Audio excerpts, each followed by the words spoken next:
The King, written by Skye Warren, narrated by Kylie Stewart. Part 1. The Prince. Chapter 1.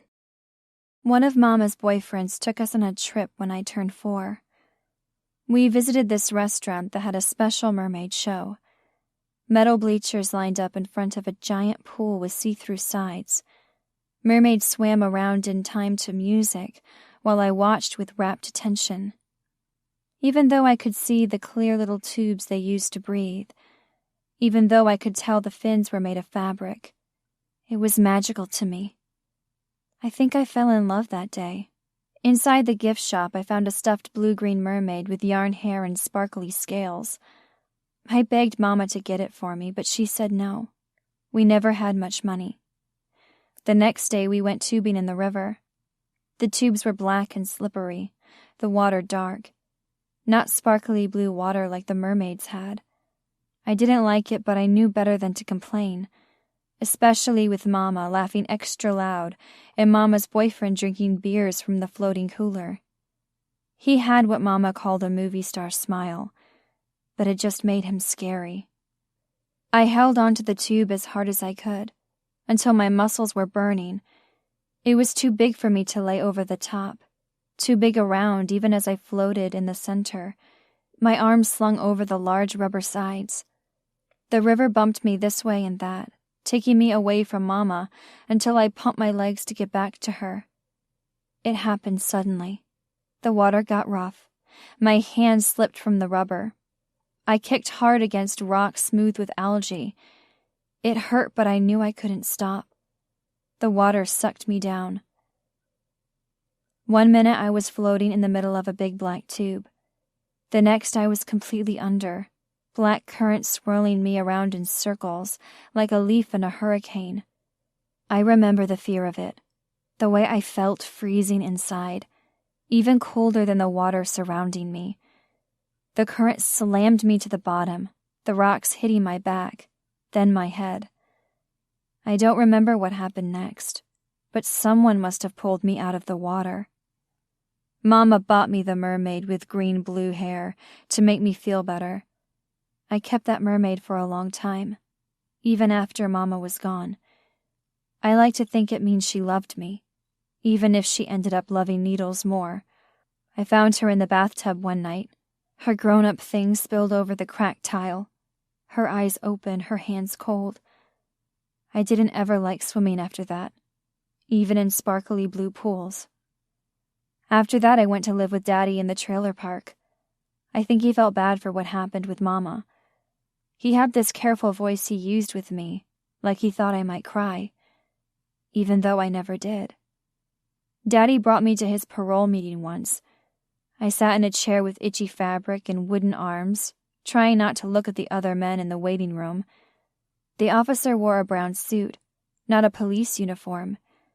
He asked me if I liked living with Daddy. "It's okay." He leaned forward, his eyebrows pressed together. He had a big nose and a shiny head, but not in a bad way. It made me trust him, like he was a regular person.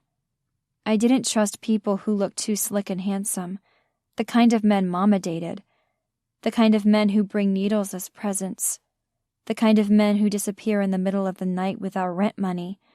"Are you sure, Penny? You can't tell me the truth."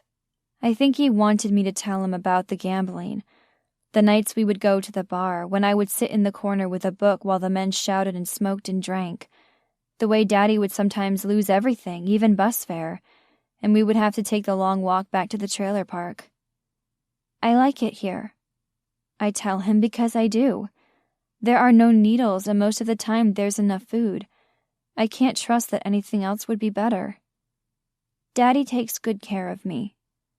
It was almost true when he brought me to his card games. The owner of the bar was named Big Joe, and he would usually give me a plate of French fries and a Sprite.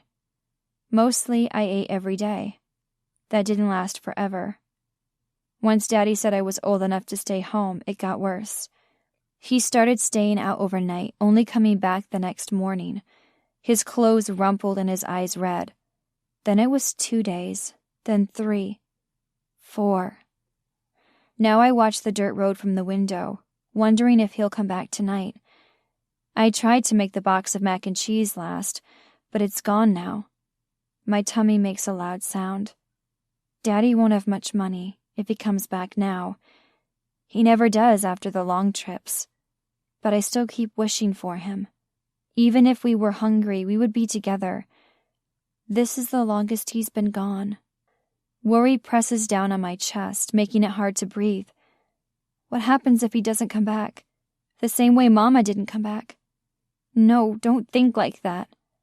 So I keep looking out the window, hoping I see his large form come zigzag down the lane.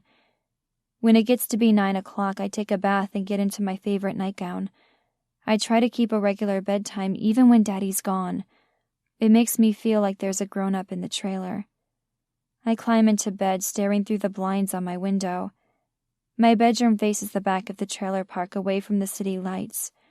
I can see a line of dark trees that move in the wind. Then a flicker of something. A light. A fire. My heart pounds harder. I can feel it thump in my chest. Darkness creeps up in my mind. What if Daddy's out there? What if he couldn't find his way home? He knows the way, but if he's been drinking a lot, he might have gotten lost. He's never been gone this long. That must be him. I want it to be him. I don't know whether the ache in my heart is hope or fear. Both. Mostly I know better than to go outside after dark. Even if someone bangs on the door, the lock stays turned. Unless it's a policeman with a badge. But I'm too awake to fall asleep. Then there's another flash of something bright through the trees. I open the door slow, as if something in the shadows might jump at me. There's nothing, only the soft whisper of grass in the wind. No one mows around here. Weeds come up to my knees. Brambles poke the bottoms of my feet. I press through the trees, determined to find out what's on the other side. There's a watering hole around here somewhere. I've never been there, never wanted to. But I've heard some of the kids on the bus talk about fishing there before they moved up to middle school. I don't think they really meant fishing anyway, not with the sweet smoke floating through the brush. The air sounds different as I reach the water, more of a gentle hum, less rustling of leaves. I peek over a bush to see a wide black lake. It's bigger than I would have thought. The moon draws a long oval across the surface. Then I see him. A man sitting on the ground, his elbows resting on his legs. He's watching the water like it's got the answers he's looking for, like there are mermaids inside. Something stings my leg. An ant? I jump, bumping into the bush. The sound breaks the silence. He stands and faces me, moonlight across his face. He's younger than I thought, maybe in high school. I think through the families who live in the trailer park, but no one has a kid his age, and I would remember him if I had seen him. There's something about the way he holds himself, smooth and strong, so different from the hunched-over way people move around here. He's got something in his hand. It glints in the dark, some kind of weapon. "Who's there?" he says. He doesn't sound afraid. I don't want to be afraid, but I am. I take a step back, breaking a branch.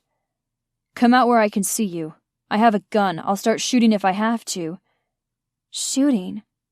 Part of me wants to run the other way, to keep running until I make it back to the trailer and lock the door.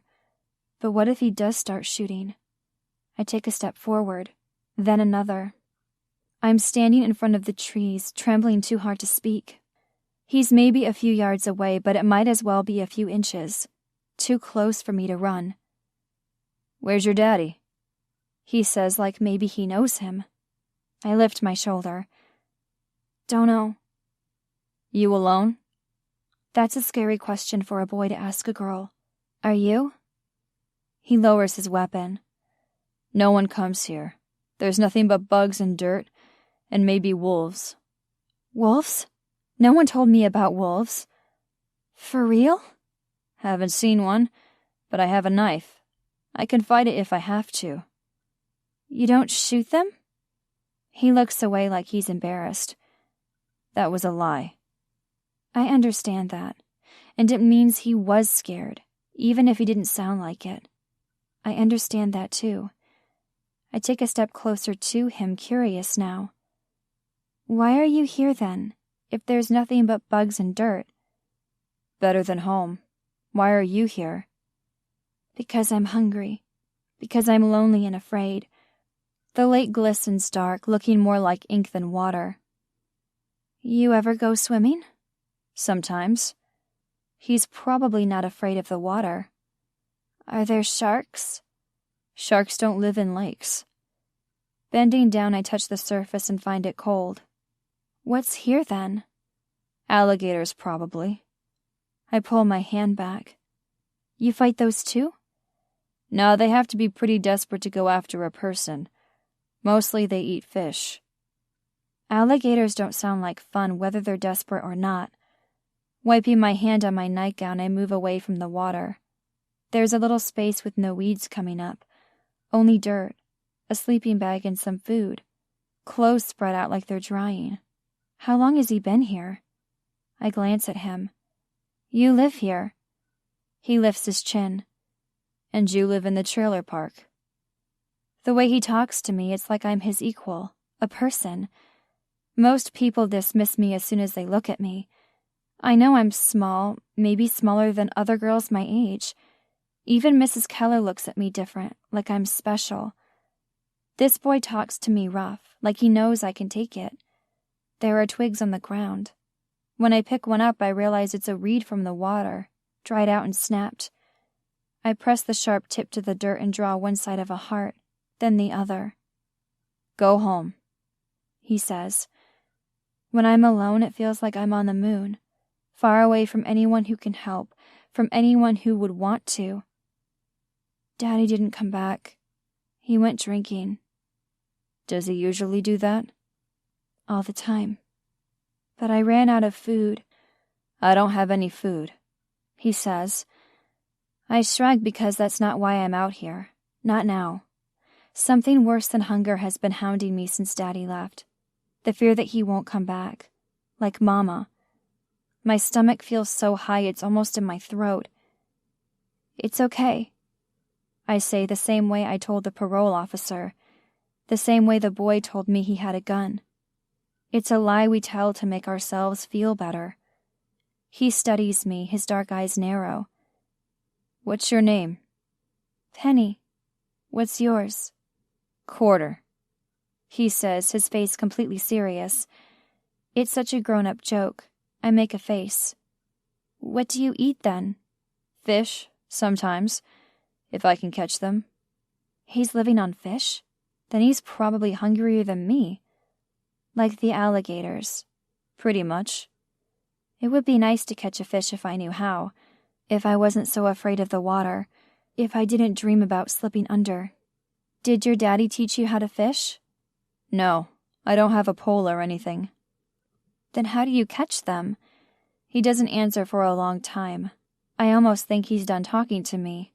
Then he says, How long can you hold your breath? The question makes me shiver. Don't know. I've never stayed in the water long enough to find out. Most people can hold it for 2 minutes. Then carbon dioxide builds up in your blood. Your eyes get dark, and then you take in a breath full of water. My eyes widen. Black water, sharp rocks. You're talking about drowning. I don't drown. Not for 5 minutes, not for 10. I suck in a breath, part surprise and part awe. He's like a wild animal, a tiger, or maybe that Black Panther from the Jungle Book. Some people would think he's strange, but it's really normal people who are dangerous, with their needles and their movie star smiles. He doesn't seem to realize how special he is, though. He looks almost sad about it. Fish don't expect that, a person being so still, and when they're going by me, I stab them with my knife. I can't even imagine getting into the water, much less putting my head under and staying there. He really isn't afraid of anything, not like me.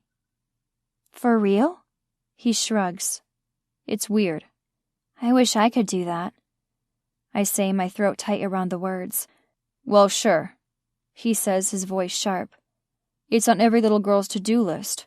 Learn ballet, see the Eiffel Tower, stab a fish with a knife. I wouldn't have to wait for Daddy to come home for food. He looks away. The whole camping outdoorsy trend isn't all it's cracked up to be. There aren't any pillows for one thing. That sleeping bag can't be comfortable on dirt. Why does he live out here instead of in a trailer? Why would he choose rocks over carpet? Your daddy never came back home too? Oh, he's still there. That's the problem. My heart squeezes. It's bad to want your daddy to come home. Worse to wish he wouldn't.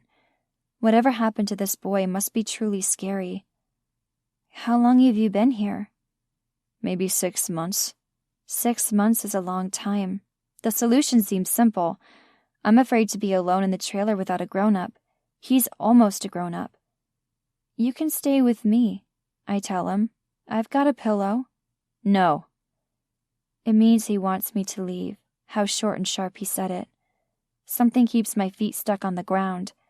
The empty trailer doesn't feel safe anymore. This wild boy could protect me with his knife and his courage. Can I sleep here tonight? I won't get in the way. He studies me for a long moment.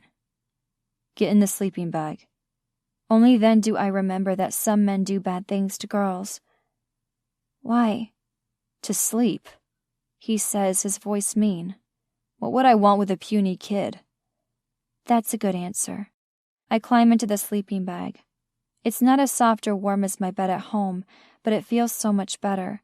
Like I'm safe here even if I don't know his name. Like I can breathe again even though I'm so close to the water. I'll see if I can catch something, he says. But the fish aren't active at night, and it's harder to see. Pitch black. I have to go by feel. He can do that? And it's even more surprising that he would do that for me. It must be freezing in there. Why would he help me? No one else does.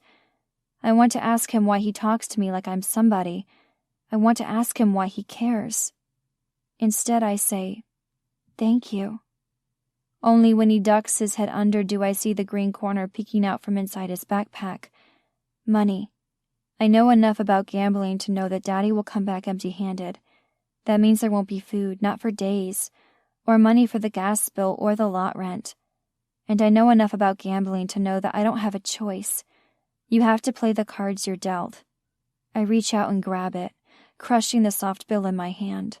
Then I turn toward the tree line and run.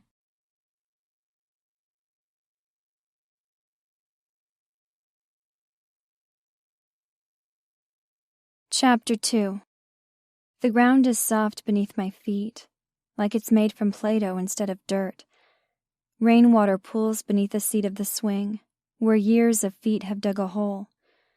Droplets cling to the steel bars, shaking me from some unseen force.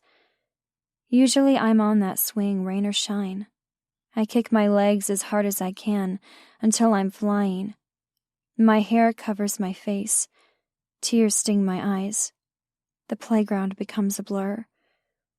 When I get to the highest point, I think about letting go. Every time, back and forth. I imagine letting go of the squeaky chains that leave the smell of rust on my hands. In my head, I don't crash to the ground. I keep going, up and up, into the clouds. Not today. I was almost afraid to look at the money once I made it to my trailer, my heart pounding against my ribs, like it could bite me if I smoothed it out. And when I did look, I gasped. $100. Enough money to feed me for a month, 2 months, forever. What is he doing living on the grounds fishing for food if he has $100? I thought it was a $5 bill, maybe 20 at the most. He could have stayed at a motel in the West Side for weeks with that money. Has he been gone from home longer than that? It didn't feel right leaving that much money in the trailer, so I kept it in my pocket. Maybe it weighs 100 pounds too, because I don't feel like I can swing today. Mrs. Keller has been acting strange since this morning. She keeps looking at the door, at the clock. When we go to recess, she holds me back. There's someone coming to see you. All I can think about is the money in my pocket. He must have told someone. I'll be in trouble. My throat feels so tight I can't even speak. I stole something. I deserve to be punished. Don't worry, she says, smiling gently. It's not bad. I told the principal how good you are in math, how you really need more than we can offer you. She got in touch with someone who can help. So it's not about the money. That doesn't really make me feel better. I wander away from the swings and the slide, away from the strange climbing gym that no one ever uses, its metal surfaces too hot or too cold. Patchy grass gives way to uneven dirt near the red brick wall. There's a place tucked into the corner, hidden from the street and from the basketball court where the teacher stands. A hiding place, but one I mostly stay away from. It's too easy to get trapped back here. 5th grade boys are the worst. If they trap me here, what would I do? Fight? Scream? I'm not even sure anyone would come. I'm afraid to find out. I hope the wild boy never trapped any girls here, never pushed them. I don't think he would do that. He tried to help me. And you stole his money. It smells bad in the hiding place, like mold and pee and something kind of sweet. No one's in the hiding place today. That shouldn't make me nervous. Someone doesn't get beaten bloody every single day. Only most. A knot tightens in my stomach. I can't stand being out in the playground today, being around running and laughter. A shadow appears over mine, longer and wider. I turn around fast, but the sun blinds my eyes. There's someone standing there, way too close. How did he get here without me hearing him? I know it isn't Mrs. Keller. He doesn't have her curly hair or her dress. It's not Mr. Willis with his tennis shoes and track pants. This man's wearing dress shoes, an overcoat, and the way he stands so tall and proud, so still. I know I would remember it if I'd seen him before, even without seeing his face. He looks strangely familiar, like I know him from a dream. "Hello, little girl," he says, his voice smooth like paint, spilling over my hands and turning them every color, mixing together until they're only black. Is he here about Daddy? I know my eyes are wide, hands tucked behind my back. Hello. "What's your name?" The way he asks, I can tell he already knows. Penny. "Do you know my name?" My stomach turns over. I shake my head, lips pressed together. "I'm Jonathan Scott. Have you heard of me?" He doesn't wait to hear the answer. He probably knows that everyone's heard of him, even me. Almost everyone in the city owes him something. "Mrs. Keller says you like numbers." I don't like numbers.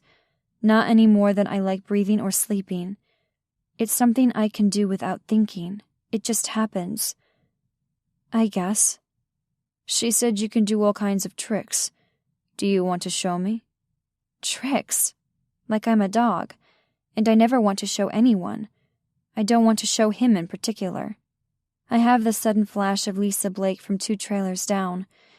Her family had less than us, which was saying something. They got in deep with Jonathan Scott. Then one day her mama got her a bunch of makeup from the drugstore, a new dress. She looked like some kind of beauty queen that afternoon. It was summer, and that was the last day I ever saw her. The cops came around asking questions, but everyone knew not to say anything. She just disappeared. No one mentioned the makeup, the dress. Even the kids understood. We didn't want to end up like Lisa Blake. Okay, I say, my mind racing.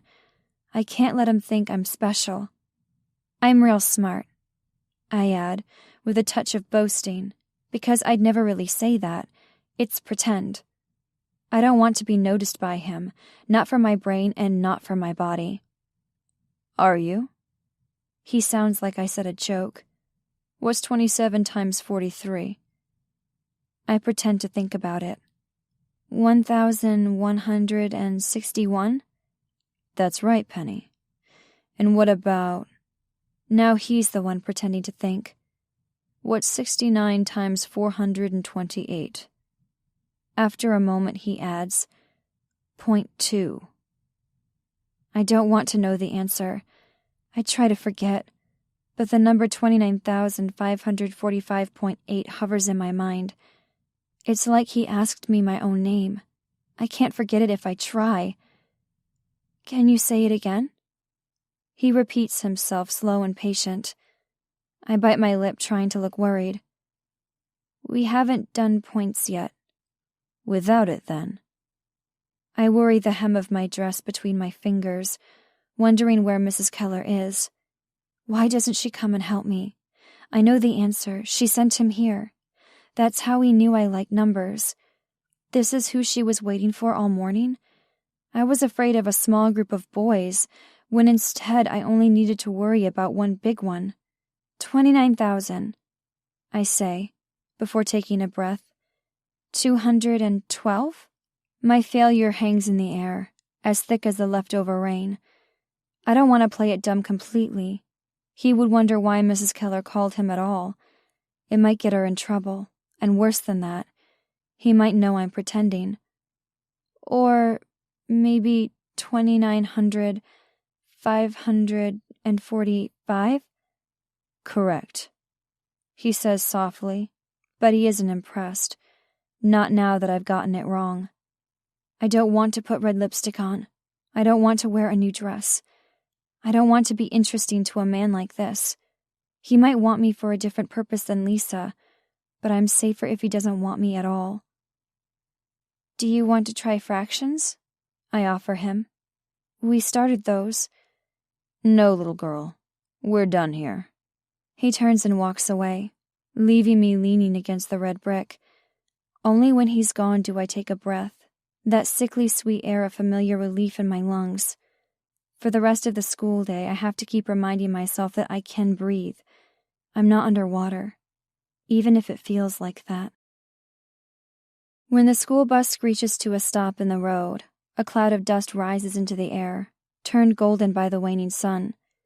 The Happy Hills trailer park is to the west of the city, nestled between Tanglewood slums and a ridge of wilderness on the other side. It gets dark here before anywhere else, in the shadows of either side. My backpack feels heavy with the book Mrs. Keller gave me. Trigonometry Proofs, it says in large block letters. The cover is wrinkled and torn, the inside pages marked up with pencil. I don't know where she got it from, but she said it's mine now. I want to go home and look inside, but there's a hurt inside that stops me. I don't think it's only hunger. Guilt. That's what I've been feeling all day. The $100 bill I stole burning hotter in my pocket with every minute of the day. What I should do is return the whole thing, but it's already Friday.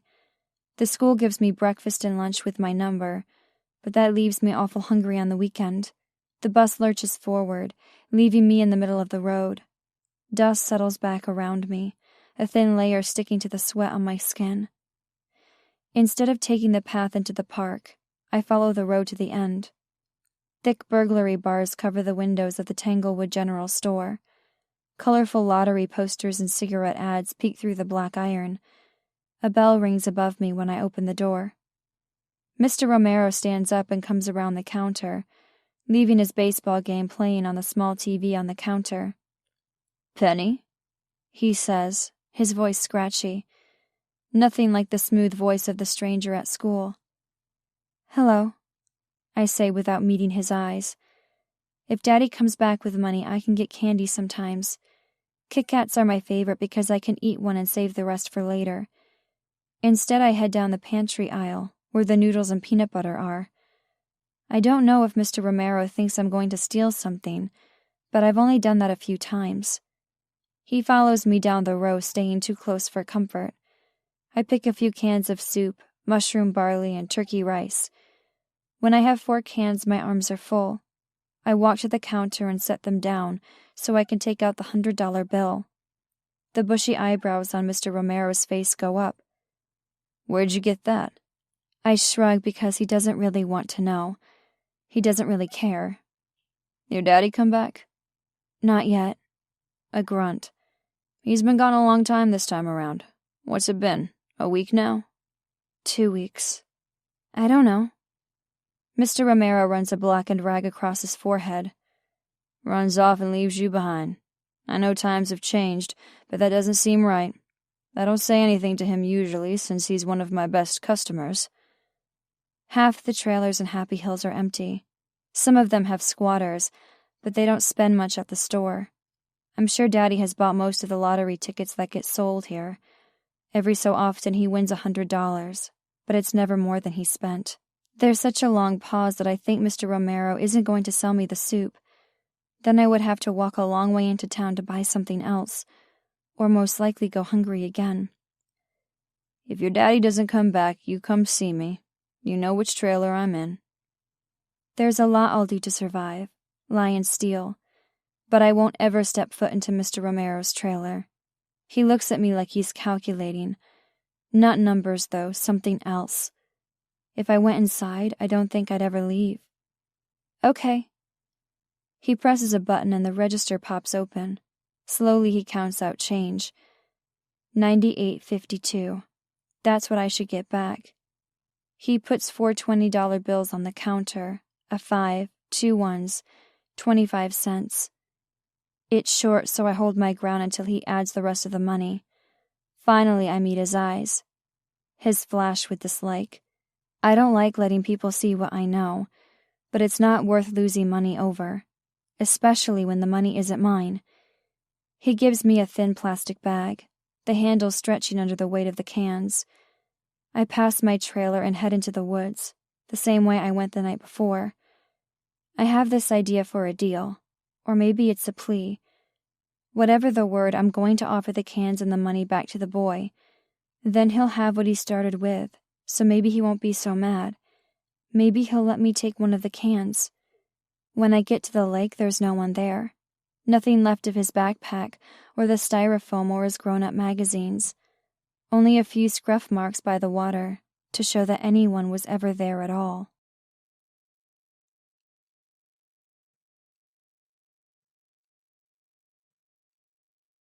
Chapter 3.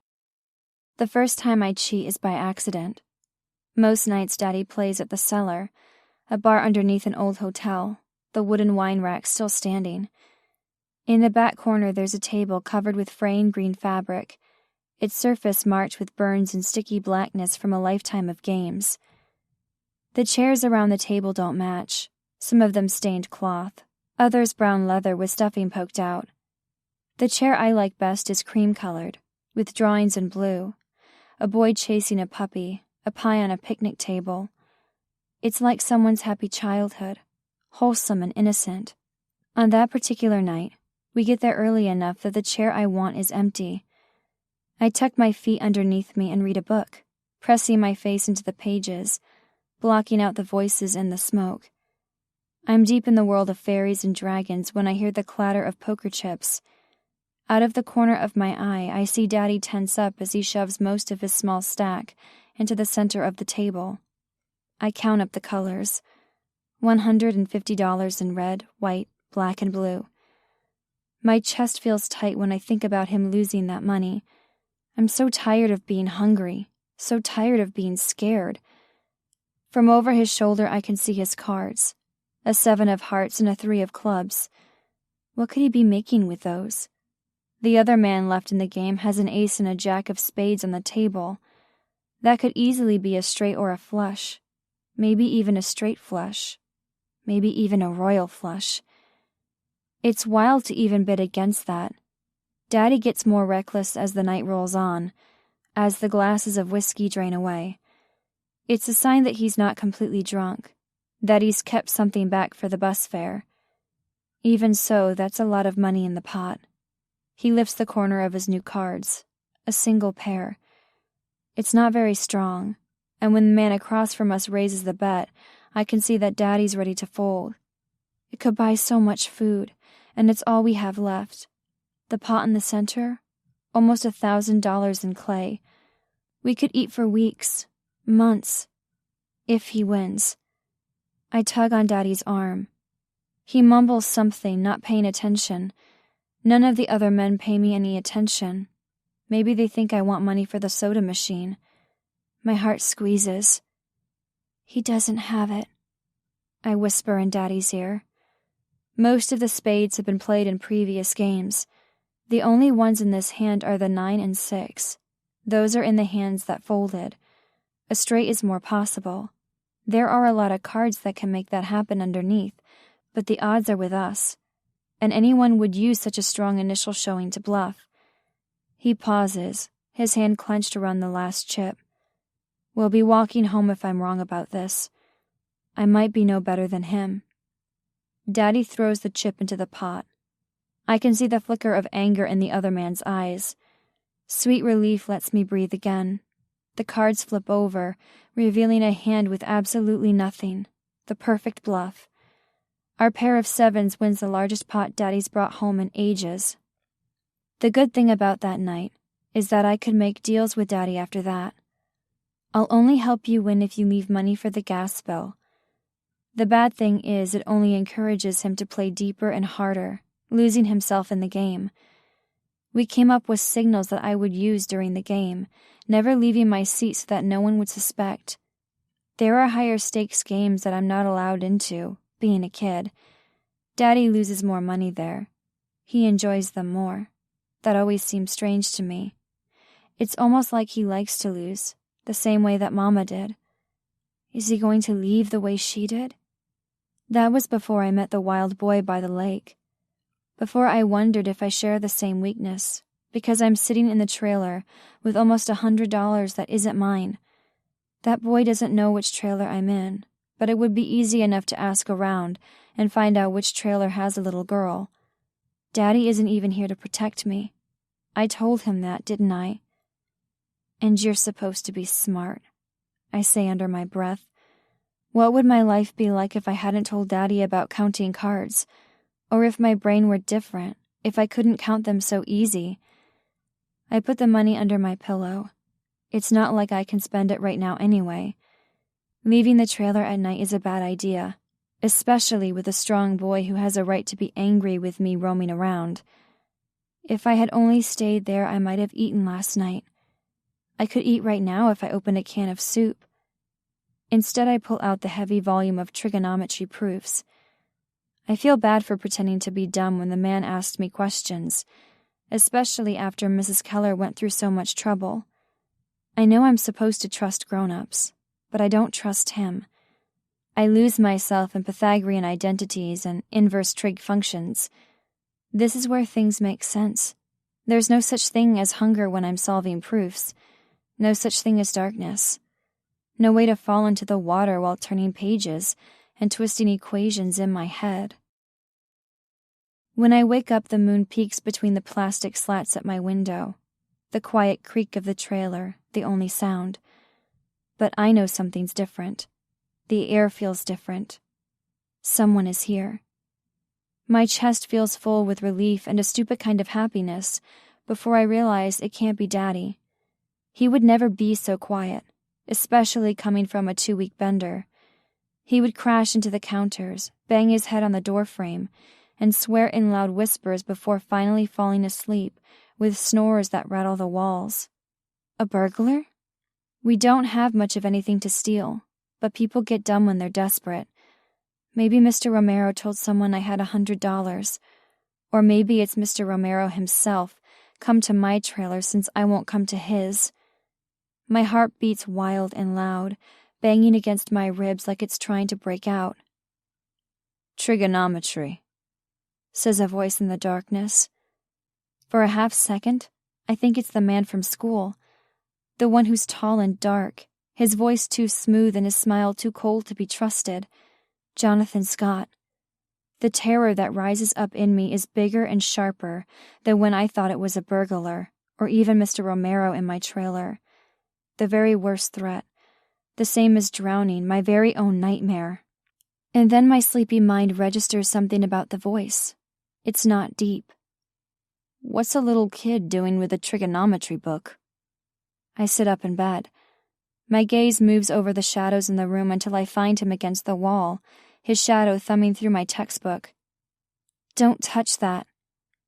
He flips the book open to a page, pale white from the moonlight through the blinds. To prove an identity, You have to use logical steps to show that one side of the equation can be transformed into the other side of the equation. You know what that means, Penny. I'm supposed to feel bad for stealing his money, and I do, but right now I'm mad. Mad that he wasn't there and mad that he suddenly appeared. Mad that he scared me. Yeah, I know what it means. Probably more than you. His laugh sounds so much like the man from school that I narrow my eyes, looking at the way he holds his head, the way his shoulders are set, the way he carries himself. Same. You some kind of baby genius? I'm not a baby. And I'm the dumbass who left you with my money. My cheeks turn hot. I'm sorry I did that. I have it here under my pillow, the rest of it anyway, after I paid for the soup. But you can have that too if you want. He laughs, the sound clanging like bells. I don't want it back. You have to take it, I say, scared that he sounds so much like that stranger. The soup is enough for me if you leave it, and you need the money more than I do. His shadow goes still. What do you know about that? I know you have a dad who's mean enough to run away from. Doesn't take a baby genius to figure that out. I pretty much told you. Then there's the man from school. What school? From some fancy private school, I guess. He came to visit me at recess. Something cold touches my bones, making me shiver. There's a reason his laugh sounds the same, a reason he's run away from home. The answer comes to me the way numbers do, before I'm even sure I want to know. Black eyes narrow. What did he look like? Like you. This strange feeling comes over me, like it did when I first cheated. I knew I had something important I needed to do, but I didn't have a deck of cards in front of me, no trigonometry proof to solve. Numbers were easy, but people are hard. They always have been. A boy without any place to go. A man who promises me safety, a real future. The proof doesn't write itself inside my mind. There are gaps between each logical jump, unsolved variables, unknowns. I can figure out the answer anyway. It makes too much sense. He talked to your class? The boy's voice is casual, but I can hear the tension underneath. Not really. He came at recess. I think Mrs. Keller told him what I can do. And what's that? I shrug in the dark. Does it matter? Yeah, it matters. It matters if you told him what he wanted to hear. That dark wave passes over me again, dragging me under, a warning. He gave me a bad feeling, not the same as Mr. Romero, but worse, so I told him a wrong answer. Good. When he comes back to you, tell him as many wrong answers as you need to until he goes away. How do you know he'll come back? Because he doesn't give up. A short laugh. I thought that meant he would keep looking for me. Instead, he went looking for a replacement. Did you go to his school? The sound he makes is hard and mean. His school? Yeah, I guess you could say that. Learned a lot. You wouldn't like it there, trust me. They don't have the free lunch program? A longer pause this time. It's important that you don't go along with him, understand? No matter what he says, no matter what he promises you. It's not worth it, okay? You need to believe me. I don't even know you. He tosses the book aside. I'm serious. You need to stay away from him. Tell me your name, and don't say it's Quarter. Why does that matter? Because you want me to trust you. At least I should know what to call you. Damon Scott. My stomach sinks. So that means your dad is... Jonathan Scott, yes. You've heard of him then. That's good. You know what he's capable of. Everyone in the trailer park knows about him after Lisa Blake. The people my father plays cards with are dangerous, the ones he borrows money from even more so. But even he would never dare go near Jonathan Scott, the man who rules the west side of Tanglewood. Why would he want me? Because he likes to Sorry. He likes to mess with people. That's what he does. Moves people around on his big ugly chessboard. You know how to play chess? I shook my head even though he can't see me. Some of the books I've read have descriptions of chess. I know how the pieces move, but I've never played. Never even seen a chess set in person. Not really. Well, pawns are the front line. They're easy to find, but they can only move one way, one square at a time. A kid who's what? 6 years old? 7, I say, indignant. A soft laugh. A 7-year-old doing trigonometry. Imagine what he could turn you into. What? I asked, a little awed by the idea that I could become something other than one of the tired mothers with 3 kids from different men, or one of the women on the street corners. A girl from the West Side didn't have other options. He'd turn you into a weapon. Damon says, his voice flat. A bullet. He would spend years making you, and when you were done, he'd pull the trigger. Is that what he did to you? Why? He asks, his voice rough. Do I seem dangerous? I remembered the way he had looked that first night, all puffed up and strong, like he could shoot me with the gun he claimed to have, or slash me with his knife. Instead, he had offered me food. And he didn't hurt me now, even though I'd stolen from him. You're not dangerous.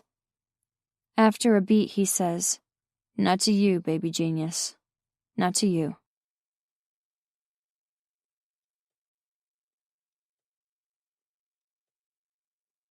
Chapter 4. For the next 4 days, Damon lives in the trailer with me. Mostly he disappears during the day.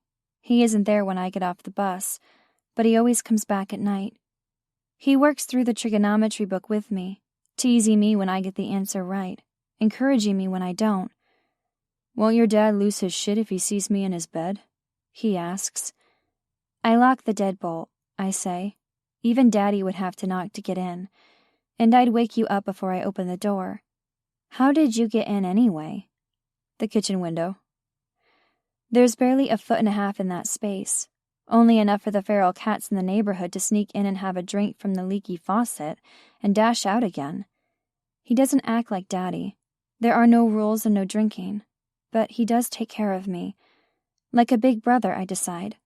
That's what it's like. A big brother who brings me food and does math with me.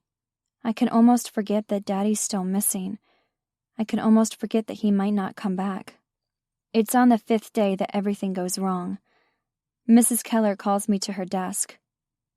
Why did you tell Mr. Scott the wrong answer? I shrug.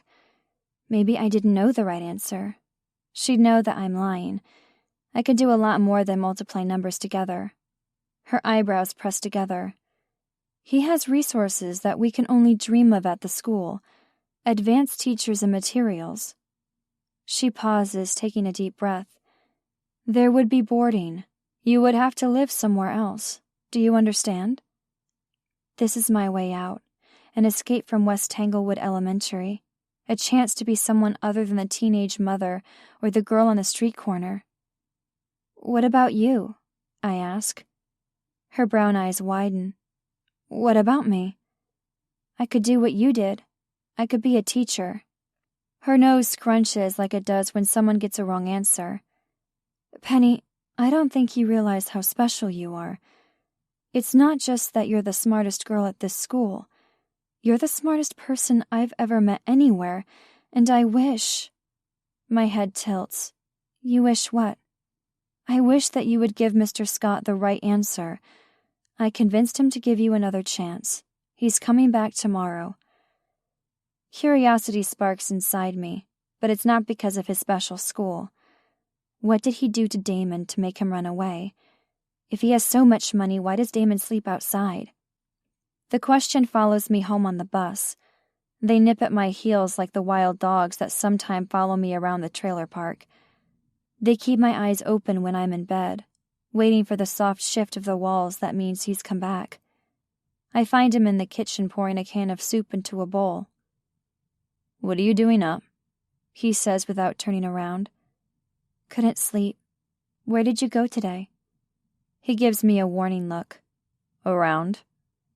I sit down at the kitchen table swinging my legs. Fine. Don't tell me. I have a secret too. Do you? The way he asks, I know he thinks it's something dumb. Like maybe I'm going to tell him what Jenny Carson said during gym class again. That was only one time. It's about you, I tell him, triumphant. He drops the spoon into the bowl, his eyes narrowing. What? My heart squeezes a little because when he stares at me like that, he reminds me too much of Jonathan Scott. You tell me your secret first. This is not a fucking game. Did someone come around asking about me? I'm not going to budge, even though he used the F word. You go first. Jesus, he says, running his hand through his hair. He pulls some money from his pocket, tosses it on the kitchen table. I was getting this. You don't want to know how because it wasn't exactly legal, and I don't like going into the city because it means there's a chance I'll be seen. But this way you won't have to go wandering if your daddy doesn't come back. You'll have enough to eat at least. I frown, looking at the money. There's more than $200. How could he make that much in one day? Was it dangerous? He laughs, the sound sharp and short. Tell me your secret. Now that it's time, I don't want to tell Damon. I'm afraid of what he'll say, what he'll think, but I can't back out now. If there's one thing I learned from going with Daddy to those poker games, it's the importance of following through on your promises, the importance of paying your debts. Your daddy's coming back to the school tomorrow. He's silent a moment, but it's not a quiet silence. It's louder and louder in the still night air, so much that when he finally speaks it sounds soft. Say that again. My teacher, Mrs. Keller, she said he'll give me another chance, that I should tell him the right answers because he can help me. He can't help you. But she said, I don't give a flying fuck what she told you. Why would she lie? Because she's working for him, because he's blackmailing her. Or maybe she thinks that no matter how bad he is, it will still be better for you. But I'm telling you she's wrong. I shrug, uncomfortable with his intensity. I guess. Don't talk to him, Penny. He's going to talk to me at recess. What am I supposed to do? Ignore him, scream, kick him in the balls. Why is he so bad? I demand. Why did you leave? You're too little to talk about that. I'm not too little. You are, baby genius. I'm not a baby, I say, making my voice as loud and strong as I can. And anyway, you don't have to tell me. I'll just ask Mr. Scott when I see him tomorrow. His eyes darken. You wouldn't. I probably wouldn't, because it would put Damon in danger, wouldn't it? Then Mr. Scott would know where to look for him. It's such a coincidence that I would even meet them so close together. The father and the son, in two totally different places. The odds had to be huge. I've calculated hundreds of odds with just 52 cards. But the number of people in Tanglewood is a lot more than that. Even if you narrow that down to the west side, you're still in the tens of thousands. And with a horrible click, the calculation fell into place. I scramble up from the chair, backing away. Why are you here? I whisper. What? Damon looks confused, but I already know he's a good liar. Is it some kind of trick? You tell me not to go so that I will? I have no idea what you're talking about. Or maybe you're here in case I say no. Like if I don't go with Mr. Scott at school tomorrow, you'll be here waiting for me when I get back. And do what? I don't know. Whatever people like you do. All I know is that it's not a coincidence that I meet you and your father in the same week. It can't be. Guilt flashes across his face. Look, Penny, don't say my name. It's not what you think. You lied to me. I left some stuff out. That's lying. Okay, I lied. But not because I'm working with my dad, I swear to you. He stands and paces in the small kitchen, his expression severe. And I'm serious about what I said. Stay away from him. My lower lip trembles and I bite down hard. It's an old trick from when one of Daddy's poker friends starts saying things I don't like. I refuse to cry in front of them. Damon's dark eyes flash. I knew who you were because my dad keeps tabs on everyone, on people who owe him money, on people who might be useful to him, people like you. It's warm outside and downright hot in the trailer. The poor air conditioning unit struggles against the coming summer, certain to lose that battle. But right now, standing in my bare feet on the kitchen linoleum, I'm freezing cold. I wrap my arms around myself. My voice is small. That's why Daddy's been gone so long, isn't it? He owed a lot of money. You saw him. A knot swells in my throat. Is he alive? Damon shoves his hands across his chest, looking somehow older and younger at the same time. He was desperate, okay? You have to understand that. I blink. Okay. People like that. They see their life flashing in front of their eyes.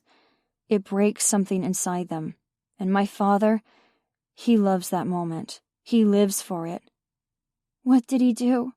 I whisper. He starts talking about his daughter, how smart she is, all the things she can do, how you help him count cards. At first my father doesn't care. He says, not that well since you ended up here. But your dad explains how you aren't allowed at the high-stakes games. That's where he lost all his money. My insides feel wobbly, like I'm going to cry no matter how hard my nails press into my palm. I don't understand. If you were there, if you saw that, why did you come here? He shrugs, shaking his head like he doesn't know the answer. I meant to leave the city for good. That's what I was doing. Running, escaping, and I almost did it. I got on a gray bus heading west and pulled my cap low. Then I found myself getting off at the first stop, hitching a ride back, and camping behind the trailer park. Damon, I say, pressing my hands together. This is how you pray. What did Mr. Scott do to you? What's important is that he's never going to do it to you, understand? I'm going to stop him. I shake my head no because I don't understand. I know Damon is strong and smart, but how is he going to stop his father? And if he had any power over him, why did he leave in the first place? Yes, Damon says, but you need to keep your head down. No more reading about trigonometry, no more counting cards. That's the deal we're gonna make. I don't want any deal. I don't want you to leave. That's the only way you see your daddy again, if I go back. My breath catches. But why? Because he owes a debt. You didn't replace him, but someone has to. And then I can't stop the tears. They're hot and thick on my cheeks. I hate crying in front of him, but he doesn't look like he feels sorry for me. He has this serious expression like he's waiting for me to take the deal. How can I say yes when that means sending Damon back to his father? How can I say no when it means never seeing mine? There's $200 on the kitchen table, but it won't last forever. Not long enough for me to be a young mother or a girl on the street corner.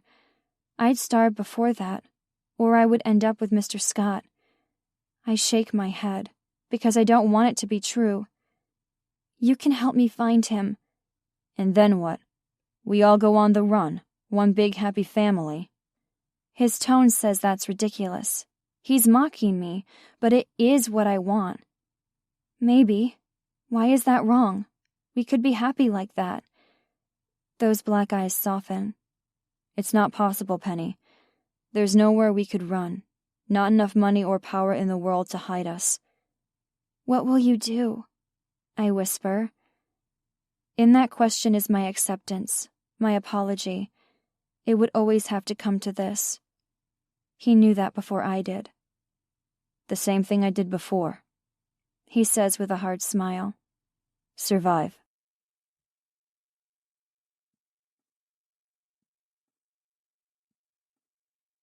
Chapter 5. The next day I spend most of recess in the jungle gym, in that dark, quiet place beneath the slide, and behind the rusted metal wall with numbers cut out. I peer through the number 8 at the door, waiting for someone to appear. No one ever does. Mrs. Keller stares at the door, her small face hopeful, then worried. By the time she calls the class back inside, she looks disappointed. I don't want her to feel bad, so I tug on her hand as I pass by. She bends low and I whisper in her ear, I don't want a new school anyway. I like you being my teacher. She blinks like she has something in her eye.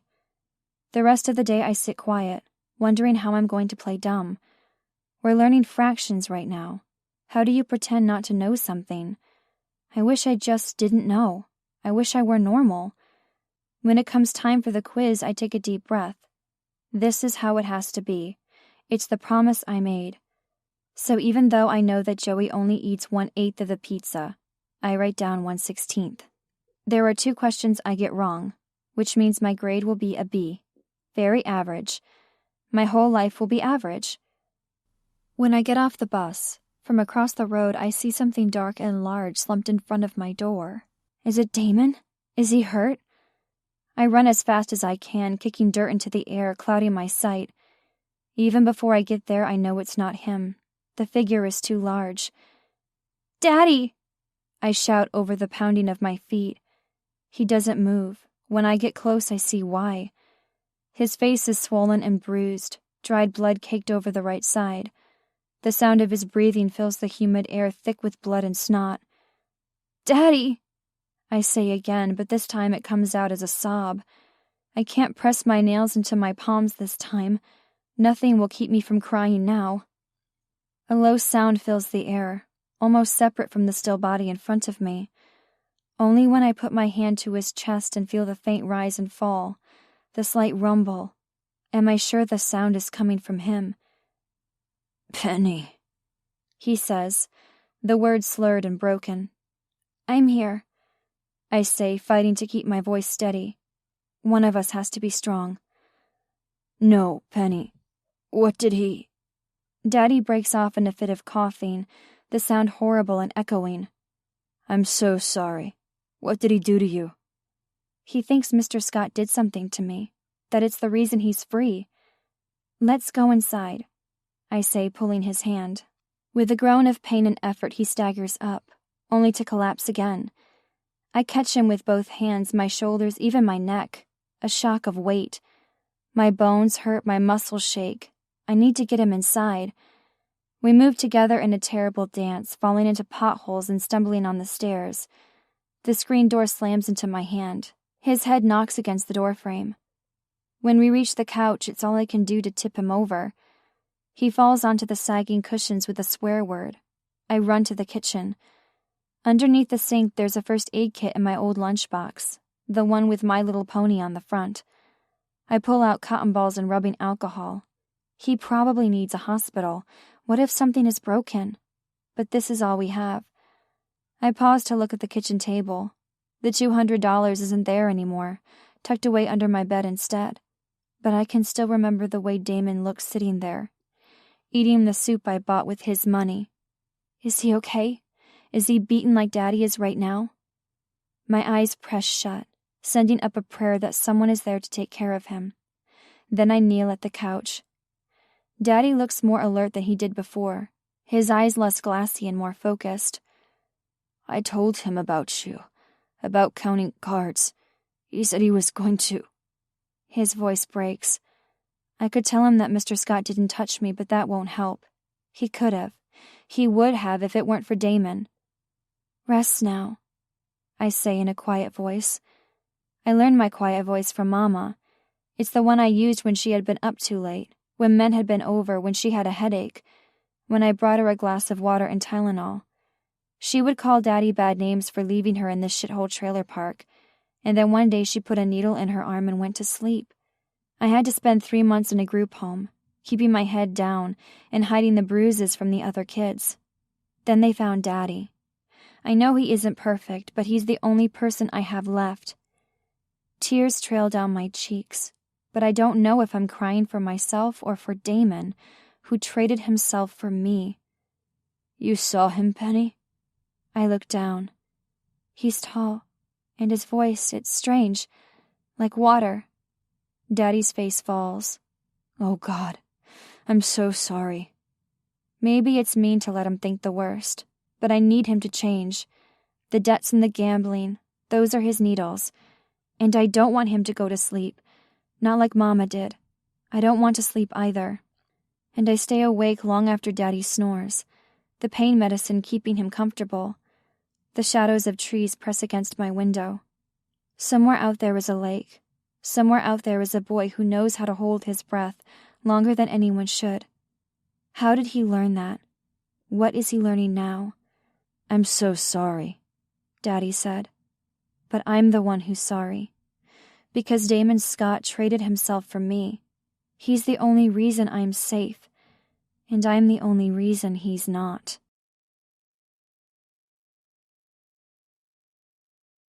Chapter 6. It gets easier to pretend as time goes by. My mind applies itself to finding an appropriate percentage to get wrong as easily as it did counting cards.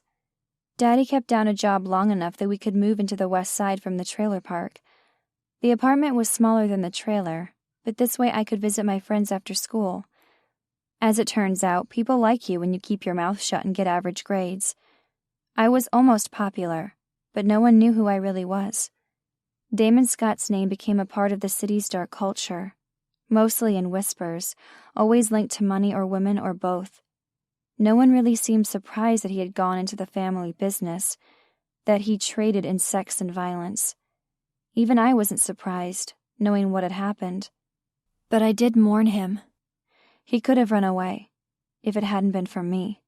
Then again, he's a grown man now, wealthy in his own right. He could run away now if he wanted to.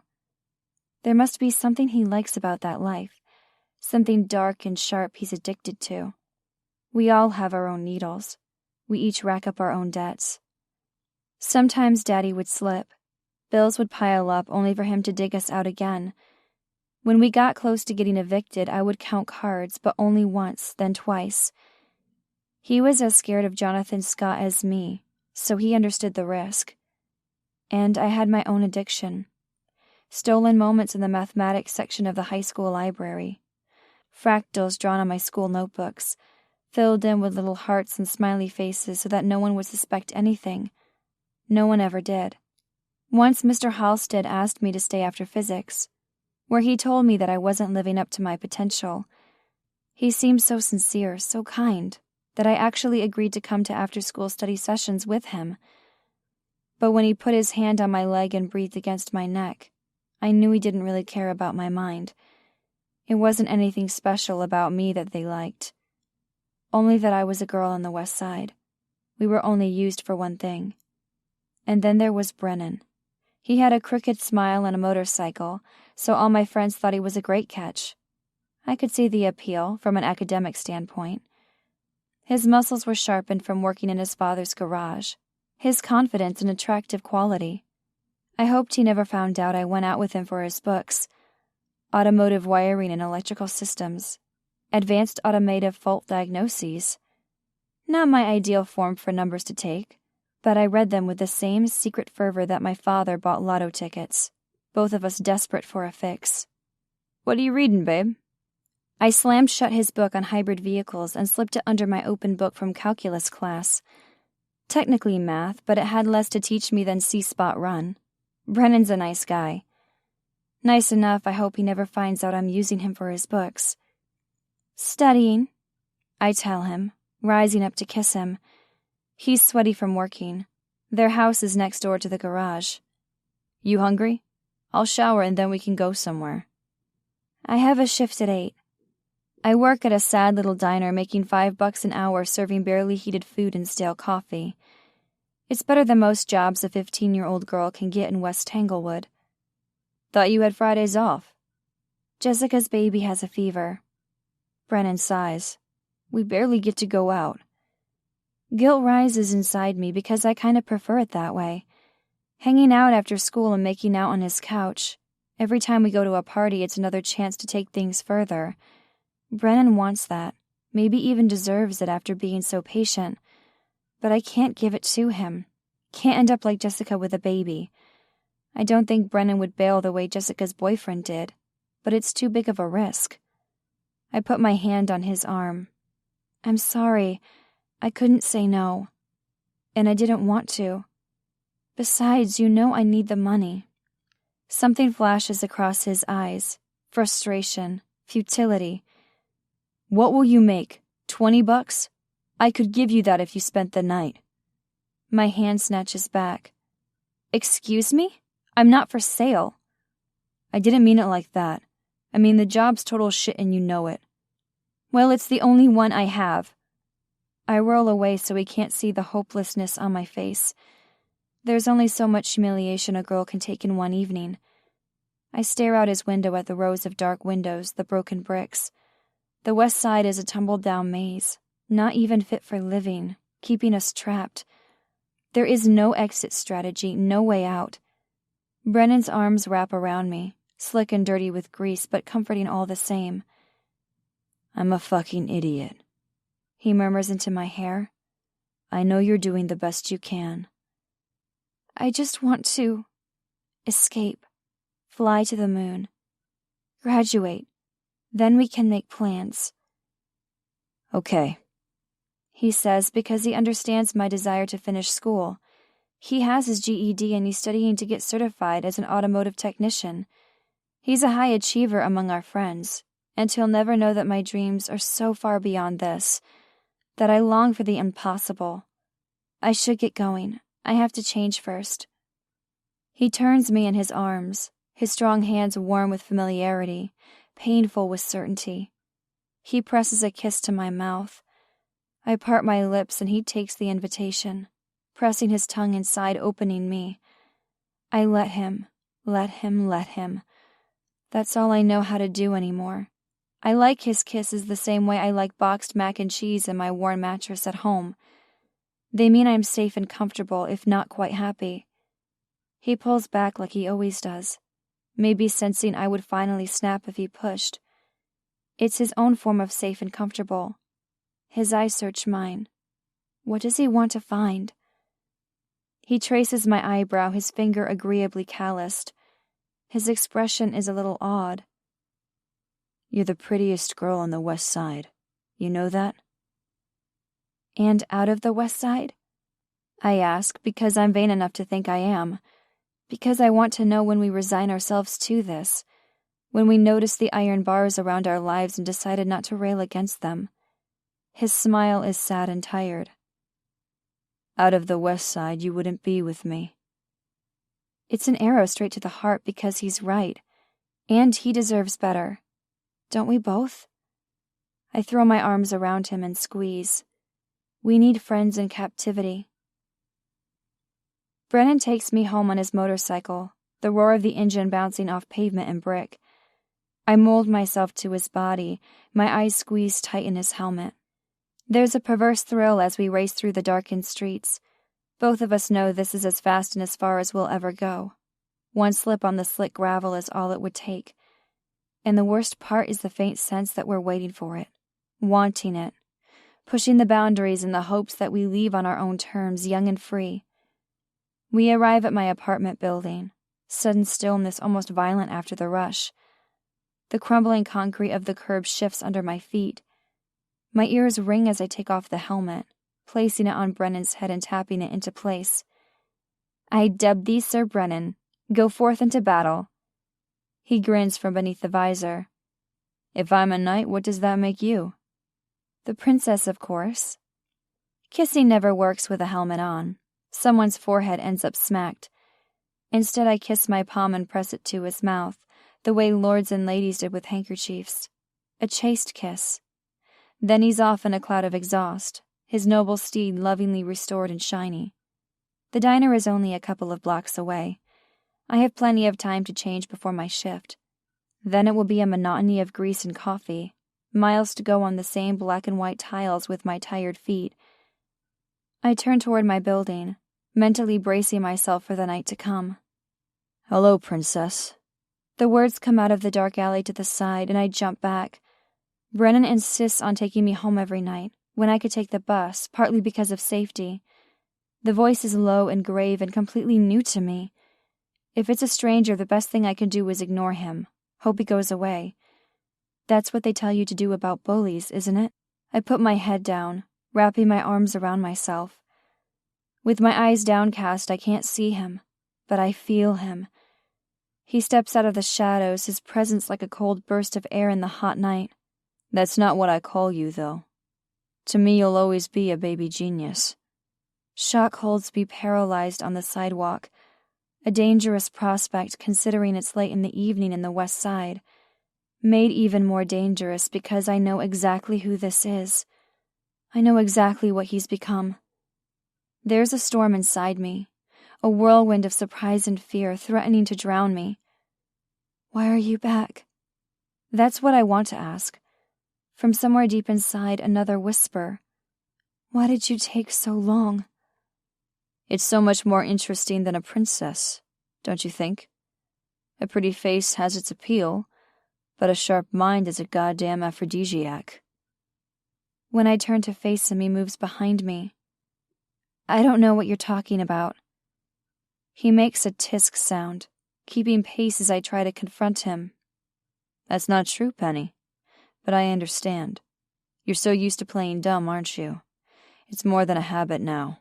It's a veil, keeping you hidden. I can't believe you're talking to me right now. You don't have to hide with me. I'm not trying to hide, I say, and with him at least it's the truth. I'm trying to look at you. He stops moving and I finally face him. I must have turned one too many times because the air leaves my chest. Nothing could have prepared me for the sight of his dark eyes, black like night, like inky depths I could never hope to enter, never hope to escape. He looks so much like his father it steals my breath.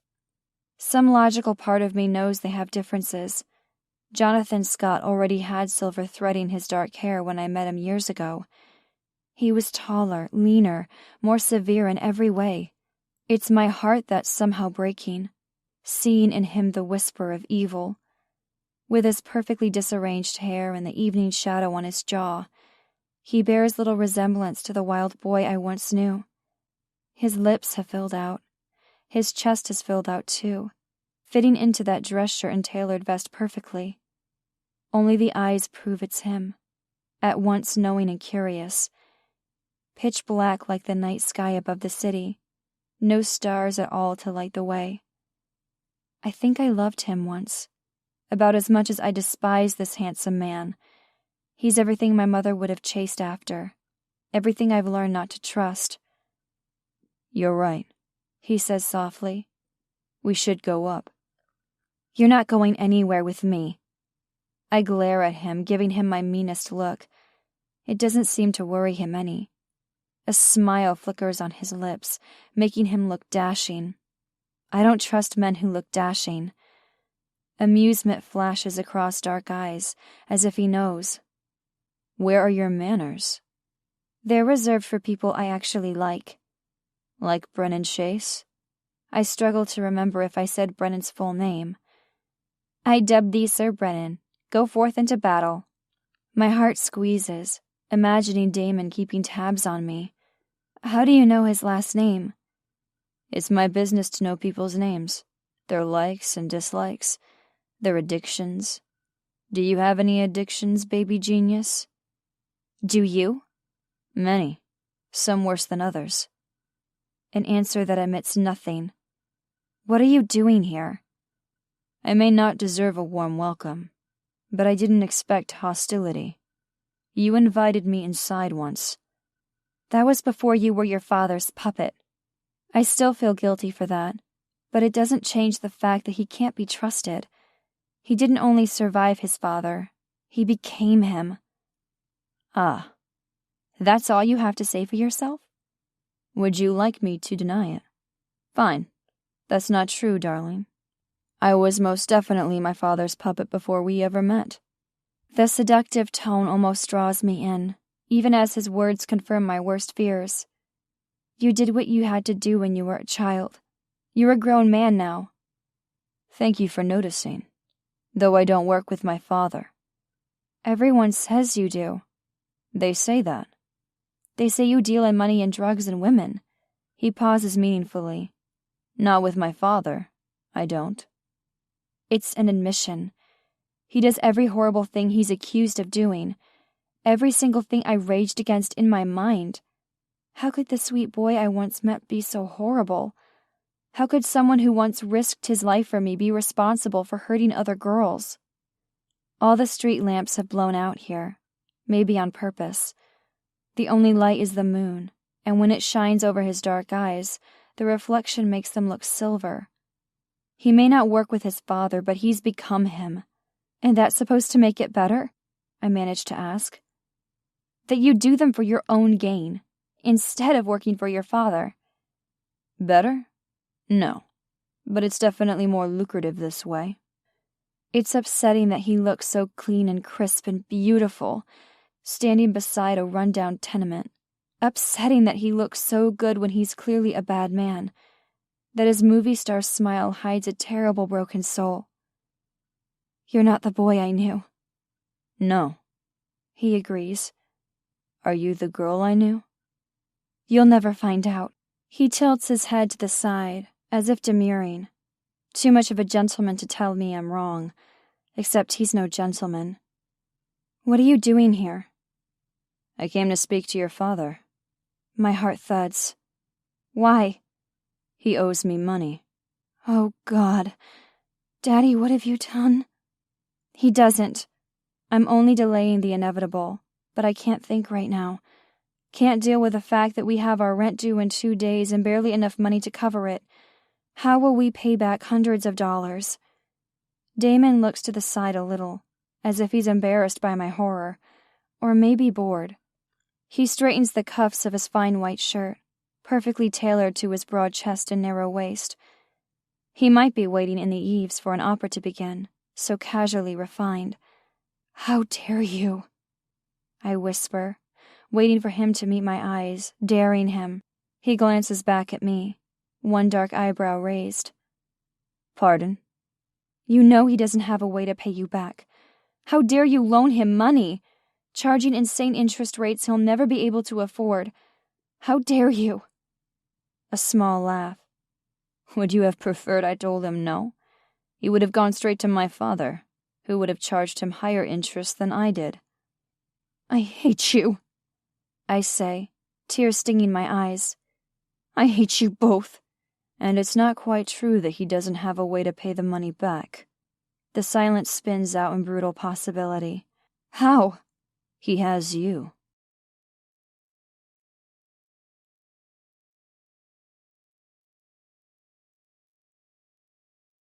Part 2. The King. Chapter 7. When I first came to live with Daddy, he worked in a prison release program at Goodwill. He would pick things out of the donation piles to bring home. A Barbie with her hair cut jagged, a half-empty box of Tinker toys. It was when he brought home the Rubik's Cube that we hit the jackpot. Some of the stickers had been torn or smudged away, but the colors were still visible. Only one sticker was gone completely, but a quick count of the sides told me it was yellow.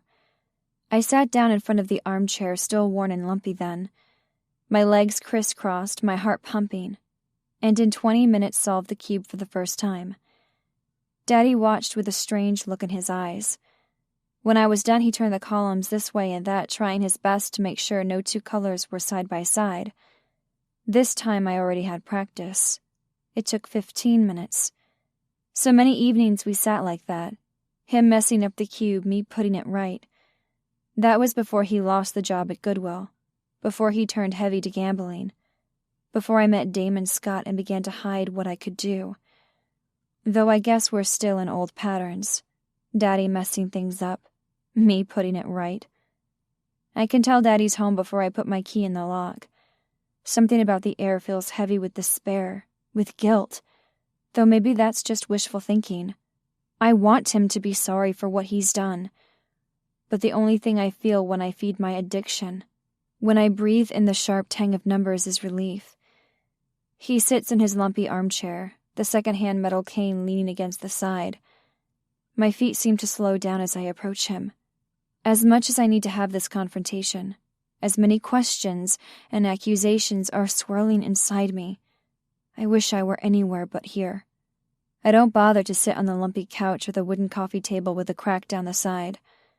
Instead, I sit down at his feet, crossing my legs, in the same place I sat so many times, the same way I did when I was a little girl. That's how I feel right now, small and helpless. In Daddy's eyes, I find terrible confirmation. I'm sorry, he says gruffly. I don't understand. Why would you borrow from Damon Scott? When his lips press together, my heart stops. Oh, God, You owe someone else. He shakes his head as if struggling to understand it himself. I thought if I could pay off the debt with Damon Scott, I'd have more time. So I borrowed from someone else. Pretty soon I owed almost everyone in the city money. Almost?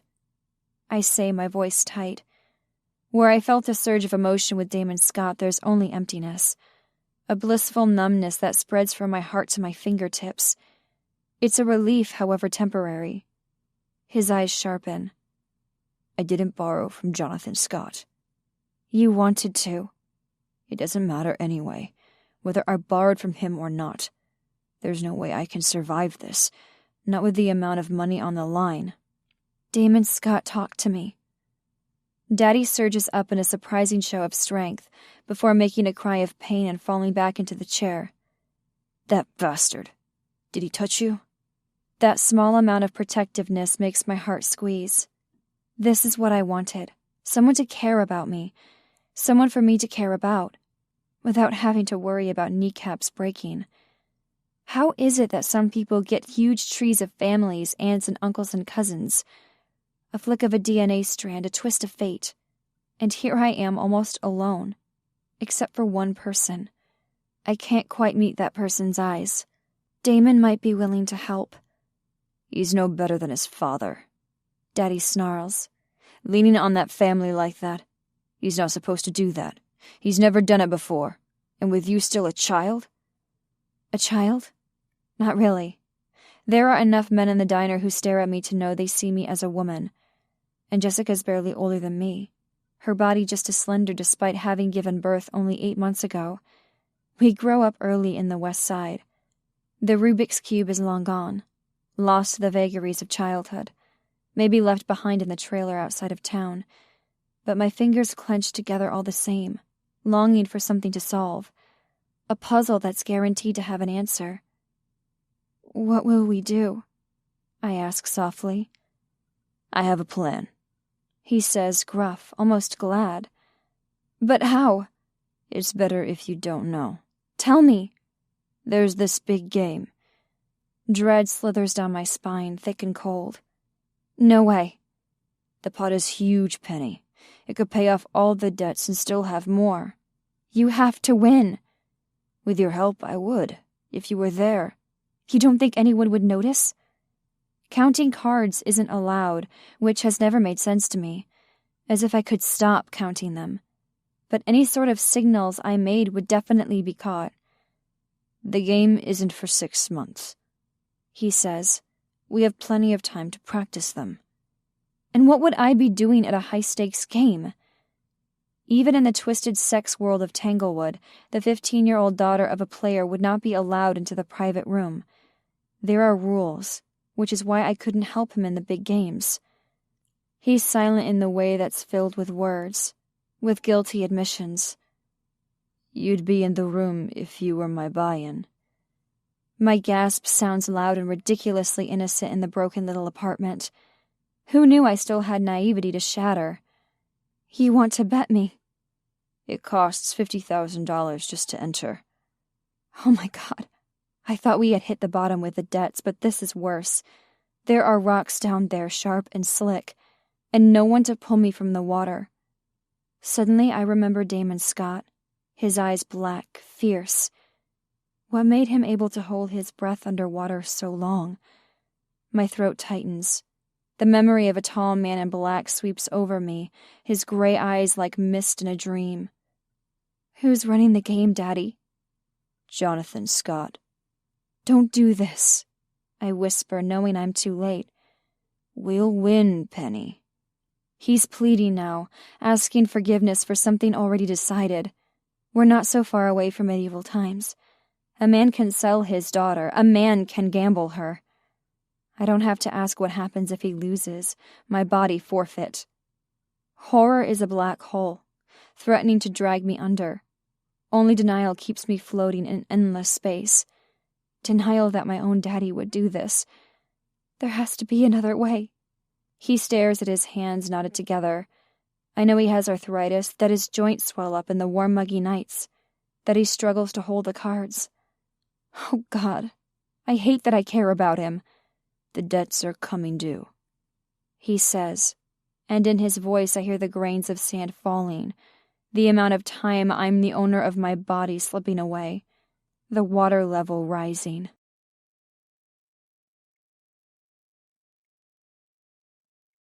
Chapter 8. The diner still pays me off the books, the way they did before I was old enough to legally work. That means I get to keep 100% of my measly tips, the handful of coins tired factory workers leave behind their empty coffee cups. Supposedly, I'm saving for college, but both Daddy and I know that the few $100s in my account will never cover actual tuition. Stochastic calculus is just a pipe dream, stored on a shelf alongside leaving West Tanglewood and finding out I'm secretly a lost princess. $600 seems to be the tipping point. That's how much I can save before Daddy gambles again and needs help paying the debt. A $50 note from the bar owner, a few $100s deep, not thousands of dollars. I guess I should be flattered that I'm worth that much.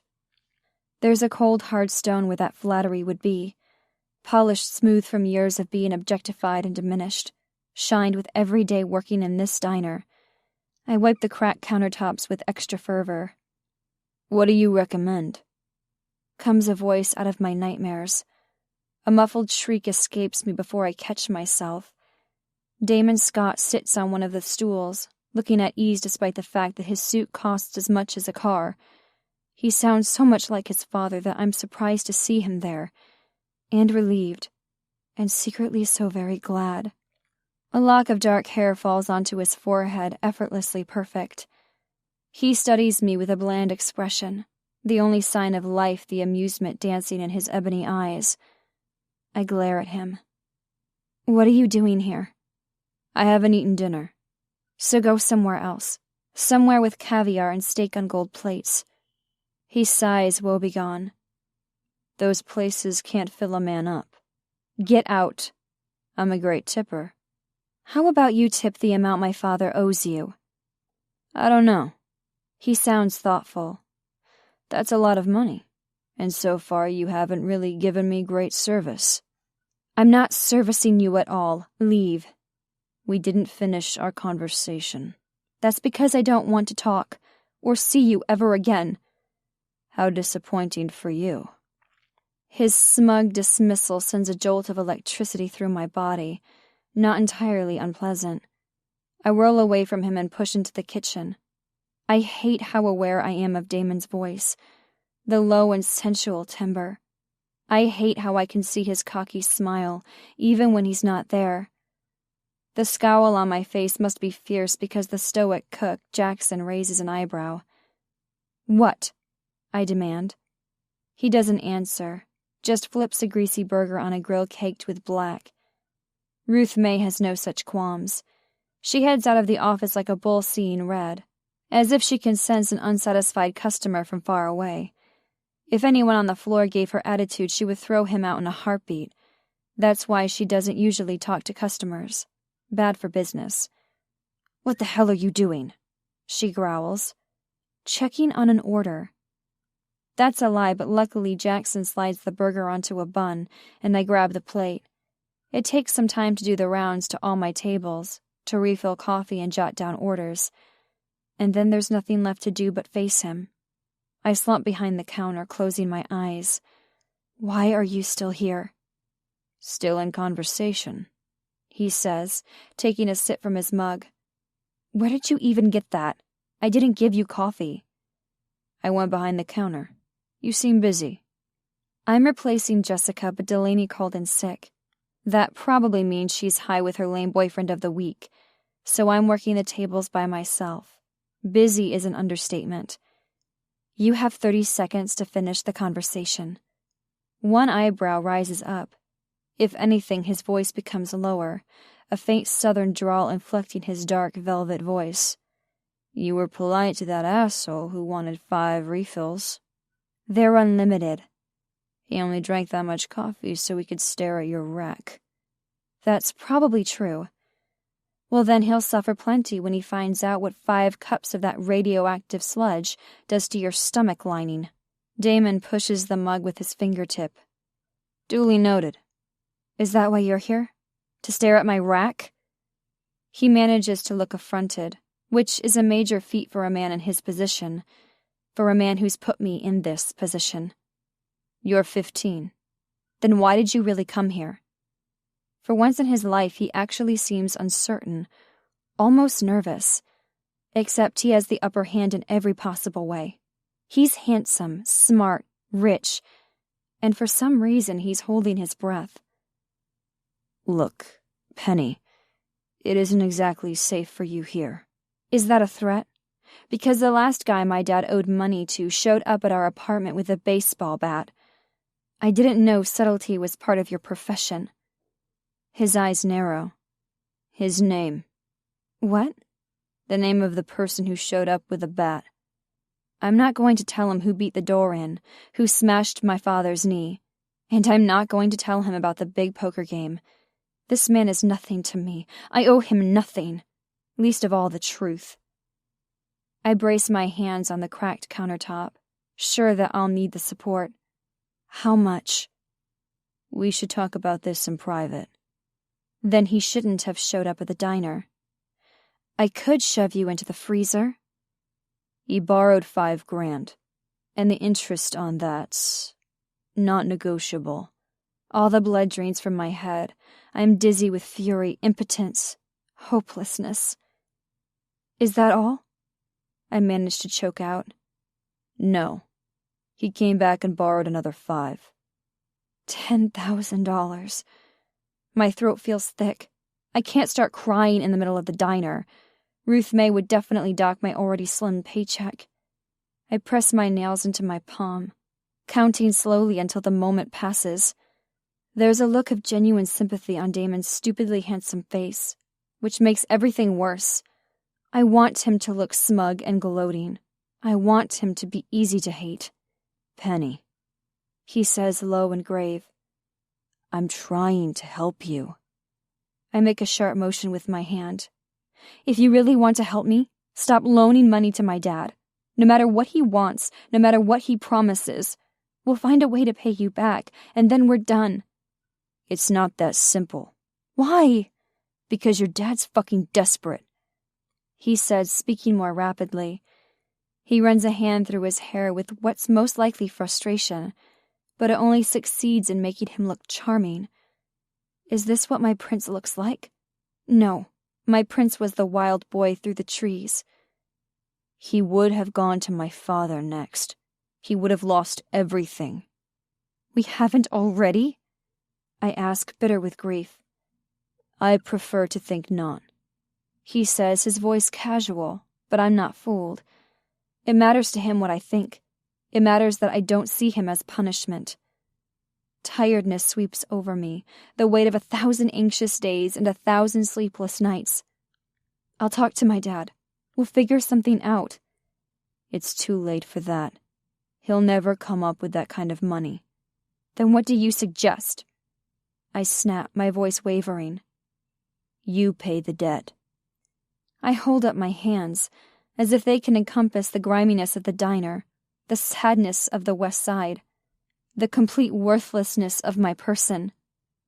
With what? With yourself. His meaning comes to me like a cold, hard slap. With my body. Whether he'll use me himself or put me in one of his strip clubs, the result is the same. I'll be wrung out as surely as the girls on the street. No, I whisper. You have to, he says, leaning closer. Or what? How do you see this playing out, Penny? You work your ass off to make $500, barely a dent in the debt. And meanwhile, Daddy's out borrowing more money, from men more dangerous than myself. He won't, I whisper, but we both know he will. The city is dangerous. A guy slammed someone's head into the bathroom floor last Tuesday. I know it's dangerous. His eyes turn quicksilver. More than that, you're a target, Penny. God. My voice comes out shaky. Do you know what it cost me? A pause. What? To hide everything I'm interested in? Everything I can do, everything I am. It cost me everything. And now you want me to pay 10 grand? Fine, but I'm not going to be your whore, Damon Scott. I'm keeping my dignity. That's the one thing I won't give up. It doesn't have to be like that. This is a man who loves slick packaging, his European suit and his fancy watch that glints in the dim light of the diner. Except I know what's underneath, what it really boils down to, and it's not pretty. Will I be able to come and go as I please? Will you touch me? Kiss me? A weighted pause. Eventually. That's my dignity. I say, my voice sharp. The corner of his mouth kicks up. Not if I make you like it.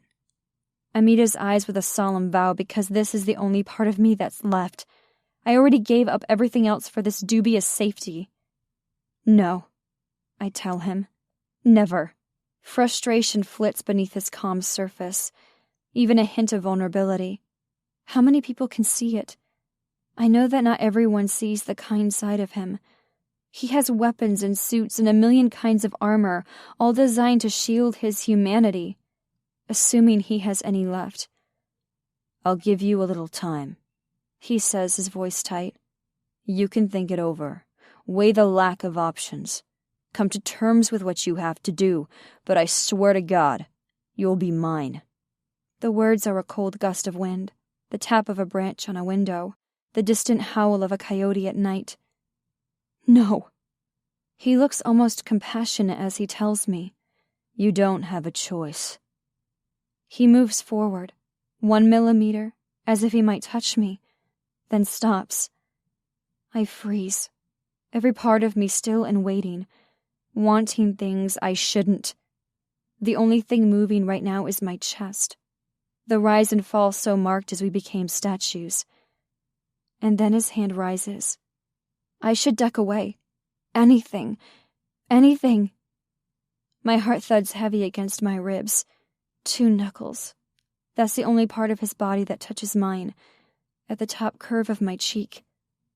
He strokes down in what could almost be innocent comfort, except that he doesn't stop at my jaw. His knuckles slide lower, to the tender skin of my neck, to the hollow at my throat. When his hand falls away, I suck in an audible breath. He didn't touch me anywhere that would make this dirty, but my body still hums like a car left running. Nowhere to go from here. He leaves me in that diner feeling like I've transformed. There are crescent moons left on my palm, tinted red from breaking the skin. I wash my hands, force myself to breathe even. I have an entire shift to get through. Every coffee cup in the diner is empty after that little chat. I have work to do, shitty tips to earn, even though they won't make a difference. Nothing I make will ever be enough. Damon's words ring in my ear, long after he's left the diner. A promise. A prayer. I swear to God, you'll be mine.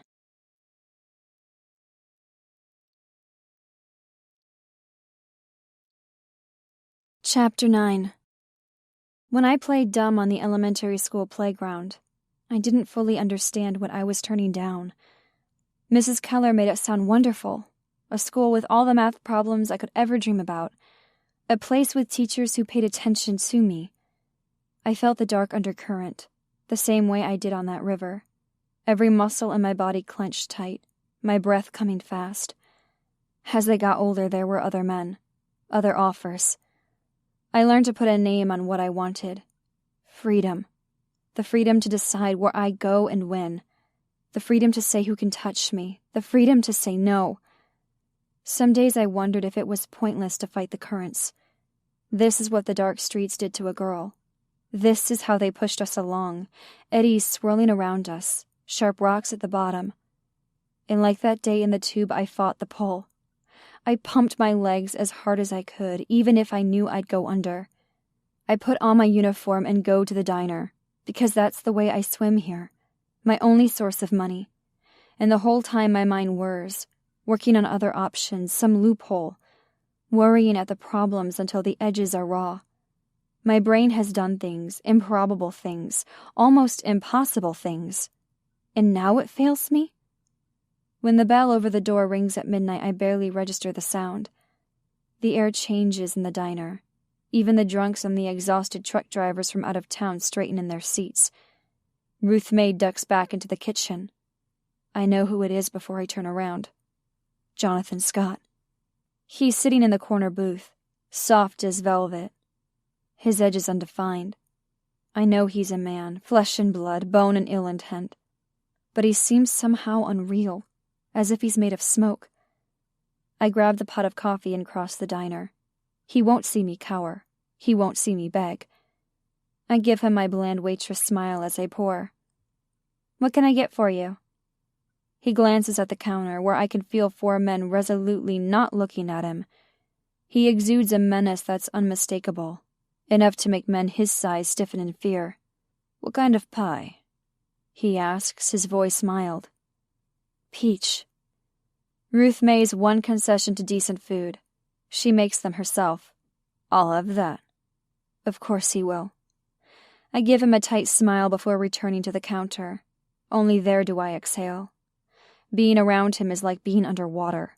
He steals all the air, all the space, until I'm drowning.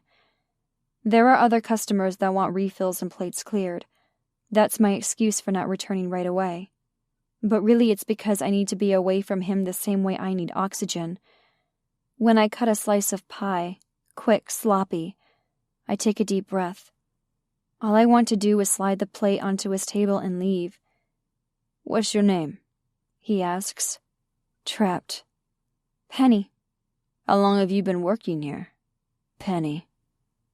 The way he says my name, it sounds perverse, like something dirty. I don't want to tell him. I don't want to talk to him at all. But ignoring him feels like turning my back on a rabid animal. He would go in for the kill. 2 years. That's not exactly true. I worked here longer in the back, scrubbing dishes so no one would know they had a kid working here. When I turned 15, I got upgraded to waitress. Most people know I'm underage. No one cares. He nods towards his coffee, still black in the mug. I prefer 2 creams, 3 sugars. This isn't Starbucks. He has a mug and a little plastic tray with non-dairy creamer and sugar, like everyone else. Except we both know he isn't like everyone else. My muscles are pulled taut, like the strings holding up a tent. About to snap, I reach for the tray, pulling out the creams, the sugars. He looks at me like it's something obscene, pulling open the creamers, tearing the corners of the sugars. It feels obscene, watching the white enter the black. He's unnaturally still, yet completely relaxed. Not quite human. Definitely not sane.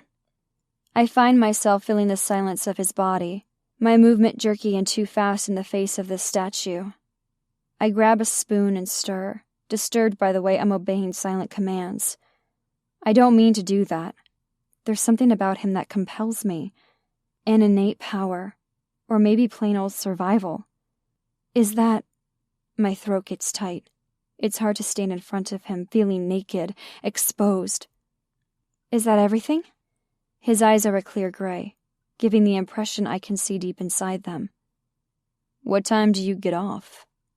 Men ask me that question all the time. Every night, every hour. It's just a habit, I think, for some men to proposition a girl of a certain age they come near. Others think that a few bucks in tips mean I'll meet them behind the dumpster. Most of the time I tell them I have a boyfriend. It's the truth and it shuts them up usually. Maybe it's shitty that I need to resort to that excuse. That a simple no thank you doesn't suffice. Living in the West Side, you learn how to work within the system, because God only knows you can't change it. Only I don't want to tell this man about Brennan. That feels like a challenge he would be too glad to accept. That's not really... appropriate. I'm rarely appropriate. I was going to say that it wasn't any of his business, except that's also a challenge he would be glad to accept. There's nothing I can say. No way that I can fight him that won't make him hit harder. I'll come back and check on you in a little bit. I'd rather you sit down with me. I take a step back, moving on pure instinct, a flinch away from fire. Please stop. Strangely enough, he listens. He lets me run into the kitchen where I huddle in a corner until Ruth May bodily shoves me back onto the floor. The corner booth is empty. Beside the mug of coffee and the slice of pie, there's $100 bill. Because this isn't about money. That's what he's saying with that tip. That he has more money than God. That he doesn't need whatever pennies I can put together. It was never really about money, was it? It's always been about ownership.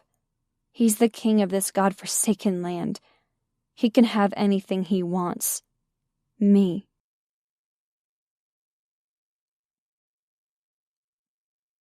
Chapter 10. After leaving the diner, I visit Jessica to give her my tips for the night. It was supposed to be her shift anyway, I figure, and she and her baby need the cash more. It's not like this money is going to make a dent in the debt. She's sympathetic about the news, but not very surprised. "You know what you should do?" she says. "You should move in with Damon Scott. Like really wrap him around your little finger." "Absolutely not. I haven't worked so hard, fought so long, hidden myself away only to belong to someone else. When I was 6 years old, I could have proved to Jonathan Scott what I could do if I wanted to be owned by a dangerous man. Now I'm 15. Only 3 more years until I can leave Tanglewood. Would it really be so bad? He's hot, at least. I wouldn't even know how to wrap someone around my little finger." She shrugs. "I could give you some tips." I force myself to stay calm, to relax my hand so I don't squish the baby I'm holding. Luckily, little Kai is more interested in a dragon that lights up than our conversation. I don't know. Maybe the game is the safest bet, if I help Daddy win. Jessica applies rouge to her perfectly contoured cheek. Her hair is flat-ironed flawlessly, her eyes sparkling. It's something she does when I come over because I can hold Kai. And she needs to feel pretty, she says, even if she's only going to stay inside. It's the only way she can get 15 minutes to shower. Her eyes meet mine in the mirror. "And if you don't win?" My stomach drops. Then I'm screwed. Literally. She turns to face me, leaning back against the counter.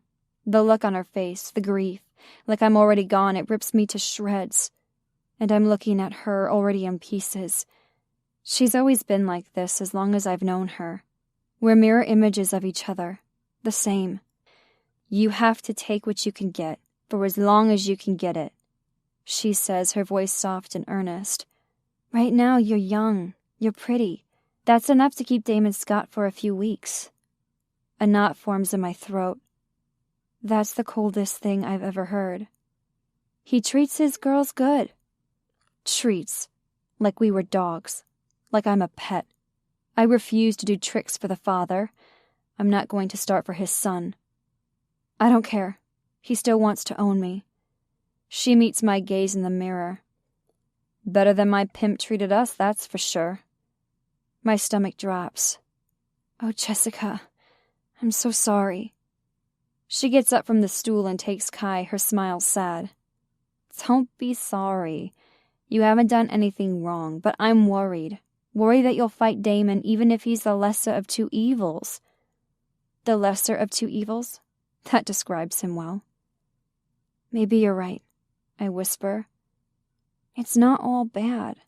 There are always bright sides." There's love in her blue eyes as she kisses her son's chubby cheek. His skin is darker than hers, his hair darker. He has her eyes, though, made a navy color by whatever genes his father contributed. A man I've never met. She doesn't mention him often. "Is that what his father was?" I asked, my voice low. Low even though Kai can't understand us talking about his father. The lesser of 2 evils?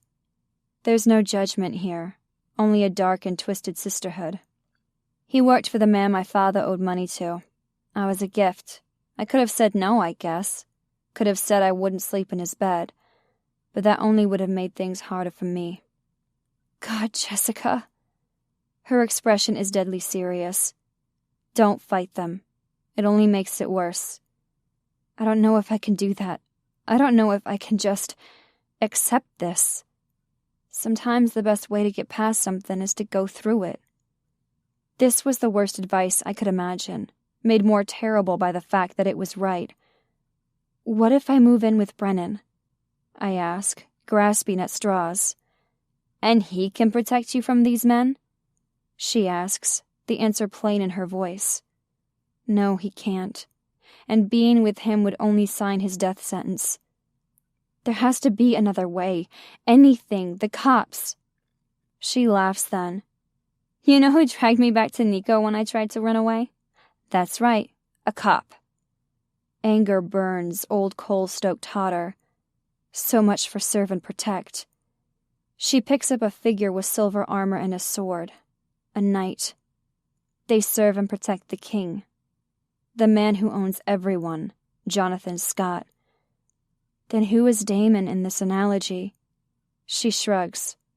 I don't know, but I wouldn't want him for an enemy. He's the prince, of course. Not quite as powerful as his father, but close. Close enough to be a danger to me. They're really two sides of the same coin. Either way, I'm a peasant girl in a kingdom of guilt and glamour. Whatever Daddy did, whoever he tried to betray, the Scott family would destroy us. What if I don't survive? I whisper.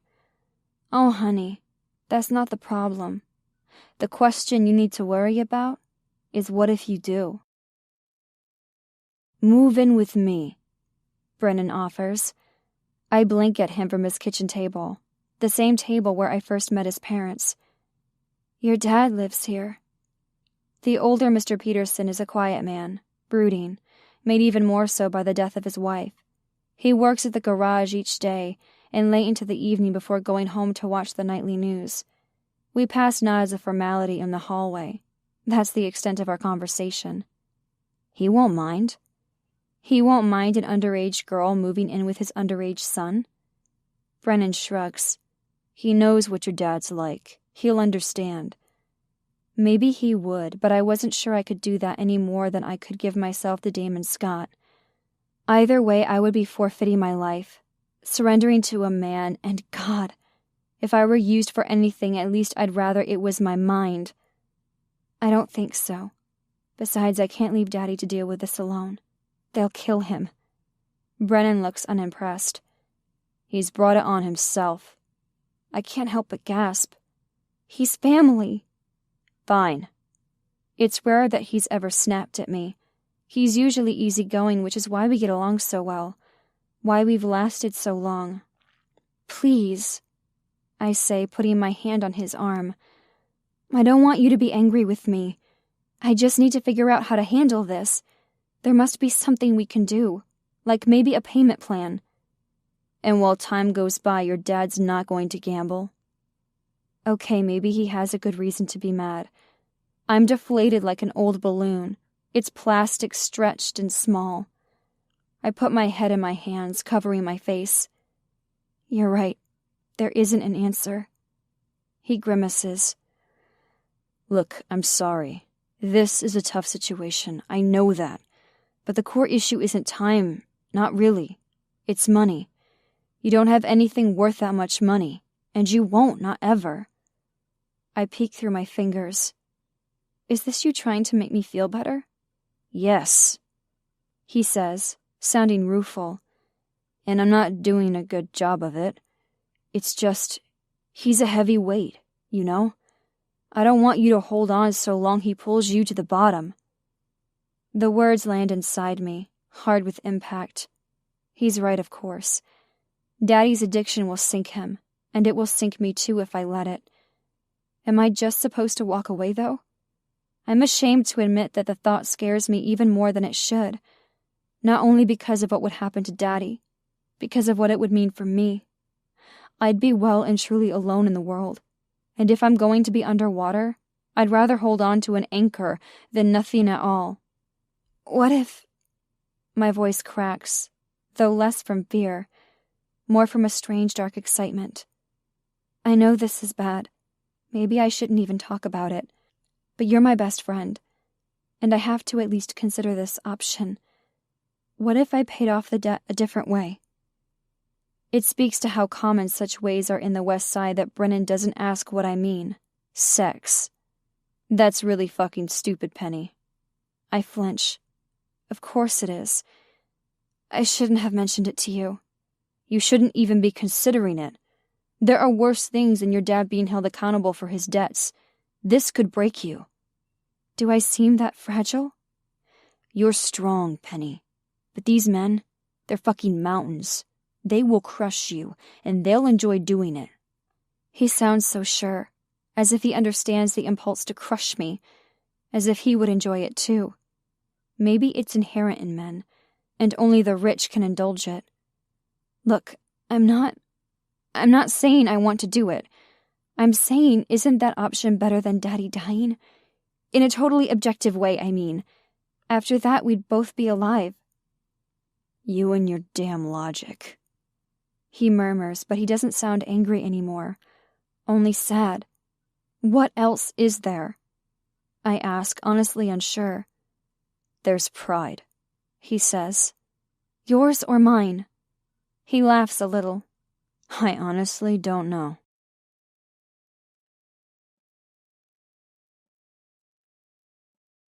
Chapter 11. And so, after a week of circling the problem, a week of failed attempts to solve it, I find myself in a cab heading deep into Tanglewood. The windows are down, letting muggy air brush into the back interior. Gouges mar the plastic handles, as if someone tried to get out, and failed. I have this sense that everything has led me to this moment. Everything has led me to Damon Scott.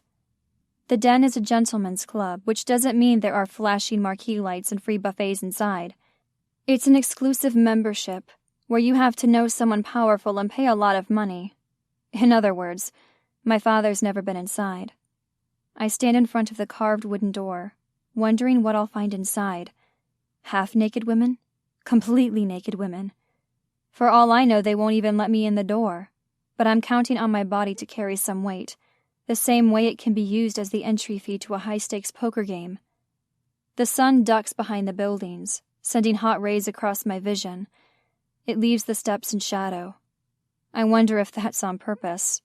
A smile tugs at my lips, as if rich men can bend the elements to their will. Then again, they brought me here, didn't they? As surely as rapids in the river.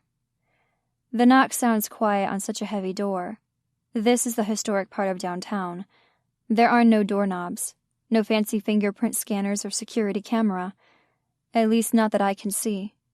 With a creak, the door opens. The dark silhouette is tall and familiar. The dark eyes a strange relief. I would have expected a doorman, maybe a bouncer. Not the man himself, his jacket missing, his shirt sleeves rolled up. He looks disheveled, as if I've pulled him out of bed. Well, maybe I did. Damon Scott? I say, making my voice as hard and as haughty as I can. He gives me a small smile. Penny? I'm here to talk about my father's debt. One dark eyebrow rises. Do you have $10,000? That was fast. Of course I don't have the money. It may as well be $10 million because I'll never make either amount. He doesn't even want the debt repaid. Not with cash. He wants a different currency. Can I come inside? I ask, hating how nervous I sound. He could tear me down with just a sentence, with a word. Instead, he steps aside, opening the door wider. The foyer is empty. No naked women. Nothing at all except an antique side table that actually seems demure.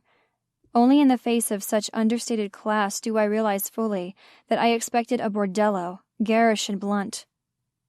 Follow me, he says, turning away. I watch his broad back, the smooth white linen. He doesn't wait for me. He doesn't have to. I hurry to keep pace with him, entering a room with plush leather chairs and a tinge of cigar smoke in the air. Have a seat, he says, pouring 2 fingers of amber whiskey into a crystal glass. He sets it down in front of me. It makes a soft chink against the warm wood table.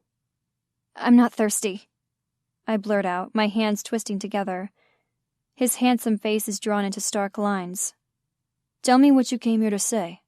I had felt more sure of myself in the cab, in my bedroom imagining Damon Scott's glinting black eyes as he told me I'd be his. Now that I'm here, my presumption seems embarrassing, my naivety even more so. The debt. I start, my tongue thick and ungainly.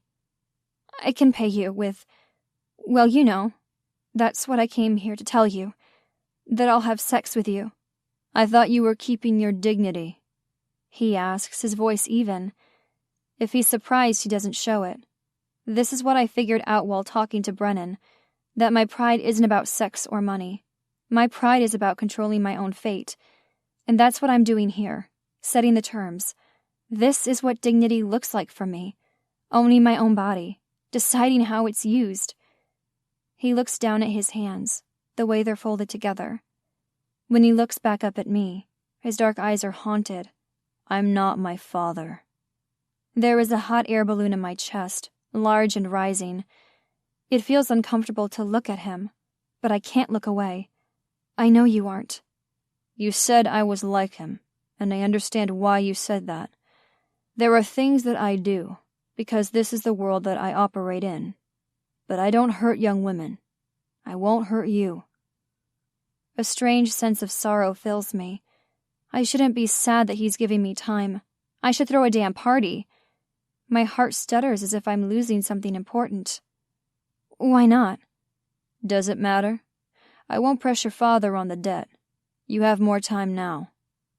Unease moves through my stomach because we're back to his terms. How much time? He looks away, giving me a glimpse of his hard profile.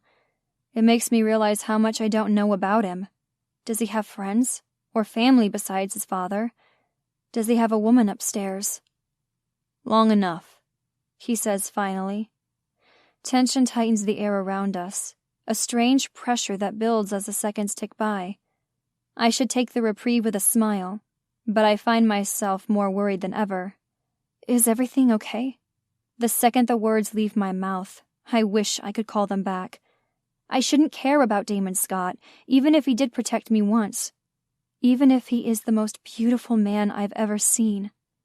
He glances at me, his dark eyes impenetrable. No. One word doesn't invite more questions. My feet are rooted to the concrete, my lips forming words before I've given them permission. Damon. Something sharp flashes over his face. Don't. Don't what? Say my name. I blink slow and uncertain. Why? Because it's what I need to get away from. This game we're playing, the stakes are higher now. High enough that I need to leave you alone. You're not safe. Undercurrents swirl around me, like the rapids that once pulled me under. I can sense the sharp rocks looming, the darkness closing in. I don't understand. I can't want you, Penny. I can't even like you. He wants me? Because I'm 15? A harsh laugh. That's not why. Do you think that could stop me? Do you think the police in this town would lift a finger to protect you from me? A shiver runs through me. Stop. He circles me on the pavement. That's the point. This has to stop. You're talking in riddles, I say, turning to keep pace with him. His voice drops lower. That's what you like, isn't it? Riddles, puzzles, something that will keep that sharp mind occupied for even a second. There's been so little of that. So little mystery, hasn't there? I swallow hard. You're the one who made me like this. I'm to blame, he murmurs, his tone sure but not sorry. Where are you going? That's not important. The important thing is that I won't be near you. You're in danger as long as I want you. As long as I follow you, as long as I have people watching you. In danger. You'll never be safe while I'm here. Anticipation beats in my chest. Maybe it's wrong to be excited by a man like him. Maybe it's disloyal to be interested in someone else. But Damon is right. He is a riddle I can't solve, and I've had so few of those. He's a warm, breathing puzzle with wooden parts and hidden clasps. I still remember the boy he was, so fierce and alone. What would I want with a puny kid? He said that to me so I wouldn't be afraid of him. It worked. It worked too well because even knowing what he's become, what he's capable of, I'm not afraid when he's near me. My body feels electric. My breath comes short, but not from fear. I place my hand on his arm. The first touch. He arcs from me to him along with a jolt of boldness.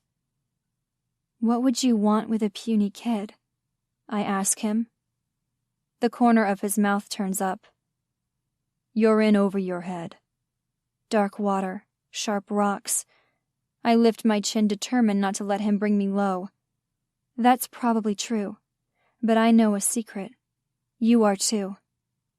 He moves so quickly I can't anticipate, can't defend it. Suddenly I'm up against the bricks, the coolness against my back, his hard chest an inch from mine. My sweet Penny. So smart, so pretty, so fucking little. And you're right.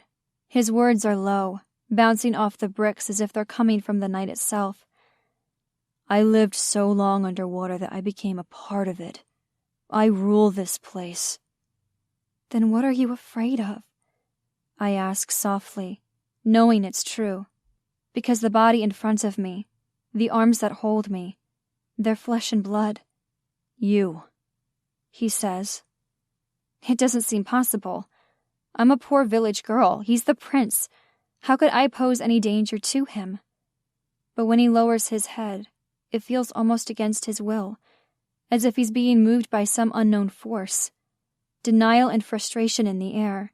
His lips brush my cheek, barely a soft touch. Chaste, innocent, earth-shattering.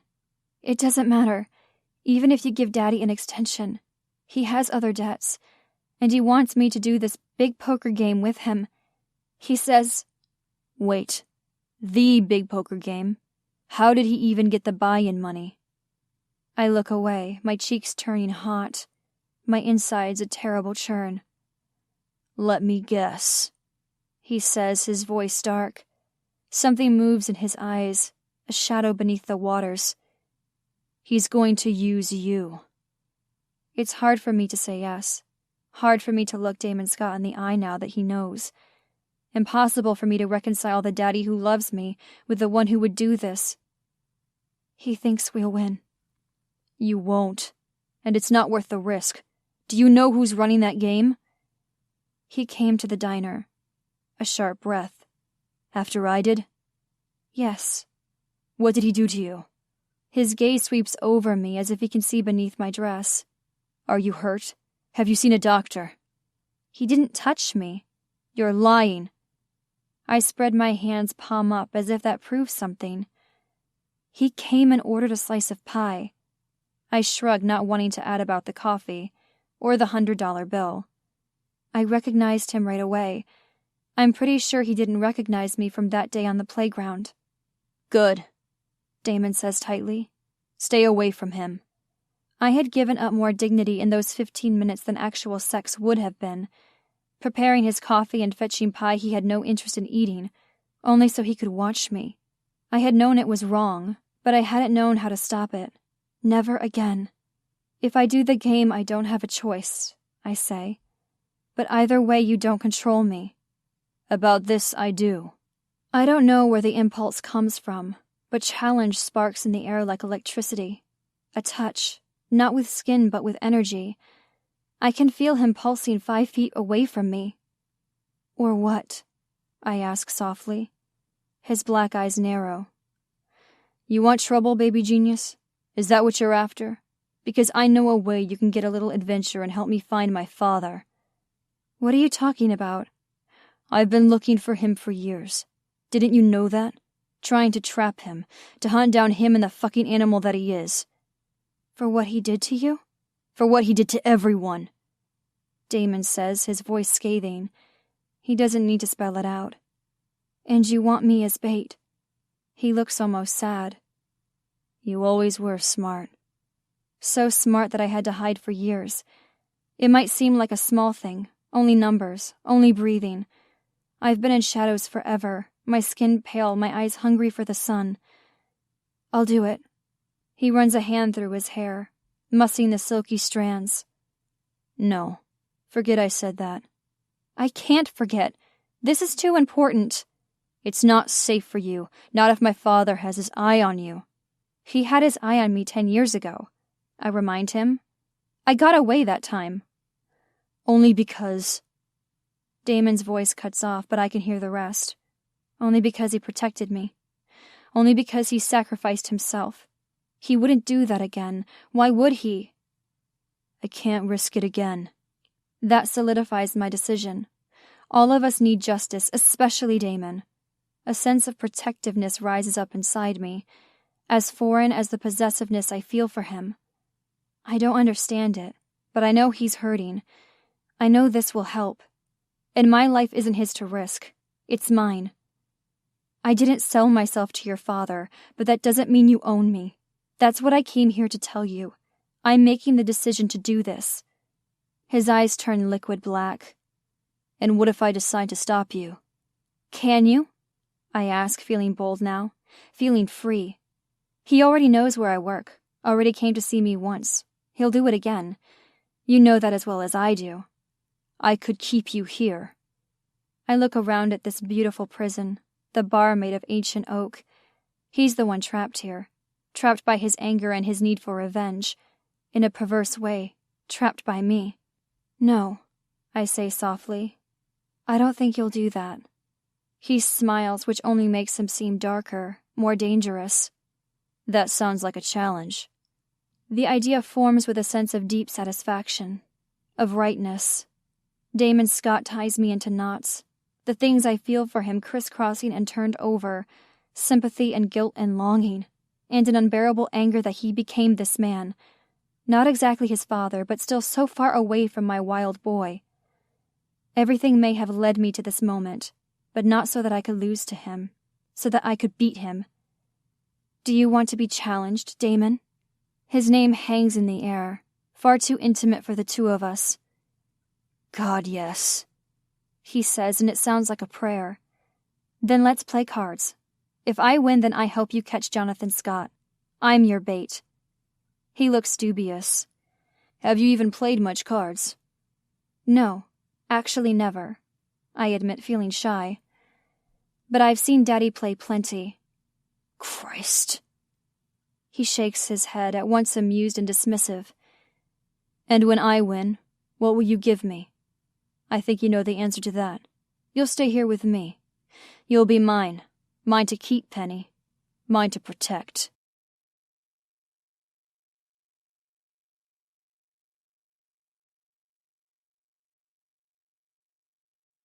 Chapter 12. Of course we don't play cards at anything as mundane as a kitchen table. Not over a coffee table the way Daddy sometimes fiddles with an old deck, shuffling the cards and running them through his fingers. He would never even bother with solitaire. It couldn't satisfy that itch. Damon has a private card table, deep emerald velvet and butter-soft leather on the bumper surrounding. There are only 2 seats at the table, even though poker usually has more. I imagine private business meetings happening in this small wood-lined room. Or maybe he brings women here. It seems appropriate for a man like him, or bordello for people turned on by risk. He pulls a chair out for me, every inch the gentleman. Even in a shirt soft from wear, and slacks less than crisp, he could be in a magazine for menswear. His eyebrow rises as I stare at him. My distrust of him must be plain on my face, because he seems pleased. Thanks, I mutter, dropping into the most magical chair I've ever sat in. I turn my face away so I can hide the look of pure bliss I must have. God, I would sleep in this chair. I would live in it. The thick leather cushions cradle my body like a cloud. Comfortable? He asks casually, laughter in his voice. He knows. Of course he does. He sits across from me all business. How many cards? Now I see the point of the chairs. They're a distraction, like his movie star smile, keeping me from seeing what's underneath. What game do you play? He smiles. I play all of them, baby. I want to know which one you like. Awareness rushes over my skin, smooth as water, down my arms, my back. I can't help the shiver that comes. His words a sensual caress. 5, I tell him, my voice faint. A classic, he says, sounding pleased. Of course, I immediately regret the decision. Anything that makes him happy must be bad. He pulls a fresh deck from a little shelf under the table, the plastic wrapper glinting off the lamp overhead. His hands are strong but deft, tugging the little blue strip with practiced ease. The wrapper comes off, discarded into a small leather wastebin. The scent of new paper and whatever glue coats the cards fills the small space as he pulls out the deck. His hands move impossibly fast, shuffling the cards with intimate knowledge. The same intimate knowledge I imagine he has with women. You're a woman, my mind helpfully supplies. Damon Scott won't be intimate with any part of my body, not if I win this game. There's a sense of loss about that, but also power, because I'll be the one to decide my fate. He deals the cards so fast they look like blades through the air, flying into two neat piles in front of us. I stare at the classic red designs, the nondescript backs hiding their numbers and their suits. My stomach is small and hard as a rock. How did I get here so fast? Shouldn't we have chips? I ask, because I'd like to count something right now. I don't think we need them, he says, his voice smooth and certain. We won't play long enough for that. One hand should do it, I think. The knot in my throat makes it hard to swallow. One hand? He smiles that stupid, beautiful smile. Luck of the draw. One hand means I won't be able to count the cards. There's only what I have. Not enough to be statistically significant. Does he know that I can count cards? I was sure he wouldn't know. Being able to do advanced calculus in theory doesn't mean you have perfect recall. Or maybe his insistence on one hand has nothing to do with counting. Maybe he doesn't want to waste time before claiming me. My gaze somehow strays to his throat, to the place at the collar of his shirt, tan skin and a hint of dark hair.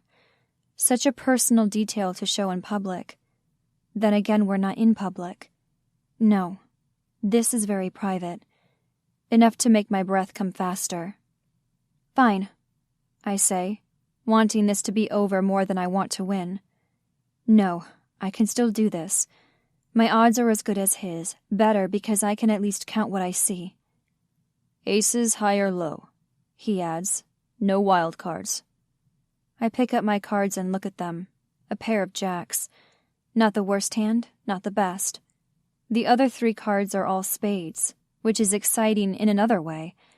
If I were to turn in my jacks, I might get back two spades, and that would be a strong hand, probably a winning one. Damon lifts only the corner of his cards, glancing at them briefly before pushing them back down on the table. It's the kind of move only an experienced player would do. Whereas I'm holding mine upright, my hands almost trembling. I push them down onto the table, clumsy. He leans forward, his dark eyes large in the dim light. Now that we've seen our cards, we could up our bet. Do you want to call, baby genius? The nickname plants itself inside me, some deep buried seed that finds new life. Don't call me that. And I thought you were already taking everything. If you win, what else could I give you? A kiss, he says, seeming contented as if he's already won. And it wouldn't be something I would take. You would give it to me. I stare at him, more shocked than I should be. Sex. I had offered him sex and he turned me down. Because he isn't like his father. And I suppose that's still true. I doubt Jonathan Scott would ever ask for a kiss. Somehow I could keep a serious face when we were talking about sex, but the suggestion of a kiss brings heat to my cheeks.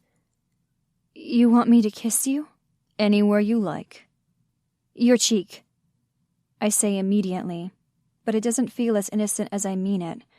Not when I imagine that dark stubble against my lips, the scent of him up close, the taste of his skin burrowing deep. He laughs, enjoying himself more than is decent. Really nothing about him is decent.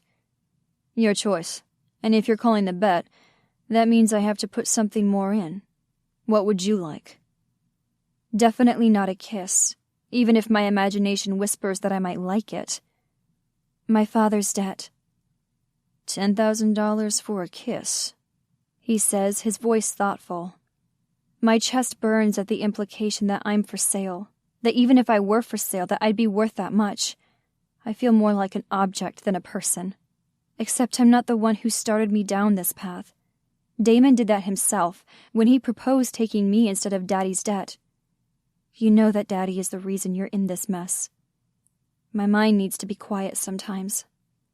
Take it or leave it, I say, sounding unconcerned. He makes a sound, kind of tortured, like I just said something sexy. I didn't say anything provocative. At least I didn't think so. But he seems to like it when I challenge him. It's enough to make me want to stop, but not really, because I'm going to fight to my last breath. Take it, he says, sounding almost cheerful as he pushes in his entire hand. My breath catches. All of them? That means he has a terrible hand. It also means that he could have anything on the next round. Most people think of randomness as favoring chaos, that he wouldn't be likely to get something strong in a single hand. But really, the odds are about the same to get a strong hand as a weak. Every last one. True randomness doesn't play favorites. It's just as likely to give you 50 heads in a row that an equal split of heads and tails. Then again, we don't have a truly random sample, not with us holding 10 out of the 52 cards. Whatever he picks up won't be any of these.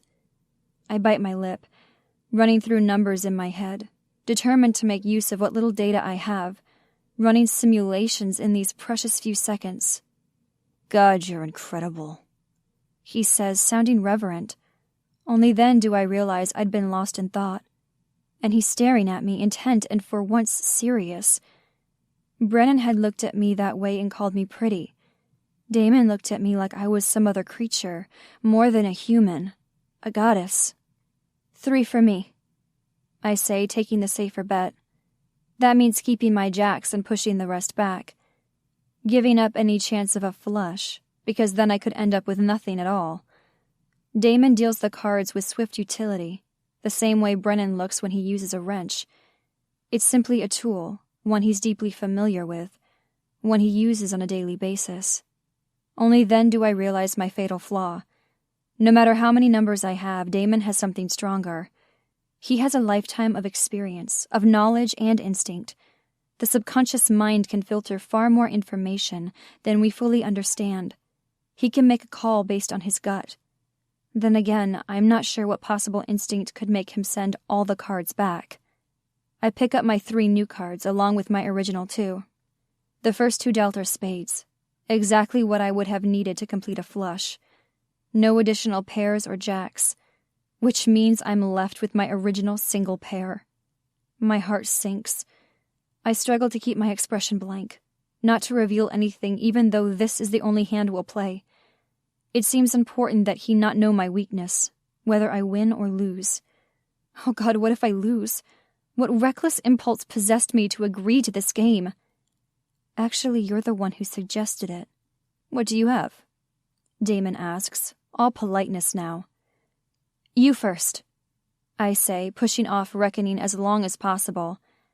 If he has 3 of a kind or a straight, I'll never forgive myself. I could have had more, if only I had risked more. Is this how Daddy gets in deep? Always chasing a bigger pot? Hating himself when he plays safe? Damon turns over his cards one by one. An ace of hearts, a queen of clubs, a 10 of hearts, a 3 of spades. So far the cards make nothing, but if he has an ace or a queen in his hand, I'm done. I'll be sleeping in this house tonight, maybe even in his bed. Bile rises in my throat because it doesn't matter how handsome his face or how strong his body. Ownership would be the ultimate loss. It doesn't matter if he brings my body pleasure, not if my mind's trapped in a cage. He flips the card. A 10. The breath I'm holding rushes out.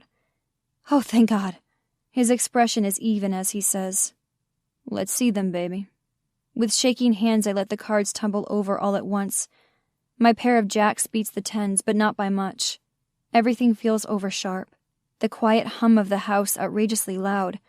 Adrenaline, I realize. This is the rush. This is why Damon plays the game. Why he loves it even when he loses. He curses softly. Call me the moment you see him. Don't serve him coffee. Don't bring him pie. Don't do a damn thing but pick up the phone and call me when he comes back.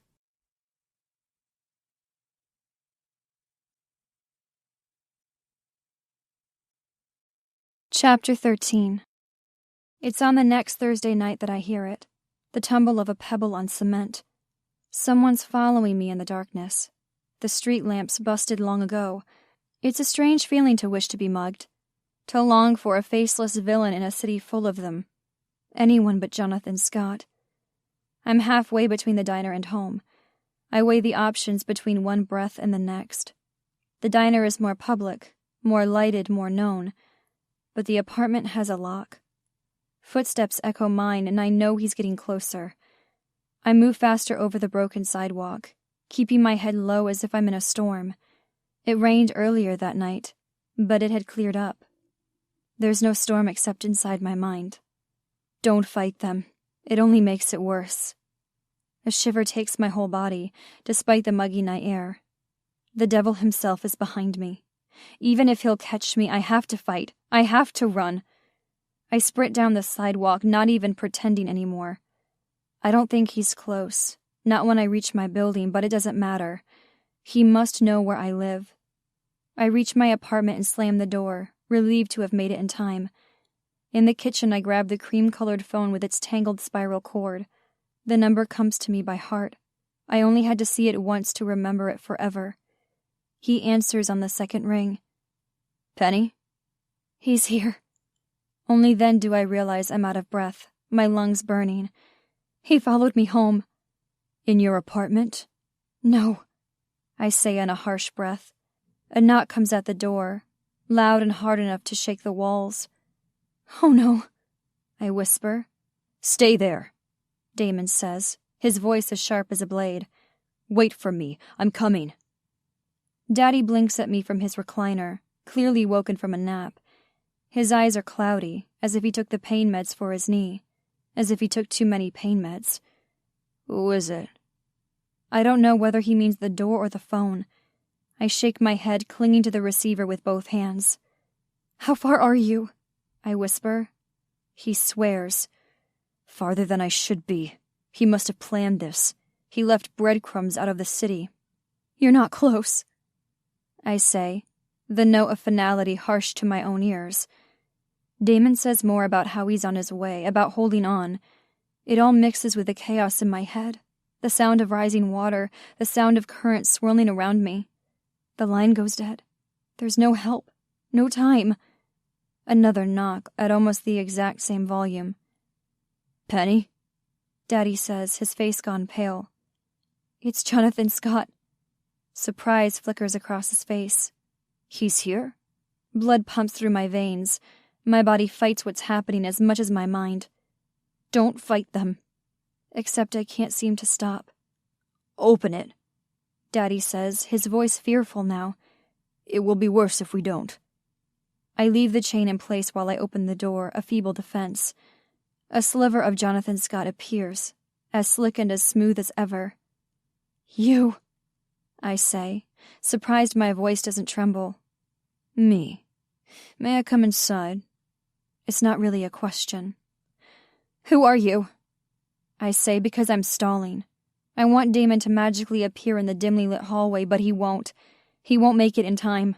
What will happen without him? What will happen to bait when the trap doesn't work? It gets eaten. The owner of this building. I swallow hard. He's the owner, which means that he's already had access to my apartment. He can burn the place down for all that the law can touch him. You're not the super, I say, still stalling. He works for me. The super is a disgusting human being, which suits this place perfectly. Hurry, Damon. How do I know I can trust you? I can't. He smiles.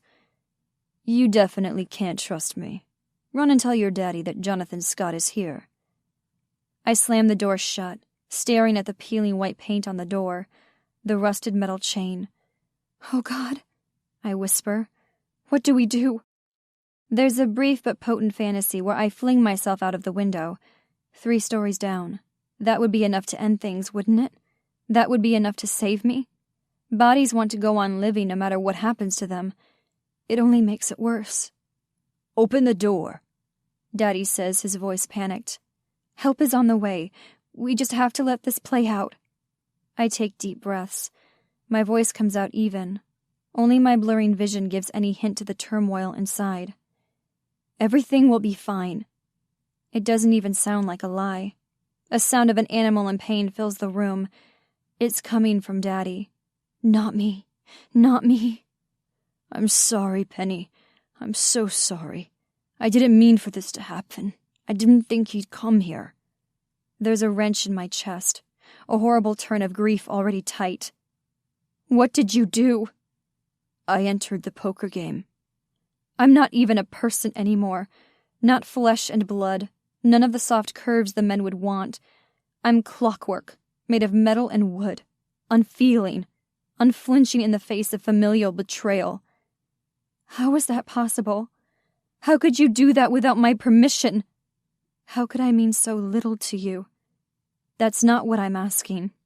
I want to know the mechanics of it, which gears turn to make this beating heart. He uses his damp t-shirt to wipe his forehead. I told them you agreed. And if I open the door and tell him I refuse?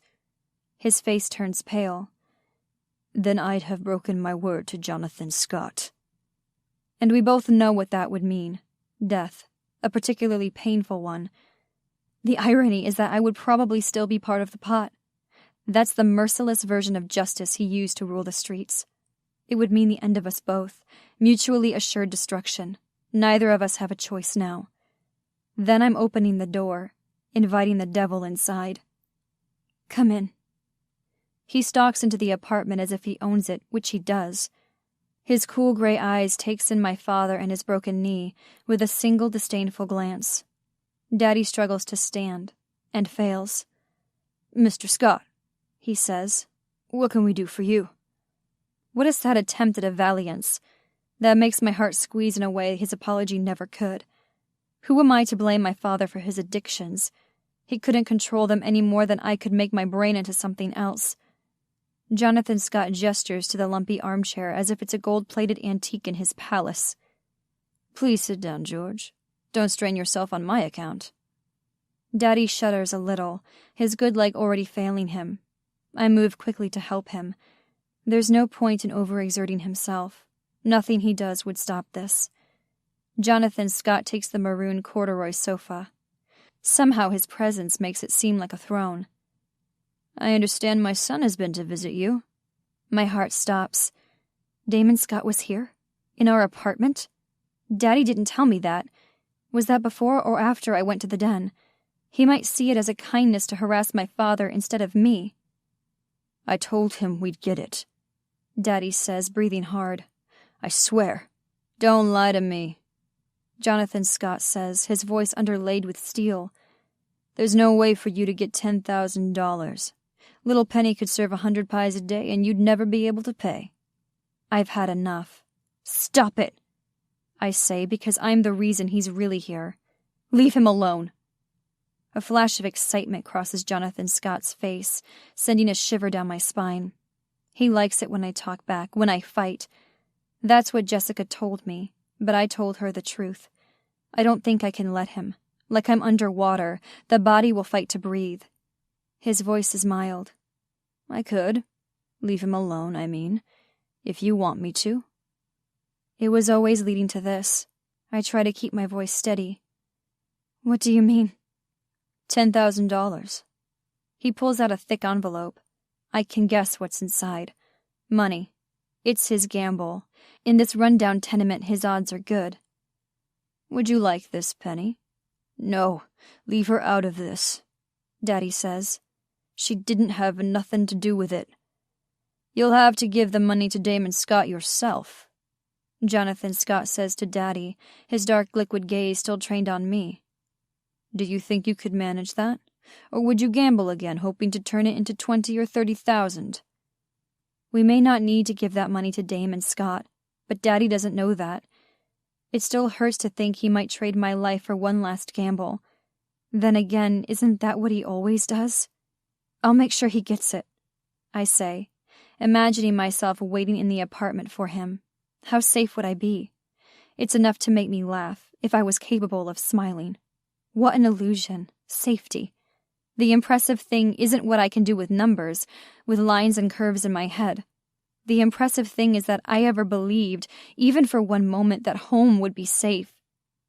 You won't, Jonathan Scott says, casual in his dismissal. Why not?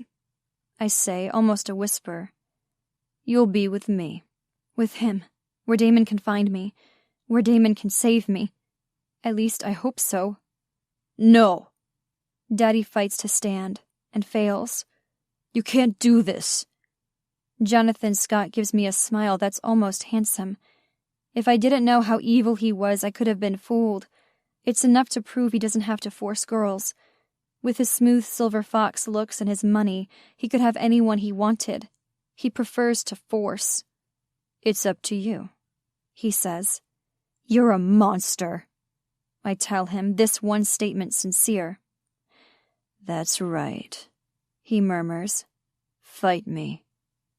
Don't fight them. I'm shaking with something. Maybe fear, maybe anger.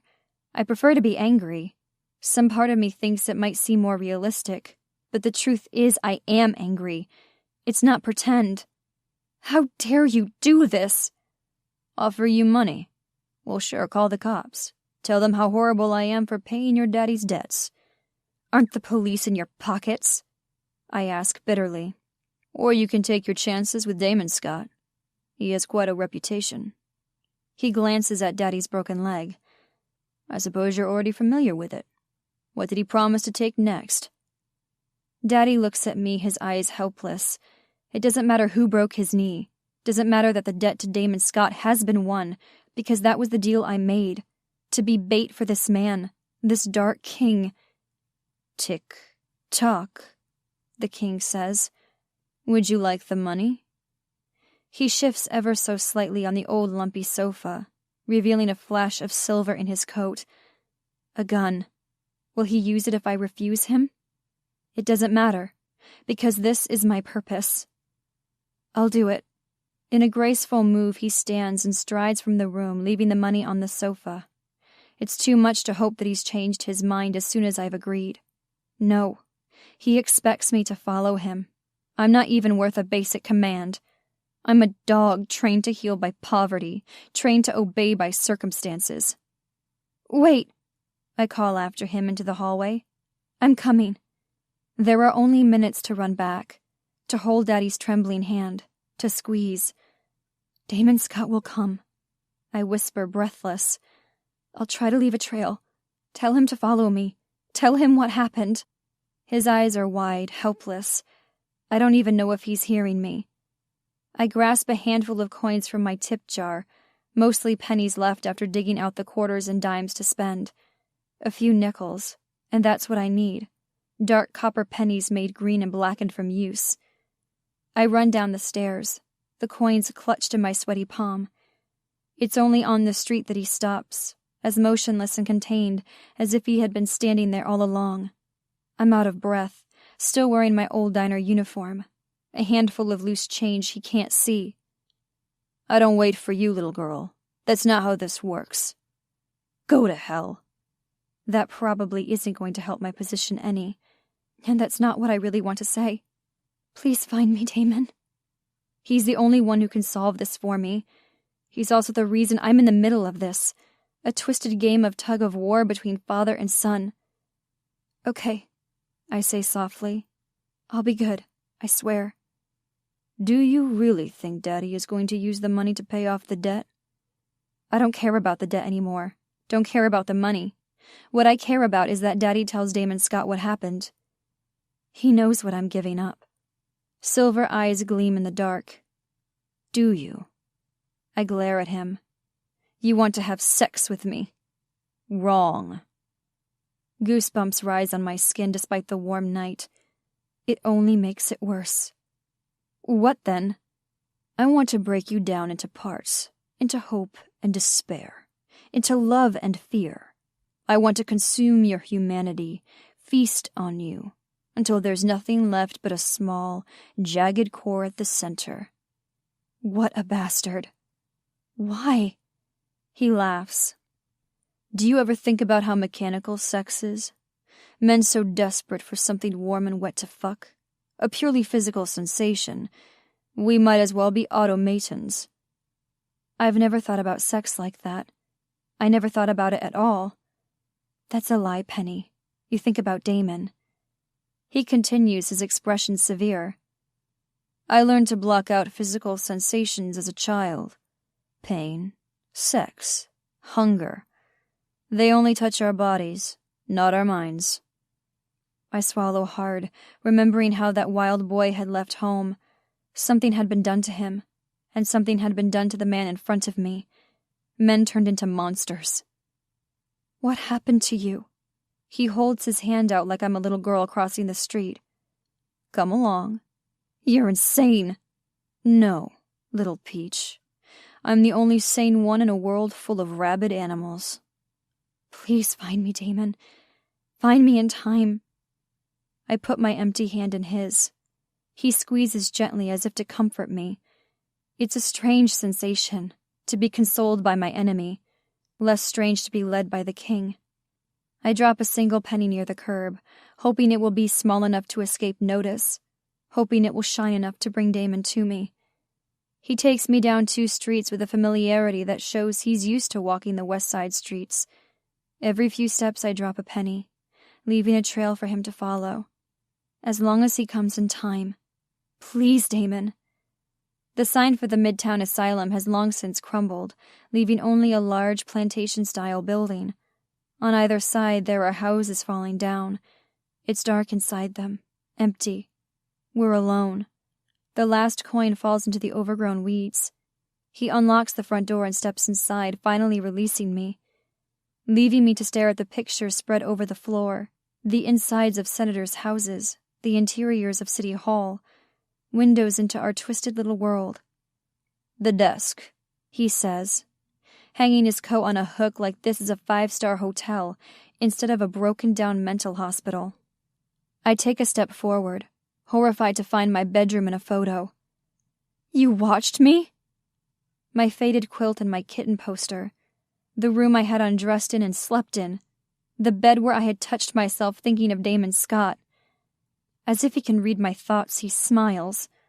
Sometimes at night, I hear you breathe faster, see your hand moving under the covers. It's so beautiful, the way you love yourself. My eyes widen. I'm not leaving here, am I? Not alive. He sounds almost regretful about that. The last thing I see will be those silver eyes. I run for the door knowing I'm trapped. Of course he catches me. That night I learned why Damon Scott could hold his breath underwater for so long. Because his father forced him there, longer and longer until he had to adapt to survive. It's a brutal existence, the water closing in on you, almost praying for death because it would be a relief. Green tiles, black water, the certainty that this will be the last thing I see. The decision to survive, if only to spite the monster. My body is broken and split apart, violated, twisted into something unfeeling. That night my mind cracks into a million splinters. But the king was wrong about one thing. I don't die, no matter how many times I wish I would. I learned to hold my breath the same way Damon Scott did. We have something in common now. We're both monsters. Not the kind you can see on the outside. He wears a secret smile on his handsome face. Bruises faded back to pale skin on my naked body. It's only inside that something can never be repaired. Only inside that I never really leave the water. Inside that I learn to need the dark.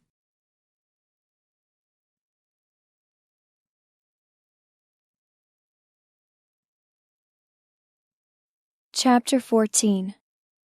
All those years ago, I didn't like the water. I was too busy clinging to the slippery rubber, too frantic kicking to stay close to Mama, way too afraid of drifting away. And then Damon Scott came into my life, a force of nature, a tidal wave, and I learned that there are compensations for drowning, that I can float, my body shivering and catatonic.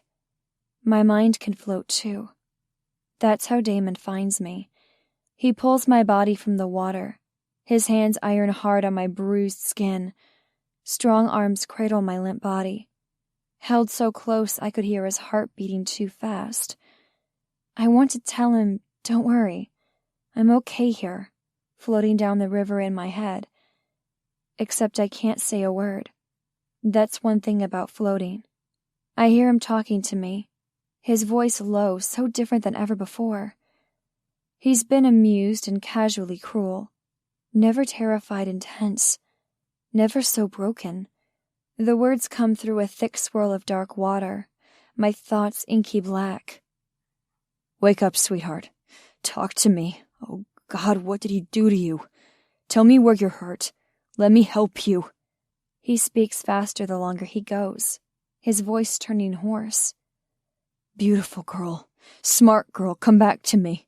He carries me for what feels like miles, my uniform drenched, his grip impossibly tight. Part of me wonders how he must look. A man in a suit carrying a half-conscious girl. Does no one stop him?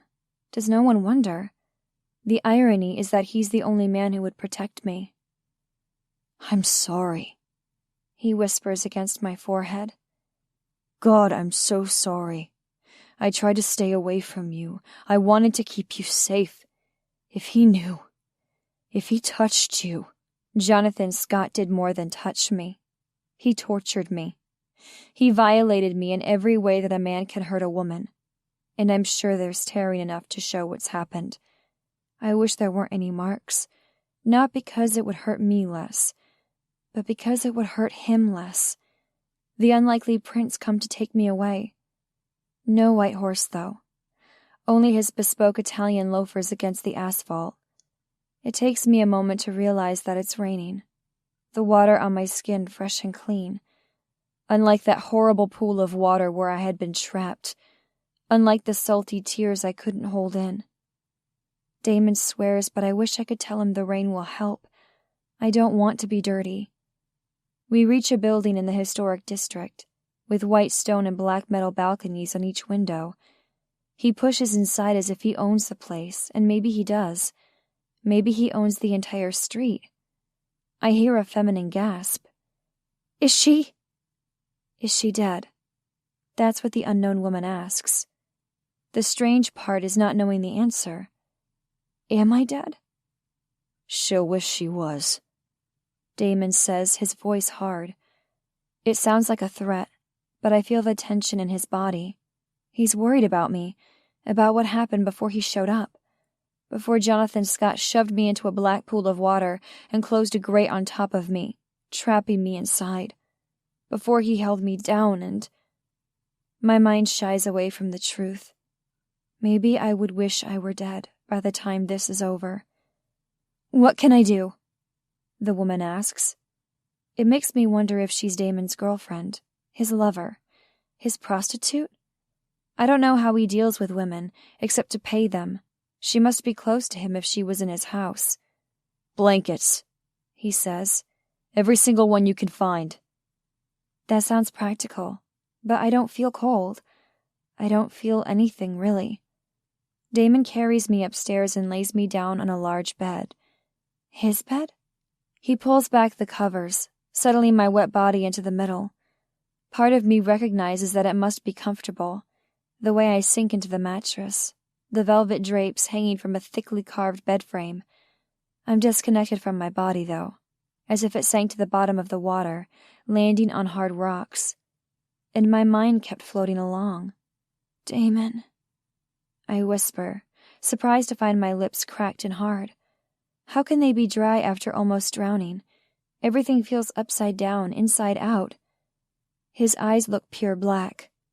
I'm here. Don't leave, I whisper, swallowing hard to get the words out.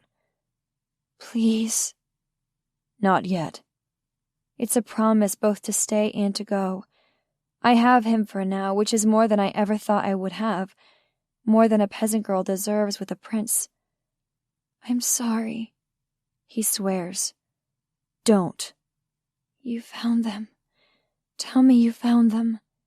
Yes, your breadcrumbs, my smart girl, my beautiful girl. He presses a kiss to my forehead. I know his lips are touching my skin.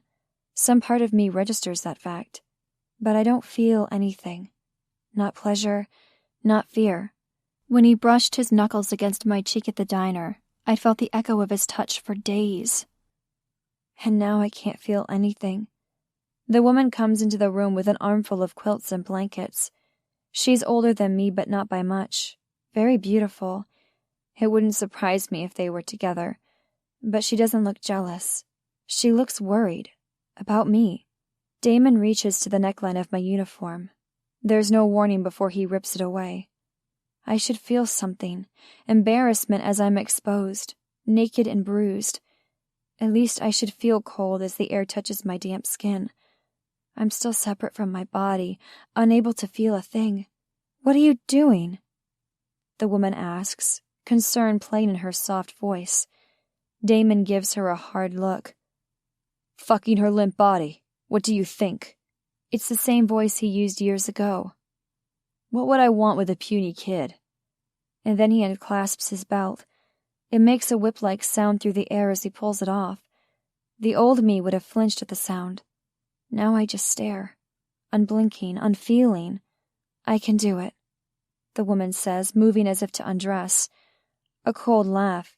As much as I'd love to see the two of you in bed together, I don't want to see what happens when Gabriel finds out I saw you naked. You saw me naked at the auction, she says. That doesn't count. You weren't his then. So they aren't together. I can't even feel relief, not with the word auction hanging in the air. Is that what would happen to me? And as horrible as that sounds, wouldn't that have been better than this? Anything would have been better than this.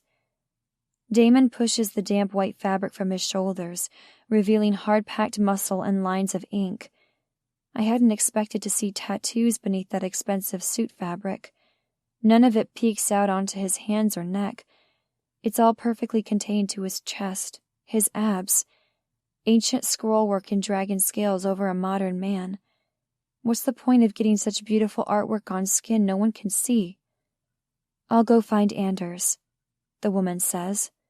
Damon's voice is a drawl, closer as the bed dips in his direction. Really intent on making this a threesome, aren't you? He's a doctor. He lost his license, Damon says, his touch burning hot as he pulls me into his arms. Oh God, I didn't feel anything. I didn't want to feel anything, but he's like a flame. I'm consumed by him. I want the girl to be worried about me now, to help me get away from this, to pull me out of the fire, but she seems content to leave me there, especially as Damon smooths a wet lock of hair away from my cheeks. He probably looks gentle, but she can't see how it burns. Only Damon's eyes are cold black stones that give nothing away. Gabriel said it was fine, she says. Anders stitched his gunshot wound. Damon glances at her. Gabriel was shot? Grazed, on his neck. The bullet was meant for me. You don't know that, says a new voice, male and gravelly. The girl sounds surprised. You shouldn't be standing. And you shouldn't be in Damon's bedroom. This is his bedroom? She asks, uncertain. So this is his bed, and this is his house. Of course it is. Expensive and luxurious and completely impersonal. It doesn't mean anything that he brought me here, that he holds me tight as if he can't stand to let go. I tell myself that, but it still burns too hot. His arms and his abs. He's hard and warm and painful. And then I feel something against my hip. Oh God. I may not have gone all the way with Brennan, but I recognize that. This one's bigger and more insistent. When I try to squirm away, Damon holds me tighter. I hear you almost died, Damon says, his voice casual, as if he's not throbbing against me.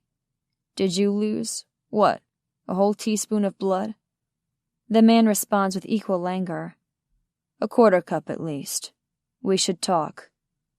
I can already hear the words. They whip around in the water between us. Words about Jonathan Scott and about pain, about bullets and about sex. You can talk in front of me, the woman says. I want to know. No, you don't. I want to tell her that. Damon looks at me, reading the truth in my eyes. In private, he says. She doesn't give up. Why? What happened to her? Does it have to do with your father? Only when Damon pulls away from me do I feel the cold. It's deep in my bones, settled like ice that will never melt. I want the fire back, but I know it will hurt. It doesn't matter what I want. Damon is already getting dressed, already leaving, already riding away on his invisible white horse. Stay with her, he tells the girl. Her name's Penny. What happened to her? The woman says again, her voice desolate, knowing he won't answer. Of course Damon obliges, leaving without another word. Then it's only this woman and me, someone who was auctioned off like some rare and valuable object, and meanwhile I'm cracked into 1,000 pieces, like a worthless one. The princess and the pauper. She doesn't undress like Damon, which is a small relief. I don't think I could handle any more vulnerability in this night. But she does join me in the bed, stroking my hair gently until I fall asleep. I wake up with the room darker, the shadows deeper. Her body feels warm and still beside mine, as if she had drowsed too. Who is she? And why does she care what happens to me? Or maybe she does whatever Damon tells her to do without question. I'm all too familiar with that unblinking obedience. Are you one of them? I ask, half in the dream world. One of who? The whores. I can't say the word not only because it would offend her, but because I'm one of them. What are we called anyway? One of the girls. The ones Damon collects when someone can't pay the loan back. Do you mean the strippers? Are they strippers? I ask, my voice thick with sleep. I guess it makes sense. A way to make money where none had been. And probably some of the customers are the very same men who owe money. It's a complete circuit, powering Damon Scott's rise to power. But I can't really imagine Damon on a cigarette-littered floor, tossing dollar bills on stage. My eyes flutter closed again. I thought he kept them for himself. I imagined a harem of girls, one for every day of the month. At least that's how he had made it sound. Was that supposed to make it more palatable? So I would go more easily into my captivity? She sounds contemplative, as if she's wondering the same thing. There aren't other girls. At least not here. What made you think there were? Come to terms with what you have to do. He threatened to take me, if Daddy didn't pay. Maybe he wanted you to work off the debt. She says, uncertain. But I swear to God you'll be mine. No, I say, drifting back into sleep. He said he'd make me like it. The strange thing was, I believed him. He told me what he wanted to do, him and me. She holds my hand when the doctor comes. He doesn't wear a white coat or carry a black bag. Instead, he wears only black slacks, exposing his broad chest with pale red hair and silvery scars I've seen on men who fight a lot. His soft-sided gray cooler looks more like it should carry body parts rather than heal them. Trust him, she whispers, squeezing my hand. I close my eyes, holding on to her when he examines me. The doctor may look like a thug, but his manner is professional, impersonal even. He doesn't express any surprise over finding my ribs bruised or my rectum torn. It's with a fast, impersonal touch that he cleans my wounds and applies topical antibiotics. And blissfully he has pain medicine. Serious, hardcore pain medicine. The kind you can get addicted to. That's what I need right now. I need to escape my own mind, my memories. I need oblivion. The pain medicine backfires because I can't wake up. Not even when I want to. In the darkness of my nightmares, Damon can't reach me. I'm deep underneath the water where it's only black, and on the surface a thick layer of ice. I don't know if he could have made me like kissing, if I would have ever liked sex, but there's only fear now. Only a cold certainty that whatever comes next will hurt. Only the strange dread that I'll like it that way. The next morning I wake up encased in ice, the events of last night frozen away, and I'm sure I can stay this way as long as I don't talk or move or think. I stare up at the blank ceiling, carefully not imagining about Damon sleeping in this same place night after night. Avery is the young woman's name, She stays by my side the whole night, only leaving briefly to confer with the doctor and someone who brings clothes for us both. She dresses me in a loose tank top and yoga pants. On an intellectual level, I know the clothes are comfortable. They feel like velvet against my skin. Apparently, rich people even have different workout clothes. But on a physical level, I don't feel anything. Not pain. Definitely not hunger, especially once I see the table heavy with food. Damon sits with another man at the table, speaking in low tones. Both of them stand when we come into the room. It's an old-world courtesy, but one lacking any warmth. Damon's eyes are as cold as I've ever seen them, and they don't linger long on me. Avery leads me to one of the empty chairs before taking one opposite me. I stare at the teacup in front of me, only distantly curious. It may as well be a flying saucer, something to be poked and prodded, examined. Nothing that could provide comfort. The whole world seems foreign now. Did you find anything? The other man says. I remember Avery talking to him. Gabriel. There could be 1,000 meanings, but I know which one it is. The same way I could count cards and calculate statistics without really wanting to. Did he find anything in that abandoned mental hospital? Nothing useful. Damon answers, his voice low and flat. Gabriel presses forward. You know him best. What's his next move? He thinks he's teaching me a lesson. What does any teacher do? Reinforce the lesson. Give homework. My mind flashes to Damon in the old trailer, holding that damned book of trigonometry. My stomach turns over, threatening to spill over the nice shiny china. Does that mean Avery is safe? A cold smile crosses Damon's handsome face. The opposite. Gabriel makes a low growling sound. Then we can't wait. No. Damon says agreeably. The men will go looking for Jonathan Scott. Will they find him? That seems doubtful. This is an elaborate game. I haven't seen enough of the cards to count them, and I'm only a chip in the pile, moved around on the velvet without a thought. So I'll bring Avery back, the other man says. Damon nods. We can meet this afternoon. Avery seems to perk up. Can you maybe talk to me instead of about me? I'll bring you back to my house, Gabriel says to her, his expression a strange mix of possession and deference. And then meet with Damon this afternoon. What about Penny? Everyone in the room looks at me. The heat from the gaze is searing. Look away. Look away. What about her? Gabriel finally asks. Who will take care of her? Avery demands. Damon doesn't move a muscle, but I feel his fury as if it flickers, his own flame. I'll find someone, he says, nothing in his voice giving away his anger. I'll stay with her, Avery says, although I can hear the uncertainty in her voice. Absolutely not, Gabriel says. My house is the safest place for you, especially when both Damon and I aren't there. The security team is already installed there. Then she can come with me. Avery kicks me softly under the table. She wants me to say that I agree with her, but I don't really. I like Avery, but she's probably safer without me. If it's safer there, then she'll be safer too. The force of Damon's discontent takes the air from the room. In the tense silence, I imagine a million things he could say. I'll take care of you, Penny. The fantasy gets stronger. Take her, he says, his voice cold as he stands and tosses down his napkin. Then he leaves the room, as if he decided on his dinner order instead of my fate.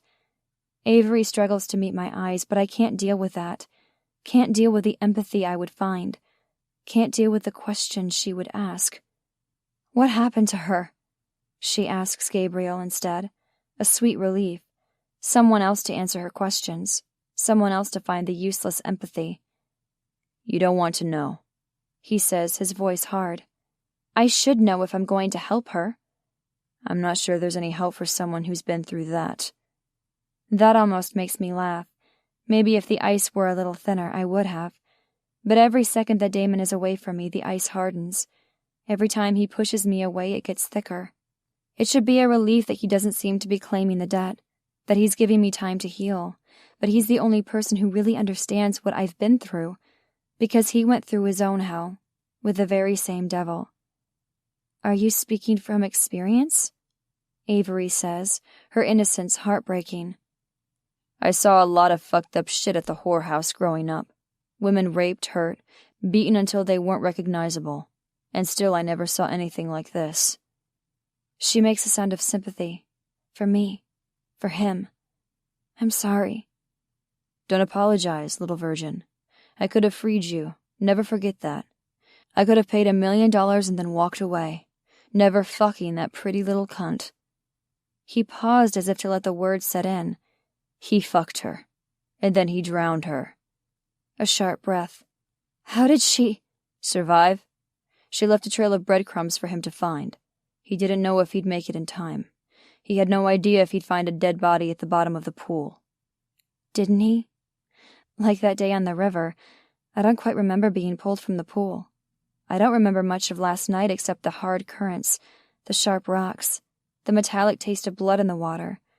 That must have been horrible for Damon, but it's hard to feel sympathy, hard to feel anything at all. Thank God he didn't. Avery sounds painfully earnest. What Jonathan Scott did to her, most people would rather have died. I know I should feel something about that. Shame, probably. But all I keep thinking is, what if I did die last night? What if the only parts of me worth saving sank to the bottom of that cold pool? I can be dressed up and fed like a doll, but I'm not a person. I can walk around, my body controlled by the people around me. What makes me human? What makes me want to be human? It seems like a horrible thing to be. So weak and unwilling.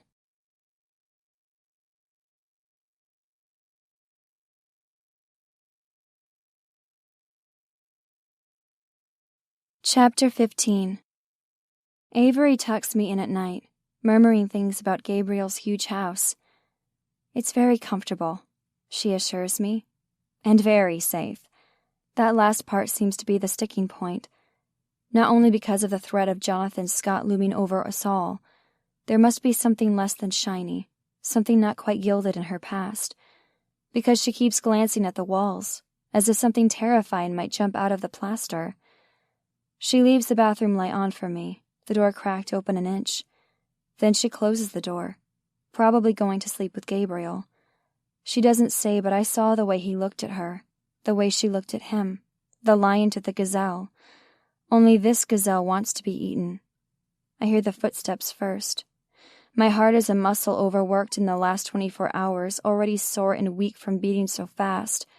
Now it strains against my ribs, making weak protest.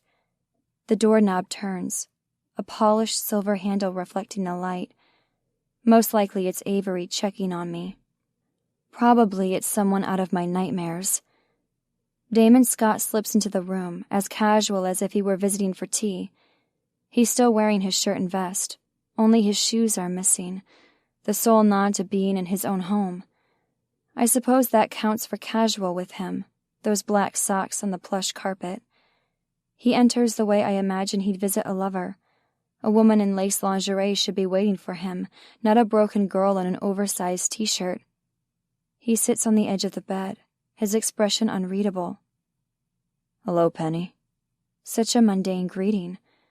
I want to do something drastic in response, to scream or tear out my hair, something to show the utter chaos inside me. He must see it. He must feel it, having that monster for a father. Screaming would require feeling something. I would rather not feel, so I say nothing.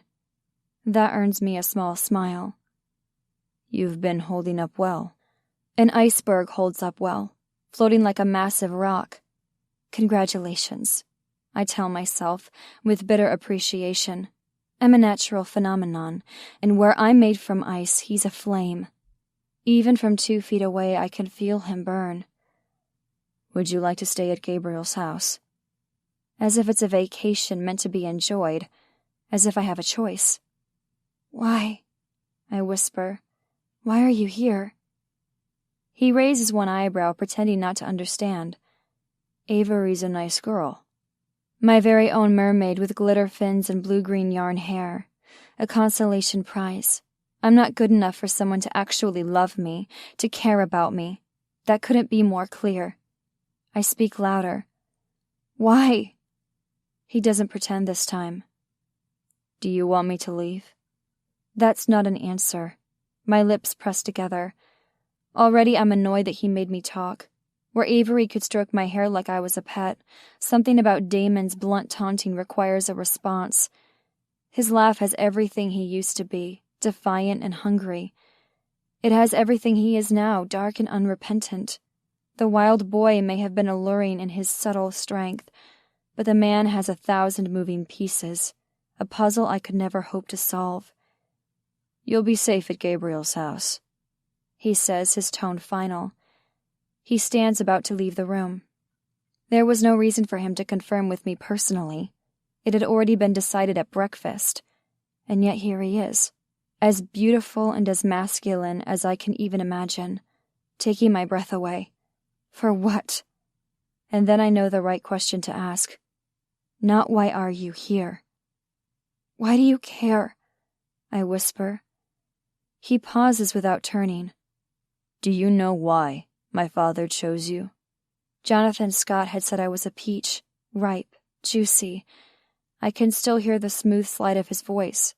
I can still feel the sharp bite of his teeth in my flesh. Every part of me tenses, every muscle in my body taut. It was the right question if he wanted a reaction from me. Something desperate or even violent. Something dramatic. I press my nails into my palm, forcing down the bile in my throat. Then Damon looks back at me, his dark eyes knowing. Because he knew you meant something to me. A man who owns half the city, wealthy, powerful. The sound that bursts from me should be a laugh. Instead it sounds like something crackling. I thought he would be smarter than that. I don't mean anything to you except $10,000. Damon gives me a small smile, a little wry. Smart people don't always have perspective. Is that why Damon came to visit me? Because he feels like he owes me something. He doesn't owe me anything. It wasn't him who hurt me. He already sacrificed himself for me once. I always dreamed of being a mermaid, how they could swim around without a care for what happened above water, in their own little world. Only now do I understand how constraining it would be, how suffocating it can feel even when you can breathe. Whether the water is dark or light, tinged with blood or sparkling blue, you're trapped inside. I'm sorry, I say, though I'm not sure what I'm sorry for. His grief, even though he doesn't look sorrowful. He looks hard and glinting, like a diamond. That's the way he stares at me, looking almost angry at my words. I swear to God, Penny, what I would do to you, if only... My breath catches. If only what? If only you weren't so fucking terrified. I couldn't argue with that. Terror has sunk so deep in my bones it feels like survival. I wasn't sure what would be left if you tried to strip the fear away. Would there be anything to hold me up? He said he was leaving my virginity. I say, the memory sore and raw, festering. He took me from the back, but he said he would leave me innocent for you. Damon doesn't have any of the surprise that Avery did, none of the pity. And then he takes a step toward me, another one as if pulled by the invisible string of my pain.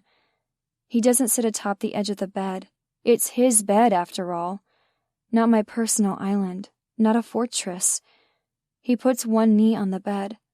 That's the only warning I get before his body covers mine, caging me, before he holds me down with the very heat of his presence.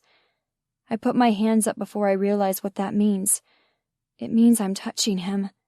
My palms against his broad chest, my hands feeling warm skin and hard muscle. I yank my hands back as if they're scalded. You're too young, he murmurs. There's this heat coming off him, like he's a fire and I'm thawing out. I know it's not safe being this close. He could burn me, but there's also a small part of me that feels alive, only when he's here, only when he's on top of me, his warm breath on my forehead. I thought the cops couldn't protect me. They can't, but I can. For half a second, sweet relief. I want his protection, even if it means my ruin. Except that isn't what he's offering. Isn't what he's demanding. Realization crashes down on me. He's going to send me far away, into the Arctic where my ice can set in. I should be grateful for that, but I can't. The whole world will see me as broken after what happened to me. God, even I agree. He's the only person in the world who could have seen me as whole. Because I'm tainted now? I say, my voice wavery. Because you're mine. I told you it would happen. This changed the timeline, changed the methods, but it could not change that one fact. It's impossible to argue with that when he's braced above me, when the musk and man scent of him surrounds me, when the same sheets that rubbed over his naked body now embrace me. There are marks, I say, on my body, my soul. He gouged me deep enough that I haven't stopped reeling for hours, for days. I will still feel him in years, if I live that long. On my deathbed there will be Jonathan Scott's teeth marks aching on my skin. With my final breath I'll remember how it felt to drown. Damon nods, his expression grave. Let me see. They're in the secret places in my body, the ones I'm too young to show him. He doesn't wait for me to obey. Instead, he grabs the hem of the extra-large t-shirt, yanking it up until the cool air flashes over my stomach. The back of his hand touches my pale skin. An accidental touch, fleeting. I suck in a breath, whether from humiliation or something else I don't know. I'm wearing the panties Avery gave me, white with little pink flowers on them. The edge of the panties is scalloped, little ruffles over my skin, and underneath mottled brown and dark red marks that spread over my ribs. A hiss of something like pain escapes Damon. He stares with a kind of reluctant fascination, unable to look away from the contrast of white fabric on dark bruises. You fought him, Damon says, his eyes meeting mine. There isn't a question in his voice. Don't fight them. It only makes it worse. I understand now why Jessica told me that. It makes everything harder, sharper, darker. I never wanted to fight, the same way I never wanted to drown. It happened, my body reacting to its environment, animal instinct beating out reason. My question flickers at the edges of my mind. Maybe that's when I lost myself, when I really broke, when I lost the numbers in my head. For the first time since he came into the room, he looks surprised. You didn't lose the numbers, Penny. No one could take them away from you. Then maybe I gave them up voluntarily. Maybe that's the price I had to pay to survive.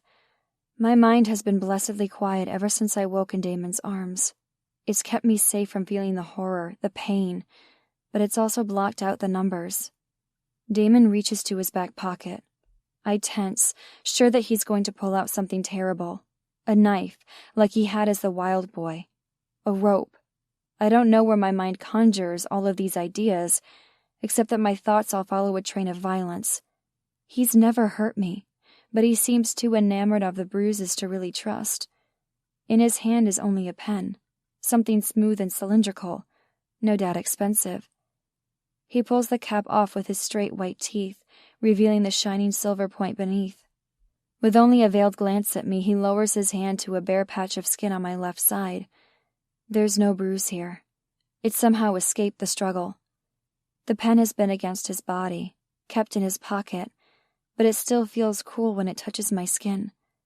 I tried to make out what he could be writing based on feel, but there's a dull throb of pain all over and a numbness from the medication, noise that drowns out the feeling of his fountain pen. He pulls down the t-shirt before I can see what he's written. Then he straightens, his knee still pressed between mine. Only 800 thread count sheets and fine wool slacks between us. Go with Avery. Be a good girl for her. She'll take care of you. The word until pulses in the air, asking and asking until I could finally voice the question. Until when? Until I kill my father, of course. He's all the way to the door before I ask the question that's been haunting me since I swirled underneath that pool. since I saw exactly what his father had done to make him able to hold his breath so long. Why haven't you already? He stands in front of the dark walnut door, facing away from me, his body locked into position like a statue, his voice almost separate from him, an unknown force in the room. That's what he wants, to turn me into a killer, to make me like him. Finally, I understand that though he's been abused and harmed and corrupted in infinite ways, there was one piece of him left untouched, one part of the wild boy that remained, and he was going to burn that part with iron, to brand it until only blackness remained, because of what happened to me. My breath is trapped, held captive by the grief I feel for that small part. I worried he didn't exist anymore, but he did. He's standing 5 feet away from me. Wait, I tell him. Don't do this. You don't have to. I do, he says softly, not turning to me again. That part is over. Then he walks out the door, leaving me staring at the place where he stood. The room is bathed in shadows, more dark than light. I step out of the bed to the soft carpet, feeling it thick beneath my toes. I cross to the bathroom, blinking at the overbright light. I face the wide mirror and lift my t-shirt by its hem. I read what he's written backwards. A proof. A simple proof from the trigonometry book. I shouldn't even remember. He definitely shouldn't. Unless he looked up the book later. Unless he read it again and again. But why would he do that? The answer filters into my mind, like sunlight through the dust motes, caught and held before shining again. Of course the numbers haven't left me. There they are, as clear to me as the sun. Damon must not have doubted that. As I stare at the scrawled ink on my skin, my doubt fades away. It's replaced by the confidence that let me challenge Damon Scott to a poker game. The confidence that's let me survive the West Side all these years. And now Damon has gone to kill his own father, to become the monster he's fought his whole life. Will he ever stop saving me? If he becomes a murderer, he might. If he kills Jonathan Scott, he'll lose his last shred of humanity. I have to protect him the way he protected me.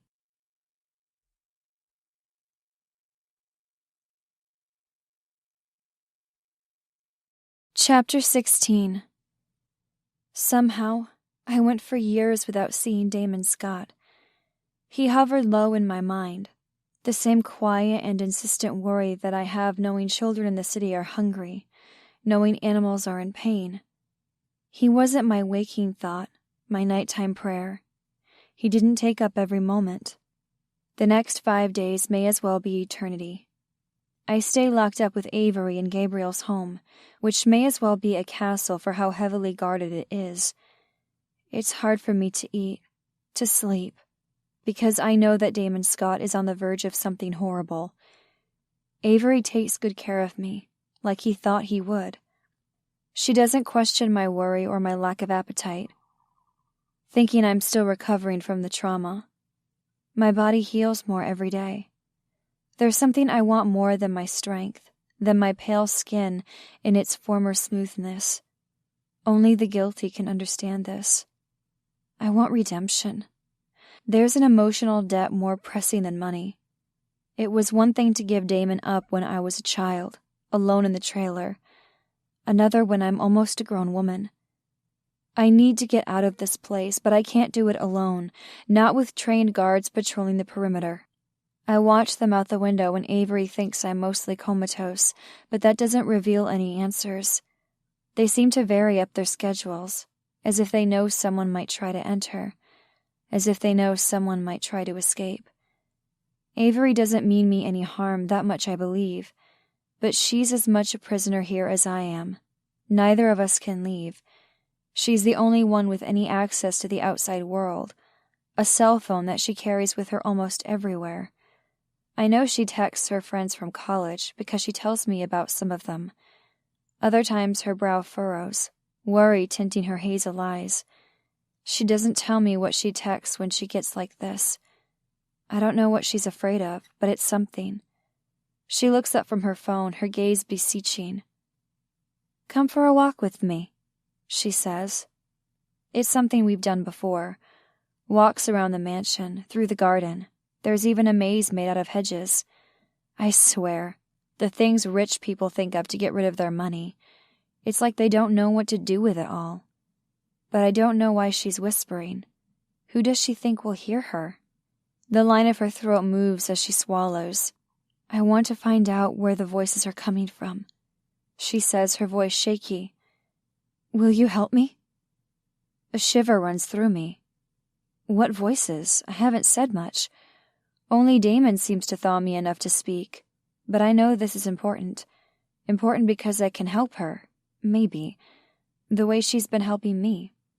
Important because I can help Damon, who's out with Gabriel in the bowels of the city, searching through rundown tenements and alleys for a modern-day dragon. Smart people don't always have perspective. It had been a declaration. Does he love me? As a woman or as a child? I'm not sure he knows. Not sure it matters what name we put on it. It was the most unassuming gift he could have given me, one without any expectation that it would be returned, thinking that I'm too young or maybe just too innocent to give it back. Except, I'm not the only smart person without perspective. He knows I need him, but the truth is he needs me too. Avery leans close, something close to panic in her eyes. You don't hear them, do you? I'm afraid she might come apart if I tell her the truth. The house is painfully silent. It hurts me. That's how silent it is. The lack of sound of physical presence, as if the world has become muted. We're underwater here. I'm desperate to find a way to her phone. The words to confide my plan on the tip of my tongue. I don't think she'll want to go along with me. Her faith in Gabriel is too complete. Aid comes from one of the least likely places. One of the guards appears in the doorframe. Someone's at the gate, he says, making it clear he'd rather turn them away. Some old friend of Avery's has come to visit her. More than a friend, if I read her hesitation right. It would be an entertaining power play to watch. The guard who could probably bench press 300 pounds, and the young woman with her quiet control. And it's the perfect cover for me to slip her phone beneath the pillow. My hand moves maybe 2 inches. Neither of them notice. I'll stand outside the room, the guard says, deference winning, with the door open. Avery's voice is kind, gracious in her victory. Thank you. It takes forever for the guest to be searched for weapons, so long that I'm afraid that Avery will look for her phone. I can't let her notice that it's under the pillow. She wouldn't suspect me of anything, mostly because she thinks I'm half brain dead, but it would ruin my chance. I have to distract her. Who is he? An old boyfriend, she says, her cheeks turning pink. Oh. Gabriel won't be happy about that when he finds out. Her eyes look lighter when she's curious. Do you have one? A boyfriend? I've been so deep underwater that I haven't even thought about him. Guilt whispers through me. Brennan would have worried about me. The first night, the second. It's been 5 days. Does he think I'm dead? Daddy must think so. When I left with Jonathan Scott and didn't come back. I don't feel as bad about that, since he's the reason I'm in this mess. Encased in ice, I could spare myself that acidic mixture of worry and shame. Now it comes rushing back like bile, promising that every step on land would hurt. I could transform into a human again, but I would pay the price in pain. There's too much blood in the water to emerge unscathed. When the security guard takes Avery away, I don't waste any time. The number comes from memory. My fingers don't tremble as I dial the number. That's the only nod to confidence. Inside, I'm a mess of fear and dread, and worst of all, hope. Hello? The hoarse word tells a long story of the past 5 days. Daddy, it's me. The pause that follows hangs heavy overhead. Storm clouds, north winds. It is? How are... Oh, God, Penny, I didn't know if you were... He can't seem to finish a sentence. The worst part is that I can't finish it for him, not with the knot in my throat, not with the tangle in my mind, where familiar love crosses accusation, a biological short-circuit. I'm alive, I managed to say. Where are you? Can you come home? Home. The word pings around inside me, unable to land anywhere. In the apartment with weak locks and cracks in every window, the lumpy armchair where Daddy sits each night, the Rubik's Cube, that had been home for a little girl desperate to find herself. Did you bring the money to Damon Scott? A terrible pause. I looked for him, Penny. I swear I did. He went underground. Everyone said he couldn't be found, and he didn't want to be. And then you spent it. There's no anger in my voice, not anymore. Only resignation. No, he says, urgent and sincere. I tried to find Jonathan Scott then, to give the money back to him, to tell him the deal was off, to find you. But he was gone too.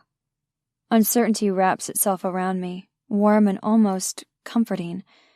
Maybe $10,000 doesn't matter in the large scheme of things, but it feels like I earned that money. It feels like it matters. Where's the money now? It's here. God, I've been so afraid that someone would know. That sounds crazy. It's not like I could ever hold on to $1 longer than an hour. But I've been sitting here, keeping it, thinking you were dead. His voice breaks, but it doesn't sound like the end. It sounds like a continuation. This is where we've always been. I can't walk away from the only family I have, from a person who actually cares about me. When Damon braced his body above me in his bed, I had felt like a woman, grown and even sexual. Now as I cling to the phone, I'm painfully aware that I'm 15, that my bed has pink sheets, that I'm only a girl who dreams about having her mama back, that I want nothing more than a daddy who loves me. Who am I to dream I could save Damon Scott? Who am I to dream at all? He finds me on the balcony, a wide marble-floored space with a carved stone balcony. From here I can see the expanse of grounds, a lush garden, and elaborate hedge maze, rolling green hills and woods beyond. A view that carefully hides security cameras and armed patrols, an electric fence hidden in the tree line. Such deadly beauty. I feel him before I see him, that prickling awareness that can only be Damon Scott.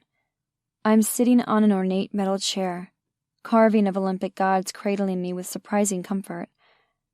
Footsteps come close and then stop. It must be my imagination that senses his heat. He's still a few feet away at least. How can he heat me up like no one else? Avery says you aren't eating, he says finally. She worries about me, which is sweet. I don't really know what to do with that. I've had friends before like Jessica, even Brennan, but there's always a careful distance. Growing up in the West Side, we all know not to get too close. I'm eating enough. She says there are nightmares. Aren't there? I ask softly. For you? That finally brings him around in front of me. It's a shock to see him in daylight, maybe for the first time. The sunlight makes his black hair gleam. His eyes look almost luminous out here, but calming. The contrast to the sun a relief. I've had nightmares, he says, his voice distant. Unemotional, even though I know that's a lie. No one experiences what we have and comes out unscathed. Avery talked to me about seeing a counselor, asked if I wanted one, but I can't imagine what acceptance would look like. Oh, that black pool with green tiles? Sure, I had a rough time almost drowning. I'm over it now. Anyone who says that is lying, so what's the point? He looks cold and removed, like he has somehow achieved the impossible. It makes me want to tear him down. Tell me, I demand. For a moment, I think he's going to refuse. He's going to keep that wall between us. Thin now, but crucial. Whatever we were before this, friends, potential lovers, enemies. We've shared something now. We're both survivors. Then he sits down, the softest sound of his breath releasing, and in that sound I hear the wall come down. I feel it, erased from existence, if only for this moment. It makes every nerve ending tingle along my arms, my stomach. He's been nearer to me than 2 feet away, but never as truly close as this. It started when I was 5, he says, breaking my heart in that one emotionless statement. I'm not sure what happened before then. Nothing good, I'm sure. But I remember the training that started at 5. Training, I say, horrified, terrified, but needing this connection. He said it would make me stronger, that people out in the world would hurt me, that I had to get strong enough to withstand them. My stomach turns over. I'm sorry. We practiced every day in that pool. There were other parts of the training, other things I had to be ready for. In the other rooms, there's equipment that... Please stop. I've heard enough for today, for a lifetime, and you only have to listen. He had to live through it. How do you live with it? He looks at me then, his brow cocked in question. What other choice is there? Dying, but I don't say that. It sounds too dramatic, and besides, I don't want to die. That's not what I'm really asking. I'm asking how to stop the nightmares. I feel safe when you're with me, because he's the only one who understands. No, that's not entirely true. Even before this happened, I felt safe when he was around. Not safe with the way he made my body feel, or what he let my father borrow. Safe in that I know no one can touch me when he's around, not even his father. Damon is the only man on earth who would be glad to see Jonathan Scott. That would mean he could kill him, or worse probably. He might use some of that equipment. You shouldn't, he says, his voice hoarse. I let you down. No, you got me out of there. Don't pretend like I did you any fucking favors. What you went through before I got there, that's been harder to live with than anything that came before. It's more than feeling safe. I feel warm when he's around, my very own heat source. And it wasn't my body that came out of that pool. It was something reptilian, cold-blooded. I can't keep myself warm. I need him to do it for me. Stay with me, I ask, my voice breaking. Like that first night. When you were with me, I didn't have the nightmares. You keep them away. You keep him away. It's during nights that he comes out of hiding, Damon says, his voice tortured. That's when I need to look for him. It's my only chance to find him. I need you more, I whisper. He makes a low growling sound. Don't fight me on this. I almost lost you. You're losing me now. His jaw clenches, a muscle moving beneath 3 days' growth. Once I'm done, I'll stay with you. I'll protect you. But I need to do this first. I need to kill him. He can't let it go. His anger has dug a hole through him as surely as little feet beneath the swing. More than kill him, I'm guessing. It's a merciless smile he gives me. More than that. This is his addiction. No needles or cards. Hating his father. Hunting him. And he was choosing it over me. No, I say, almost desperate. If you do this, you'll become him. That's what he wants. That's what he's always wanted. Maybe I could have escaped it, Damon says, almost melancholy. Except he touched you. And there's no way I can let that stand. No way I can let him live. Which is exactly why Jonathan Scott had taken me. Somehow he knew that. Damon stands, almost pushing back against the sunlight as if the rays hurt him. And I realize with horror that they might. How much sunlight did he get as a child? I hope one day I'm the man you deserve. And until then? I ask, the knot in my throat so thick and so rough. Until then, I'll make this right the only way I know how.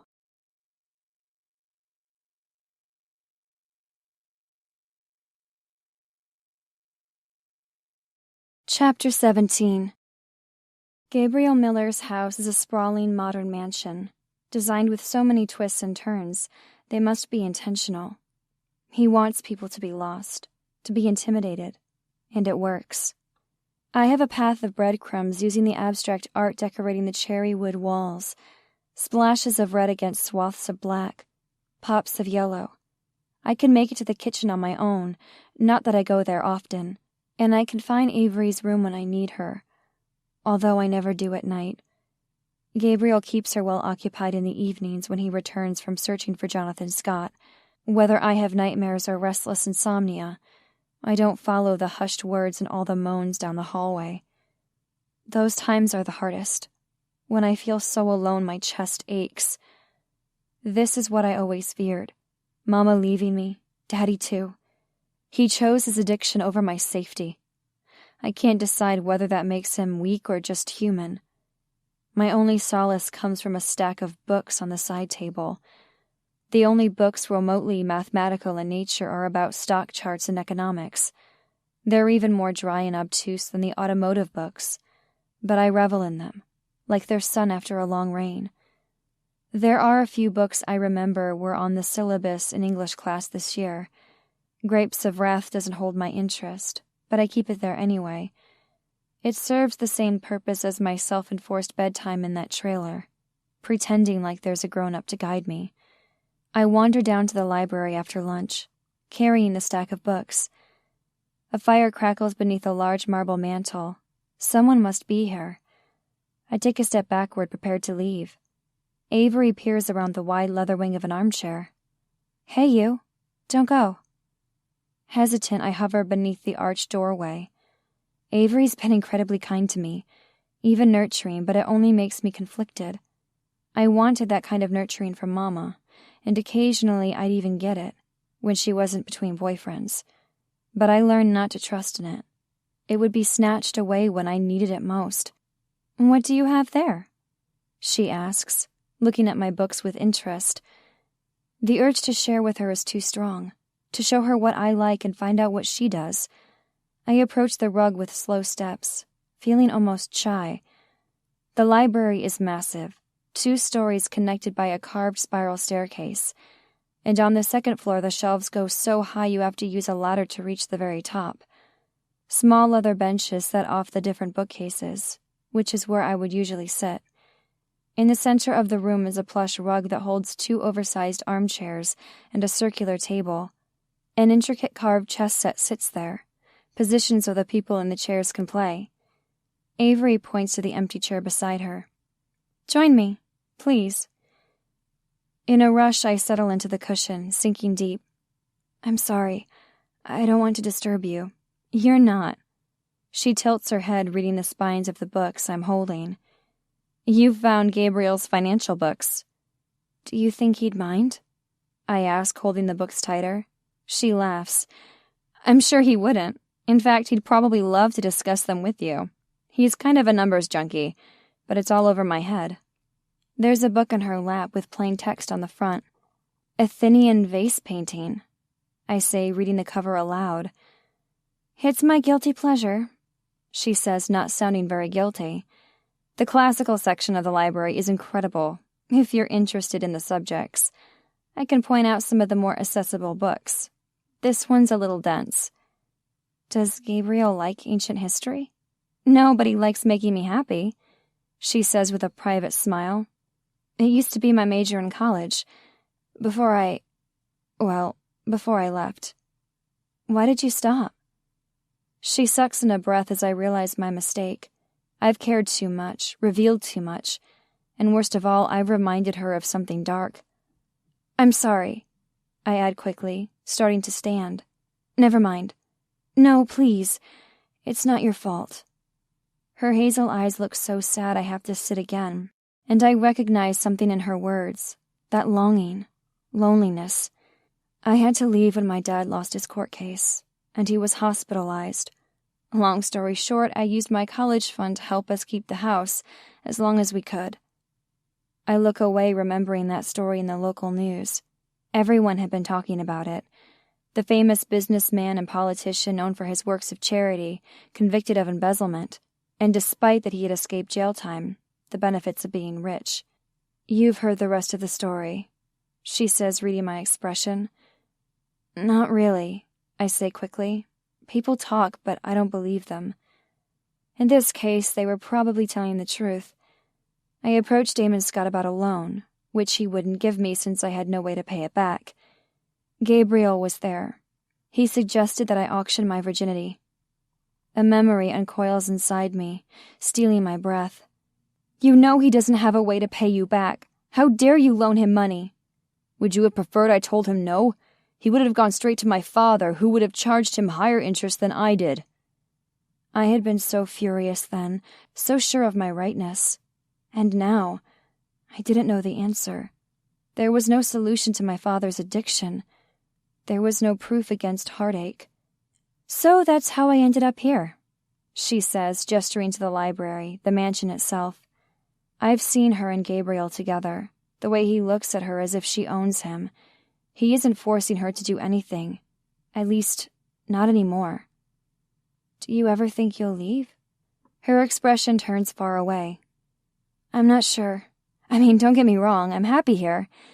It's beautiful and luxurious and safe. But sometimes I miss school so much it hurts." She glances down at the book in her lap. "Books aren't the same. They're nice, though." I reach across the chessboard and take her hand. She looks up at me, her eyes wide with surprise. It might be the first time I've touched her, the first time I've touched anyone since the attack. Footsteps startle me, and I turn to see Gabriel striding into the library. He makes a straight line toward Avery, a living and breathing shortest path algorithm. He bends down, one hand behind her neck to keep her close, a kiss on her cheek, a whisper in her ear that makes her blush. Only then does he straighten and give me a kind, "Hello, Penny." I'm a little disappointed Damon isn't with him. Maybe a lot disappointed. "Hi." "What are you two doing?" he asks. "Talking about Damon," Avery says before I can respond, "and how he auctioned me off." It shouldn't surprise me that she's keeping secrets, even if those secrets are only what's in her heart. She doesn't want him to know that she longs for school, because he would be angry, or because she would feel disloyal. I'm hardly one to judge. I don't share what's in my heart very much. I barely know what's there most of the time. For me, that's the topmost shelf, full of dust, requiring the use of a special ladder just to reach it. Gabriel gives a small smile, completely unrepentant. "He gave me a lot of grief for that." "Did he?" I ask, uncertain why Damon would mind. It made sense that he wouldn't want to give Avery money if he knew she would never be able to repay.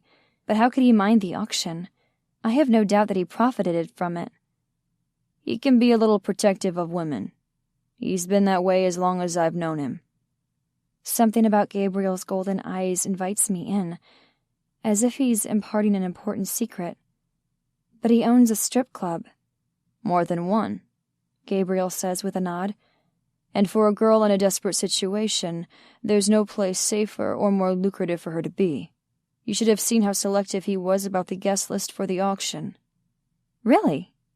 Avery says, sounding surprised. Dark flecks of gold glint in Gabriel's eyes. "I don't think he knew whether to be relieved or worried when I won. He warned me that if I hurt you, I'd have to answer to him." "Well," Avery says, her voice arch, "then there are a few things I'll have to tell him about."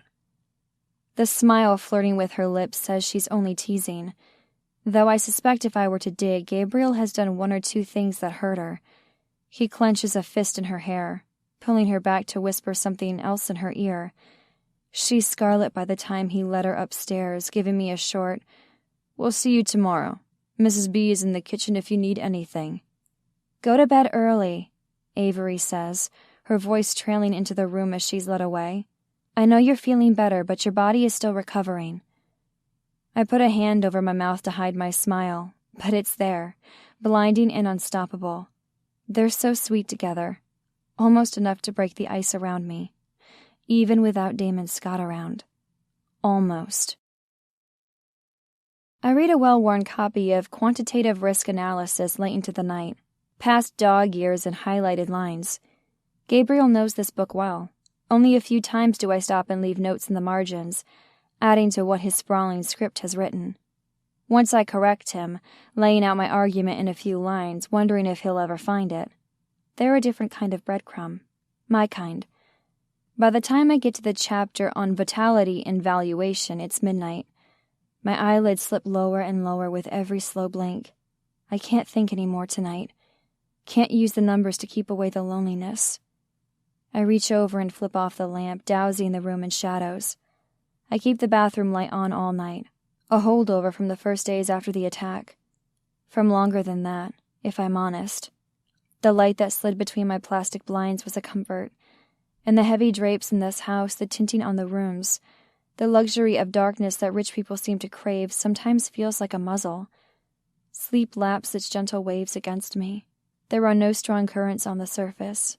It's deceptive how softly it lulls me. How many times will I believe and hope and pray to find peace there, to drift on the lazy river of my mind? No matter how softly it begins, I'm always dragged under. The dream comes in a tidal wave, wrapping my body in terror. In my dreams, I'm back in the mental hospital. In my dream, I never left. The walls are coated with something black and pungent, the floor slick. Pain slices my scalp as he drags me by my hair. His strides with cool familiarity through the hallway, like he's been here a million times, like he lives here. My body may as well be on fire. That's how much the pain and fear scorch me. That's how much I scream. In the molten center is the certainty that Damon Scott went through this. Not something similar. This exactly. In this horrible place. He knows these walls, these floors. He knows the cracked placard that says recreation room in front of us. There are a million funhouse horrors that a recreation room might hold. They flash through my brain like a demented slideshow, promising that this will be worse than what came before, worse than the stabbing pain in my body and the shame in my heart. And even so, I could not have predicted this. I could not have foretold about the pool. It's large and rectangular, like the kind at my YMCA, only instead of pale white concrete, it's made from tile, green and thin and cracked in 1,000 places. Nothing that could be operational today. And it's not operational, strictly speaking. There isn't water. There couldn't be water, not with the thick cracks in the concrete, as if the whole foundation has shifted over the decades, nature reclaiming what was hers. I want to slide into the cracks, even though they're a couple inches wide. I want to disappear into the center of the earth. He told me I'd want to die, and he's right, he's right, he's right. He tosses me into the pit. My knees make a loud crack with the fall. I know there's pain, but it doesn't register.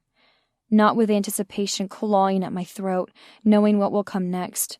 The pool may be empty, but there's something a little damp down here, a little slippery. I stagger trying to stand, struggling to find that sliver of hope that says I'll make it out alive. "Don't worry," he says, soft enough I almost don't hear.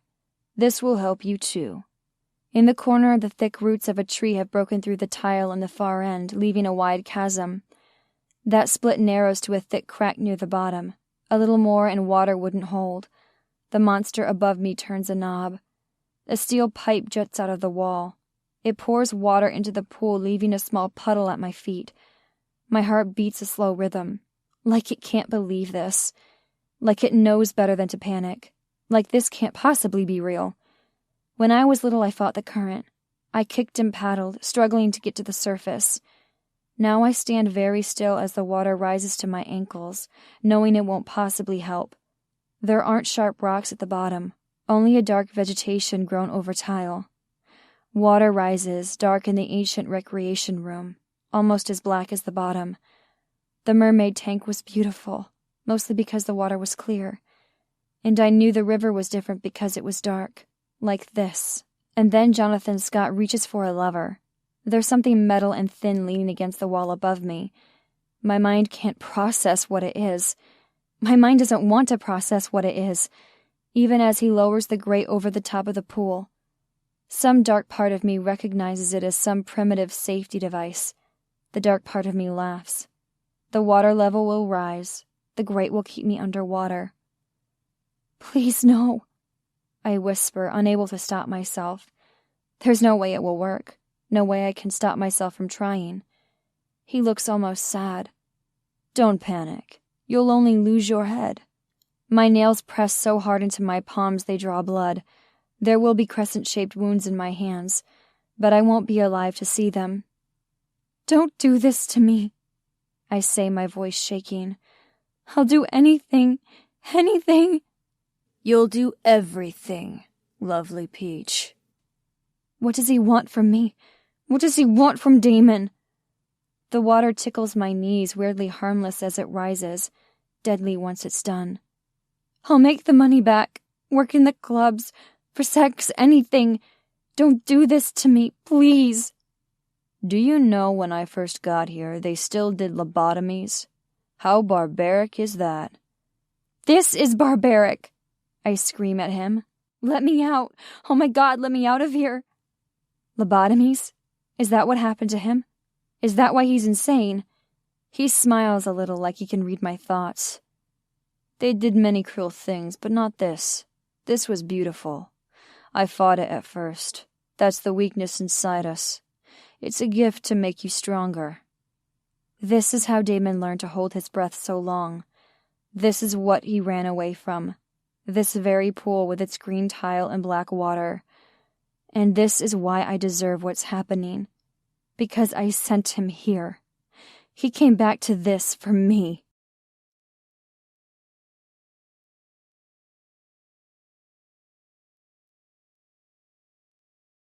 Chapter 18.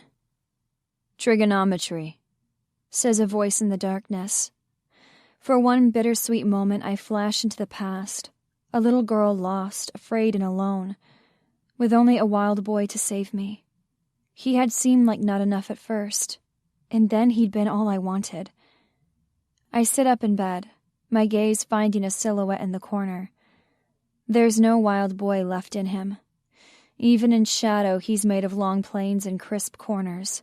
He reclines in a chair, his long legs kicked out, one hand dangling down holding a glass. His other hand holds a book open, a stark sliver of light across the white page. You came back, I want to shout.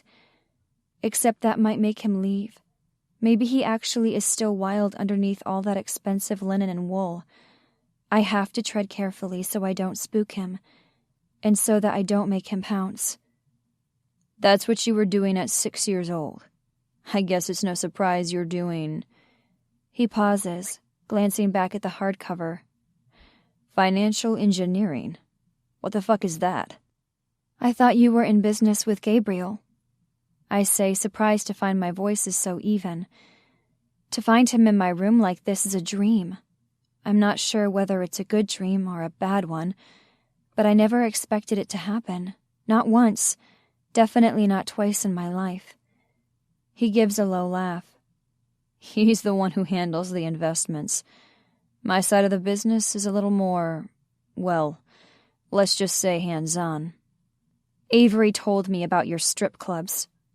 I infuse the words with all the disdain I feel, and hide all of the horribly misplaced jealousy. There's no reason to mind that he's seen naked women. No point in thinking a girl like me would ever have claim on a man like this. It's mostly addition and strip clubs, he says, sounding playful. Very large numbers, though. I'm sure you can imagine. I'm sure I can't imagine. Not only because it requires being naked in front of strange men, because we've never had large numbers of money. It's only been small numbers, only subtraction. Simple math, he continues. No trigonometry required, no calculus. Calculus is simple. I can't resist saying, even though I know it's a red flag. And he's the bull, charging forward with a charming smile and sharp teeth. Just because you can do something doesn't mean it's easy, baby genius. Something ignites inside me when he says that. It makes me argue against him, if only so he'll argue back. Calculus is just about continuity, about a line going on, never stopping, never breaking. There was a beauty to that flow, to the infinite approach. He runs a thick square-tipped finger down the page, as if soaking up the information. And maybe he is, because when he speaks, he seems to know what it says. Except it isn't real, is it? It's an ideal, a pipe dream, a perfect vision of the world that pretends jagged edges and broken pieces don't exist. Maybe some of us need that perfect vision. I can't pretend we're still talking about math. And maybe some of us know too much to be that naive, he says softly. I think I hate him in that moment. You think I don't know about broken things? After what your father did? After he broke me? You're not broken, Damon says sharply. A startled laugh bursts from me.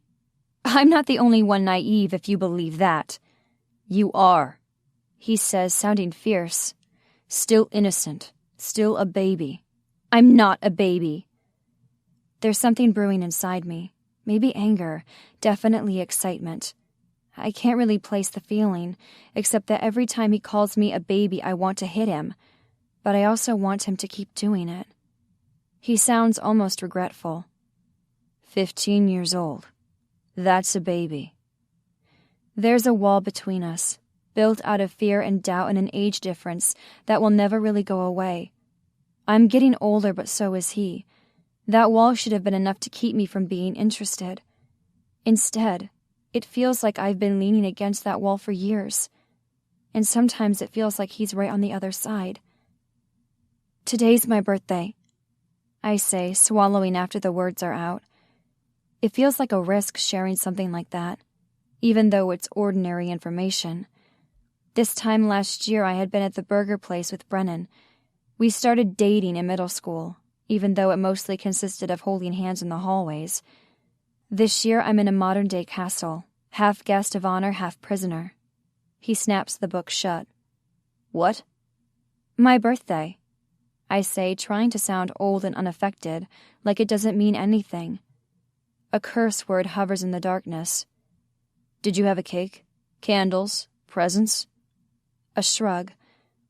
I didn't have those things at home. Why would I have them here? Avery would have done something. I didn't tell her. Why not? Because I didn't want her to worry about me. And because I'm the one worried about her. She's clearly going through something, but she's hiding it from Gabriel. The only reason I know is because I'm mostly silent in her company, mostly watching. Does it matter? You turned 16. I can't help the pleased smile that crosses my face. He shouldn't see something as vulnerable as that, but it comes out anyway. I am pleased to be 16. Despite what's happened to me, despite what Daddy's done. It's a bright spot, being older. It feels like maybe I'm a woman. Except when Damon stands up and crosses the room. Then I feel small and unsure again. You deserve a celebration, he says, his voice biting. A party with your friends. What friends? I say, unable to name a single person other than the one in this room.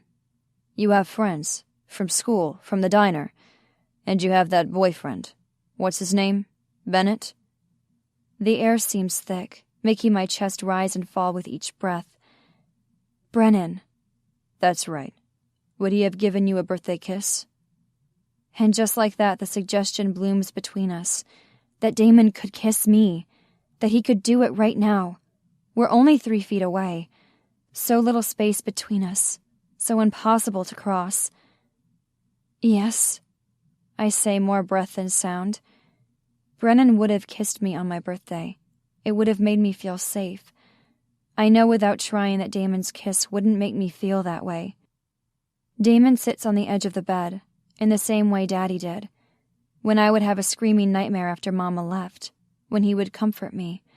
There's nothing comforting about this. And Damon, though they inhabit the same dark world, he's nothing like Daddy. He has complete control over himself, over the people around him. In fact, the only person he can't control is Jonathan Scott. Maybe that's why it's his obsession to hunt him down. He uses that control now, a subtle direction as he leans forward, and I find myself canting forward. He would never be as crass as to give orders, never be as rough as to drag me by my hair. But it's an order all the same, one my body responds to as surely as physical force. You're really young, he remarks, sounding casual. Only his eyes show the truth of him, the lust and frustration that swirl in the black depths. There's something else, too. A kind of desolation that can only be seen when he's inches away. How many other people get this close to him? Not many, I'm guessing. It's no coincidence he prefers his women dancing on stage, him in the shadows. If I'm so young, why are you here? I ask, unable to tear my gaze away, hardly able to blink. He laughs. I don't fucking know. And maybe he was right. Before, when he called me a baby. That's what I had been with Brennan, using him as a security blanket.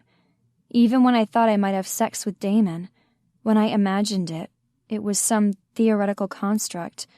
The curve on a graph, its every point carefully plotted and explained. Real life could never be that pure. Who would want that? For the first time, my body becomes aware of him as a man, of myself as a woman. Birthdays have never felt like big occasions for me. Mathematically, 1 day out of 365 isn't significant. Except I've never felt like this before. Whether it's because I turned 16 today, or because Damon is looking at me with pure hunger, I feel ready for him. I know why, I whisper. Of course you do. The words are condescending, but the way he says them isn't. There's a quiet confidence in him, almost pride, as if he likes me being smart, as if it affects him the same way his crisp suit and beautiful smile affects me. Everything about him in this moment invites my secrets. Like this one. I dream about you. His breath catches. Don't tell me that. What I'll do to you. Do you dream about me? Never. He says, his voice harsh. In the heartbeat that follows, my world crumbles. I'm standing in the rubble when he runs a hand through his hair. When he says, I could never let myself. Not if I wanted to leave you alone. My hand reaches out before I've really planned it, before I've really thought through what it means. To touch him, to feel him, his heat and his heart. 2 fingers pressing against the perfectly smooth fabric of his shirt. He's so solid beneath those white dress clothes, as strong and as wide as I would have dreamed my wild boy would be, grown into a man. I'm afraid to be alone. His eyes burn. You will never be alone. I swear that to you. I would never let that happen. But you deserve to have a normal life. That's what I want for you. Does what I want matter? He laughs. You don't know what you're asking for. I don't know where the boldness comes from, but there's too much of it. I'm overflowing with the desire to ask for what I want, to demand what I need. Is this what 16 feels like? A kiss. A rough sound. What? I'm asking for a kiss. Christ, he mutters. You're so innocent. Challenge simmers around us, sparkling and hot. Then do it. What will it hurt? It will hurt, he says, capturing my face with careful movements, his hand cupping my whole jaw. He tilts me only the slightest angle, but it changes everything. 30 degrees to the right. That's all it takes for me to open for his kiss. Made ready for him, my whole body brimming with anticipation. He leans close, his gaze a dark promise. 1 millimeter away from me, so close it hurts to be apart. Like our lips are magnets trembling with an unseen force. His hand holds me away, that small amount. Say no, he murmurs. Scream, fight me. Cry for me to stop. Is that how you like it? I whisper, the words brushing my lips against his. Only the smallest shake of his head. I like you moaning and needy and begging me for more. I can't imagine moaning. How do you know? Because I did dream of you, Penny. I dreamed of you and I watched you and I wanted you. Even though I knew it was wrong, I couldn't stop. It isn't about how old you are. It's you. It's only ever been you. That's the last thing I hear before his lips press against mine. Then there's only empty sky in my head, only starlight, only a vast and pulsing space. There are no walls here. Nothing that could possibly separate us. His mouth so hot against mine that I'm melting, turning liquid in his hard grip. Square inch by square inch, my body relaxes. Only then do I realize how tense I was, how tense I've been my whole life, braced for something awful to happen. As if he were waiting for that sign, Damon moves against me. A new configuration of his mouth against mine, a new kind of kiss, every curve completely distinct. Pleasure sparks across my lower lip, and I realize he tasted me. Oh God, his tongue. He touched me with his tongue. My lips part on a gasp, whether from sensation or shock. He takes the advantage, nudging my mouth open, opening me like a petal grown wide and blooming. Then his tongue touches mine. My whole body changes then, becomes something flushed and alive, every cell breathing for the first time.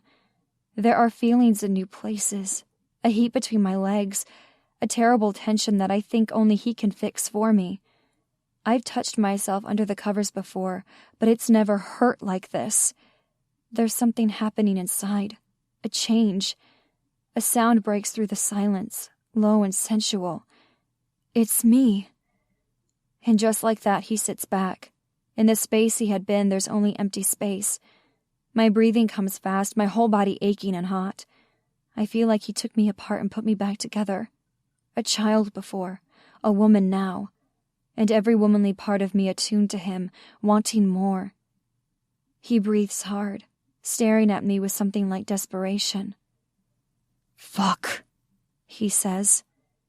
"Please, more," I say before I even know that I'm pleasing him, before I see the flash of pure desire in his dark eyes. "I like you moaning and needy and begging me for more." How much more could he make me do?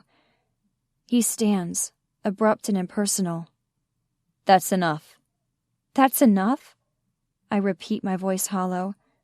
"That's what you have to say to me?" A cruel smile mars his beautiful face, and even before he speaks, I know it will cut me. "What do you want to hear? That kissing you was so magical that I never want to touch another woman? Never want to look at one? That you're the only person I've ever wanted this badly?" I flinch at his tone, but it's a mistake. It's blood in the water. "Don't be like that." "Oh, but that's what I am. Remember? I'm a criminal, a cold-blooded killer. So callous that I took money from a sad old man who can't fucking stop gambling the money that should feed his daughter." The reminder of my daddy makes my breath catch.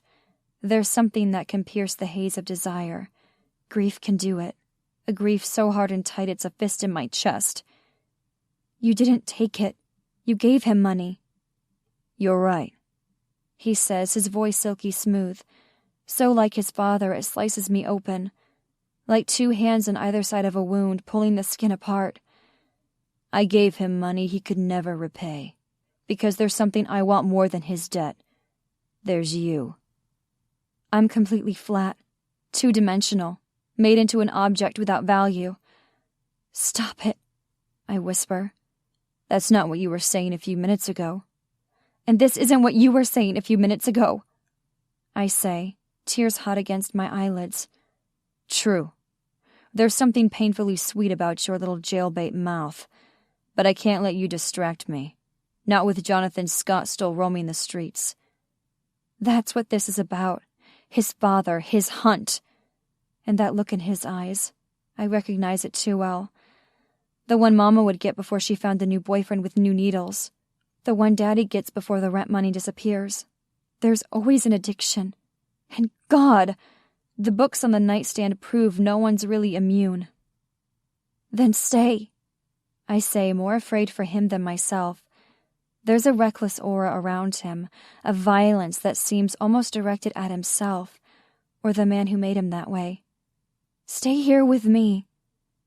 He gives me a crooked smile, eerie because of how sweet it looks. "No, baby genius. You know the answer is no. I have something else to do first." "You're not a killer. You said you were, but you're not." I don't know if I'm trying to convince him or me. How could I love a murderer? "I'm not?" he says almost idly.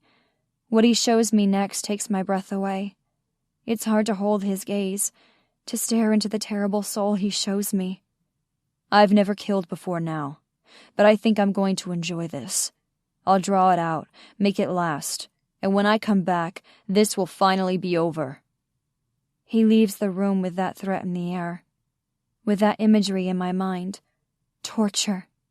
The kind of torture that Jonathan Scott did to me. The kind he must have done to his son for years. It's a form of justice, a balance to the equation. But it will turn Damon into the same monster he's hunting. It will break this man as surely as his father broke me.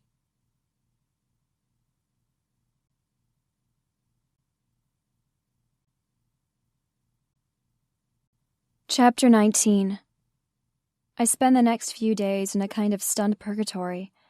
My mind replays that kiss over and over again, recalling the silver flecks in his eyes I could only see that close, the slight minty flavor of his breath, 1,000 details my mind catalogued for me to look through, hour after hour, minute after minute, and every daydream ends the same way, with a nightmare of me in that black pool, fighting to breathe.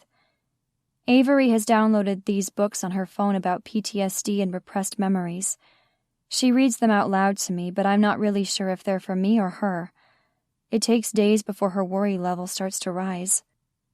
Breaking out of this gilded cage will require more than ordinary worry. Over a breakfast of oatmeal and grapefruit slices, I say, "He's not coming back." Her hazel eyes meet mine, panic pure and strangely beautiful. "Penny?" I pick up my spoon, wondering about the best way to convince her. Damon is going to crush the last small piece of his humanity, torturing his father, who also happens to be after you. No, she wouldn't rush to Jonathan Scott's aid, and that's the way she would see it. He's not the one in danger. What he did to me, the way he violated me, it's unbearably intimate.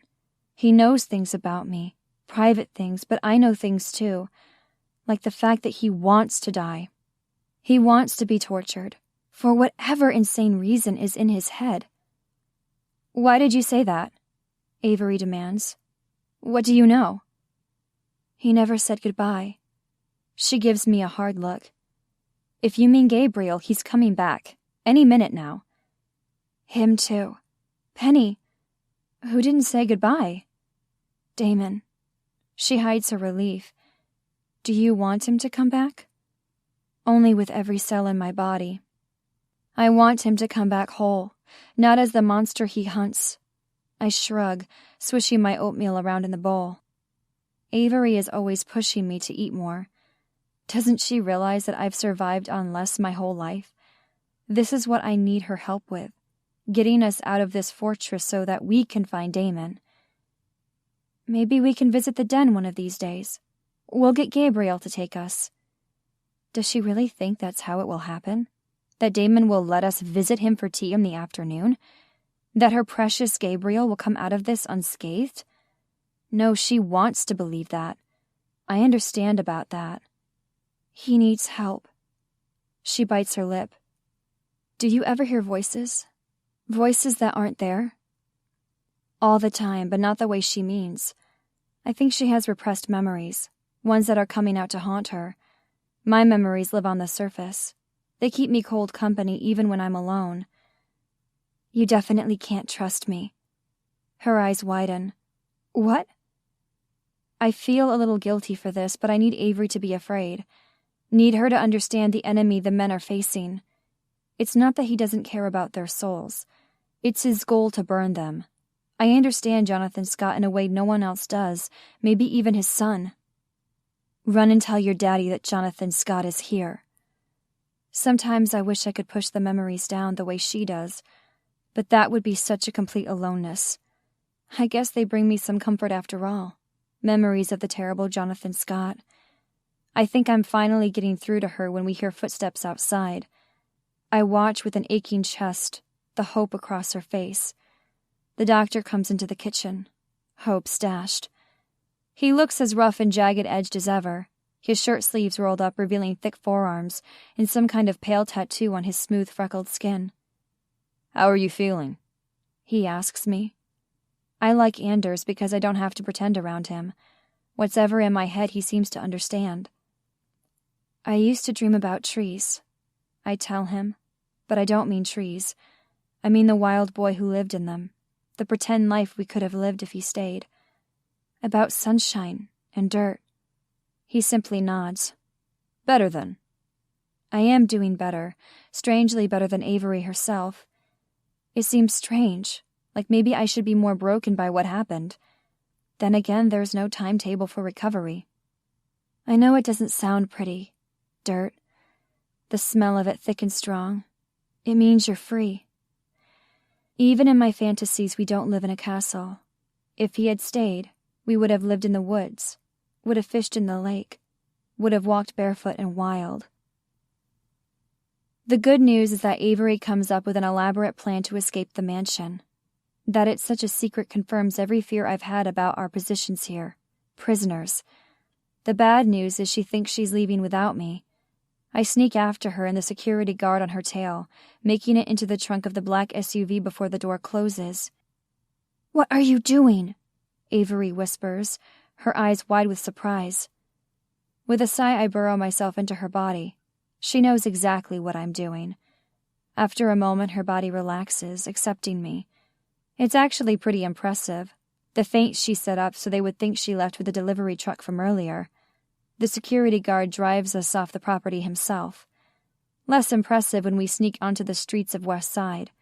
That's where her plan ends, with 2 young women stranded in the worst part of town with no money.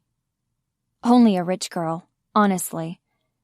Tanglewood's sober ride. I tell a surly bus driver, dragging Avery back with me before anyone can protest.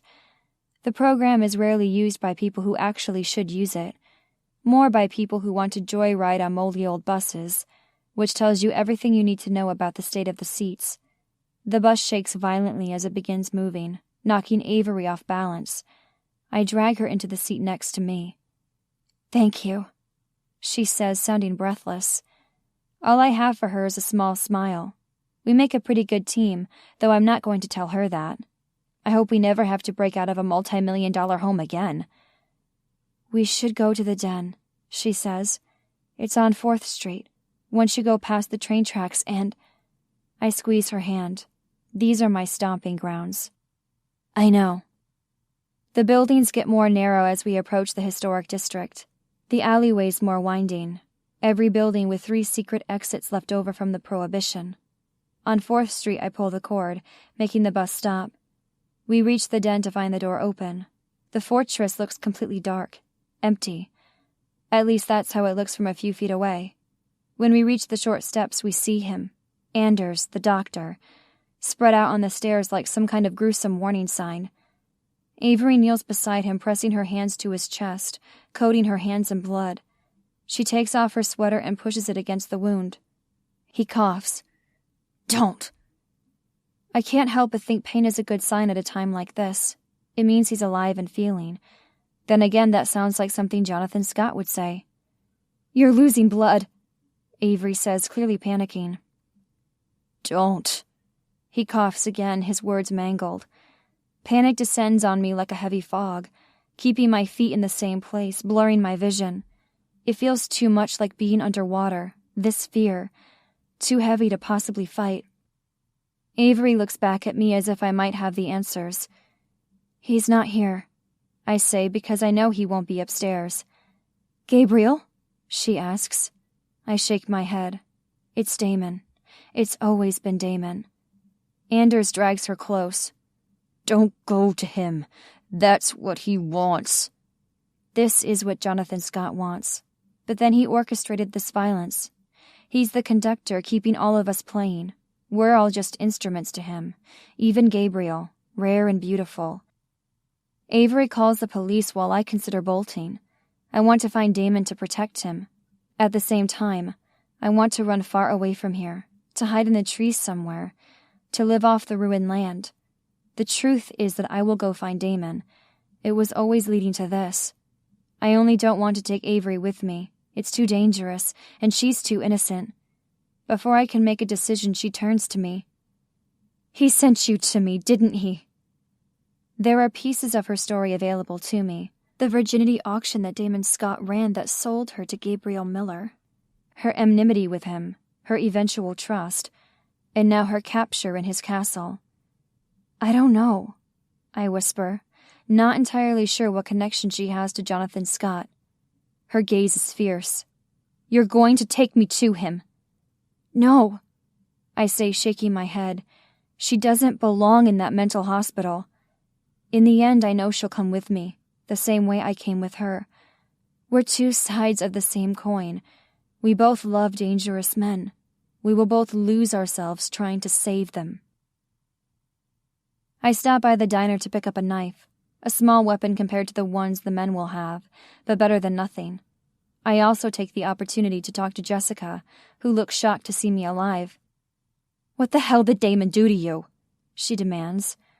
I glance down to find blood on my hands, left over from helping Anders get to a bed so he wouldn't bleed out. "It's not mine." Her eyebrows shoot up. "Then what did you do to him?" All I can do is laugh, which I know makes me look crazy. "I need to ask you something. How do you know if you love someone?" She laughs too, a little disbelieving, mostly relieved. "Jesus, you gave me a heart attack. The only person I've ever loved is Kai. And that's, it's not a feeling, not from me. It's just a state of being, of turning to him every second, of wanting the best for him, of wanting to give up everything for him." Impulsively, I give her a kiss on the cheek. "Thank you." "Wait," she says, already sensing my exit. "What are you doing with a knife?" We don't need to get into detail, so I give her a small wave and return to the street. Avery waits for me, looking crazy nervous, which is a legit feeling, honestly. I know she's older than me, but I have this strange protective feeling. It's not the love that Jessica described, but it's something like that. "When we get there," I tell her, "I'll go in first. I know the layout, at least a little bit, and there's always a chance it's rigged to explode or something crazy like that." Her mouth drops open. "So you're going to sacrifice yourself?" "It only makes sense." "Are you kidding me? It makes zero sense. If anyone's going first, it's me." "I'm nobody," I say softly, embarrassed I need to explain this. The way that royalty would have someone taste their food, to make sure it wasn't poisoned. Avery James wasn't born in the West Side. She doesn't belong here.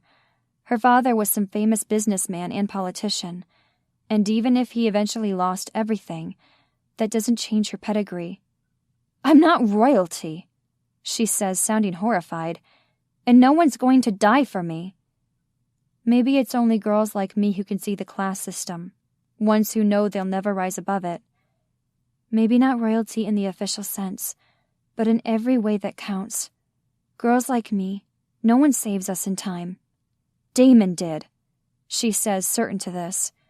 "He kept me from dying, but that's not what I needed saving from. What Jonathan Scott did to me. It wasn't about my body. It was my mind that he wanted, my mind he broke. Some twisted impulse to repeat what happens in that mental hospital, to make everyone else like him. God, Penny. So you see what I'm saying. I'm already damaged. Sometimes it's harder to survive," she says. She does understand. For the first time, I don't feel alone. "Yes. I won't let you martyr yourself for me. We go together, okay?" After a long pause, I take her hand. Together. That's how we'll do this. Some small part of my soul eases at the knowledge, and I realize that even with Daddy, with Mama, I have always been alone. Only now with these people, this group of criminals and fallen heiresses, do I feel like I could have a true family. The possibility hangs in the air as thick as the mist, hovering over the streets.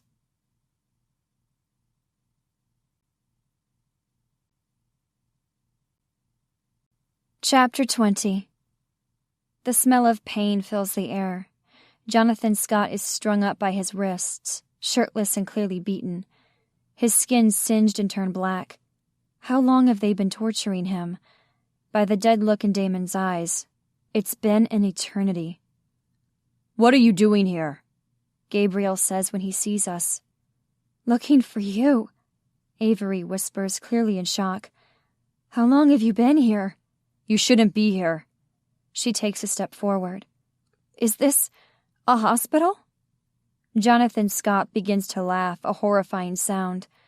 Blood-tinged spittle flies onto the floor. "Does someone look sick to you, little girl?" "You're not looking very well at the moment," she says. "I've never been well. Not really. Neither have you." Gabriel takes a step forward. "Don't speak to her. You don't fucking speak to her." Gabriel, she whispers. What happened to him? Look at all the open wounds, the burns, the blood. Did you do all of this? Heavy scars mangled Jonathan Scott's body. Some of it, Gabriel says. And don't look so horrified. He doesn't deserve your pity. It doesn't matter what he's done. No one deserves that. If you had a full accounting, Damon Scott says, emerging from the shadows, I think you would disagree. However, the stories aren't fit for polite company. I take a step back, afraid to find out exactly how far gone he is. It's one thing to know the man hanging from rope is evil, another to see the man I love, his beautiful smile, his hollow eyes. He pauses as if he doesn't want to frighten me. Too late. Too late. 40 years ago, they thought they could cure what was wrong with his brain. Damon waves a hand at the abandoned hospital. That enough heat or electricity or water could shock the crazy out of him. That's barbaric, Avery gasps. Gabriel examines the poker, its tip red and hot. And ineffective. Then why are you doing it? He tosses the poker down to the dirty floor. I'm not trying to cure him. You're torturing him, she says, her voice thick with tears. It's one thing to kill someone in self-defense, even revenge. Another to hurt someone like this, to destroy them, to mutilate his body. Gabriel looks as cold as Damon, as broken. Have I shocked you again, little virgin? Yes, she whispers. I touch the back of her hand, my heart aching. I've only just found this family and it's already breaking apart. He's trying to save you. She looks at me uncertain. How? Yes, how? Jonathan Scott says, looking almost playful. All those years ago I thought it was Damon who looked like his father, who sounded like him. But now the tables have turned. Now it's Jonathan who looks eerily like his son, jovial and haunting. Tell her how Gabriel Miller bought her and fucked her and keeps her locked away from the world, all in a desperate bid to save her pretty tits. Get them out of here, Gabriel mutters. I'm not sure who he's talking about until Damon steps towards me. I take a step back. It's Avery who says, I'm not going anywhere. You really shouldn't see this, Gabriel says. It shouldn't be happening. You've caught him. You have him. You can turn him over to the cops. The chief of police is dear old Dad's drinking buddy, Damon says, his tone bored. They like to torture animals together while they watch the game on Sundays. Avery gasps. Did I say animals? Damon says, glancing at me with a dark expression. Sometimes dogs, sometimes girls, anyone who would scream. Sometimes you, Avery whispers. He looks sharply at her. He doesn't deserve your compassion. Maybe not, but what about Gabriel? What do you think this is doing to him? You can't save him, little virgin. You should get Penny out of here, Avery says. She's been through enough. He takes a step toward me. I back up, but he keeps coming. His hand grips my waist. Come, he mutters, dragging me behind him. I guess I was useful after all, I say as he leads me down the cracked path, taking me away from the mental hospital for the second time. It's a small improvement that I can walk this time around. I know without asking that it's not a coincidence. What? He asks, his voice curt. I was the bait after all, I say, my voice small. Not the one you used to find your father, the one he used to find you. Damon doesn't answer. It's hard to say who actually won that battle. Damon may not be the one strung up by his wrists, his body tortured and raw, but his eyes look dead inside. Damon brings me to the diner, which is about the strangest thing that's happened to me in days, which is really saying something. It's surreal to see the flickering overhead lights and the cracked linoleum that were once so familiar. Why are we here? I managed to ask. You must be hungry. No. When's the last time you ate? I'm not sure I've actually eaten anything today. I was too nervous about the plan, too busy keeping an eye on Avery in case she tried to escape without me. I'm not sure. His smile is a perfect baring of teeth. Then let's just say I'd like to feed you. He holds the door open for me in a parody of chivalry. If he were truly a gentleman, we wouldn't be in this place. It's where people go when they're tired and they can't be bothered to go anywhere else. With a gallant sweep of his arm, he gestures to the corner booth. The same booth where Jonathan Scott once ordered pie. A coincidence? Swallowing down my disgust, I sit on the hard booth, trying not to think about who once sat here. I know 1,000,000 people have been here since then, 1,000,000 people before him. It doesn't stop the shiver that runs down my spine. Why didn't we go to Gabriel's house? I ask, my voice low. This is closer, Damon says, which is true, but not the whole truth. I won't be going back there, will I? Why would you? There's no threat to you anymore. Jessica leaves the kitchen and sees us, her eyes wide. She grabs 2 mugs and a coffee pot from the counter, bringing them straight over. What can I get you? She asks, keeping her tone neutral, as if she doesn't know how huge it is that I'm here with him. We'll have a slice of pie, Damon says, his voice clipped. My breathing speeds up. This doesn't feel coincidental. The same booth, the same order. Damon isn't making me prepare his coffee, but this still feels like history repeating. Are you sure that's all? Jessica asks, her gaze meeting mine. She's asking if I need help. The offer sends a needle through my heart. We both know there's not much she could do if I did need help, but it's sweet to have friends. That's all, I tell her, forcing a small smile. When she leaves, there's only silence. The muted shout of Ruth May as she gives Jackson grief. How many times have I heard those things? It feels so strange to be here, like I'm a puzzle piece that's gotten wet, the cardboard expanded. I don't quite fit anymore. How long were you in that place? We staked it out for a week before he came back. There was a short struggle, but we had the upper hand. So you've been torturing him for 2 weeks? He looks at me sharply, as if surprised I would mention something so indelicate, despite the fact that he still smells faintly of something burnt. And would have gone on longer if you hadn't shown up. Am I supposed to apologize? I ask, feeling defensive. No, he says, dismissing the idea. That's not necessary. I hate the tone he's using with me, like I'm beneath his notice or care. It's so far away from the low, seductive voice he gave me all those nights. But as much as his tone bothers me, his silence hurts worse. All the things he isn't telling me, leaving me in the dark, stripping away my dignity exactly like his father did in this very booth. What happens now? I ask, digging my nails into my palms. Neither of us have touched the coffee mugs. Jessica returns, giving me a worried glance as she sets down a slice of pie. Blueberry this time. Neither of us acknowledge it. After a quick nervous look at Damon, she returns to the kitchen. You can go back to your life, Damon says, as casually as talking about the weather. Once upon a time those words would have been met with relief. Now I can't imagine anything more horrible.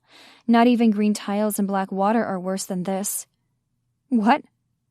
I've taken care of your father's other debts, he adds, like that's my only objection. No.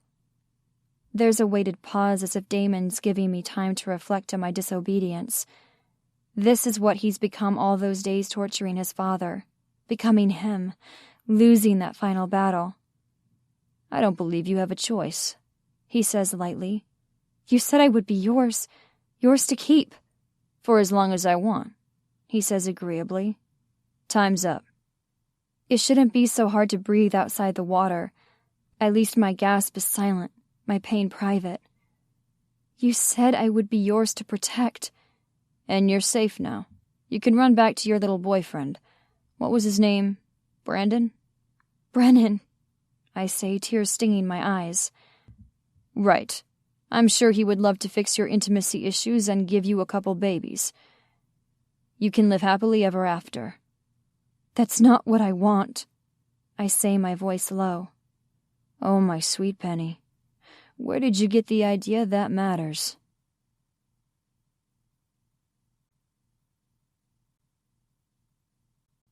Chapter 21. You have to eat something, Daddy says, pushing a dry hot dog in front of me. I swear to God, everyone wants me to eat, as if food can fix this gaping hole inside me. As if it has anything to do with the way my body has shifted and grown and changed. The edge of the hot dog has turned white from being in the microwave too long. The ketchup has slid down the crack of the bun, forming a pool on the plate. Nothing about this is appetizing, even if I were hungry. Except that Daddy made this for me.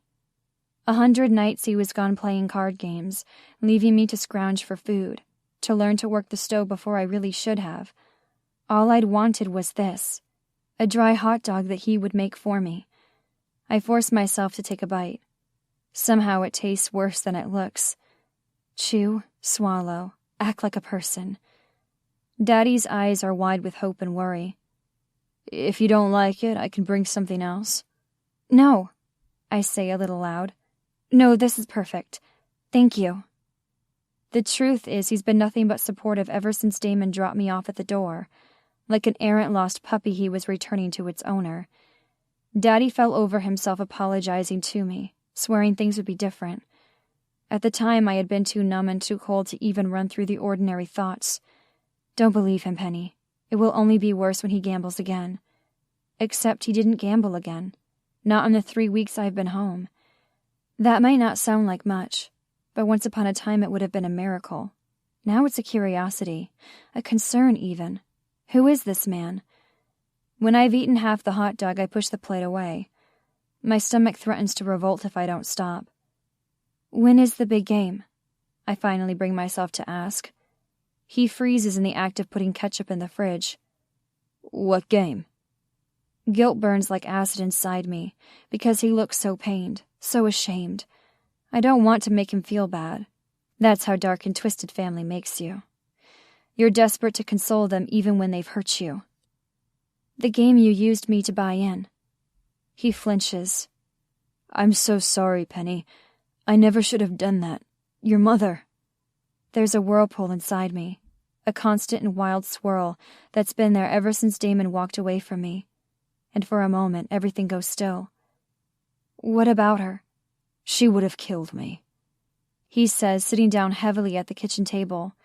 His knee still bothers him, but he doesn't use the cane. It sits by the door instead, a wishful-thinking weapon in case Jonathan Scott comes back. For so many years I tried not to think of Mama in that bathtub, and when I saw Jonathan Scott hanging from the ceiling of that mental hospital, I couldn't stop thinking of her. They didn't look alike, not in those moments, not before. There was only a kind of helpless self-destruction to both of them. They had not sunk to the bottom of the lake. They both had dived in head first. She wouldn't have cared, I said softly. Oh, Penny, what she did, she was sick, and I wasn't strong enough to help her. Not while he was busy battling his own addiction. Not while he was making his own dive. Maybe Damon Scott and I are destined to repeat history. Each of us two wrapped up in our own pain to help the other swim. I already know I can't rely on him, or Daddy. Brennan came to see me 3 times now. He looked ashen the first 2 visits, unable to fully meet my eyes. I thought maybe he considered me damaged goods. He wouldn't have been wrong. You don't have to come again, I told him the 3rd time, gently because I wasn't angry. He glanced at me, his eyes wide with grief. I'm not sure I can be your friend anymore. The words startle me.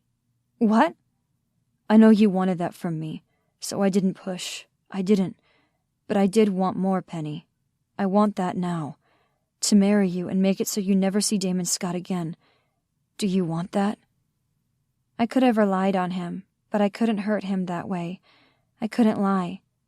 No, the only person I can rely on is myself. The poker game? I remind Daddy. He shakes his head fierce and quick. Damon took over the game after Jonathan Scott. A cough that I'm not sure is a queasy stomach or a genuine sickness. He hasn't been well. After Jonathan Scott disappeared. He said all the previous buy-ins were now considered contributions to his father's funeral. My eyes widen. He can do that? A helpless shrug. Someone could challenge him, but I doubt they'd survive long that way. Then it's over. It's over, he says firmly. He's setting up another game, another buy-in, but I'm not interested. Okay, that's not entirely true. I'm interested, but I'm going to stay strong, like I should have done a long time ago. There's no chance I'll enter. Another game. Another chance. We're going. His face goes pale. Penny, why? To watch? I shouldn't. I can't. Even though I'm trying to be strong, I have a ways to go. I'm afraid I'll slip back into that life. And if you're interested in Damon Scott, you should know. I'm not, I say quickly, not wanting to hear one of the million reasons that would be dumb. Which reason would he pick to tell me? That the man is 10 years older than me, gorgeous, wealthy, and could have any woman he wants? Or that he's a dangerous criminal? Or maybe he would say what he means every time he pushes more food at me, his tone careful, his eyes filled with regret, that I'm damaged goods after all, ruined. I put my hand on his. I want to enter this. I want to play. Well, you'll play. I'll help. He looks bewildered. Why? Because we'll split the pot. Money isn't a good reason, he says. I should know. It's the only way I can control what happens to me. It's the only way I can be free.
Chapter 22. I knew the den would be packed, but it's still shocking to see it lit up and sparkling, so different from how dark and bloody I saw it last. Yellow light spills from the door, which stands open.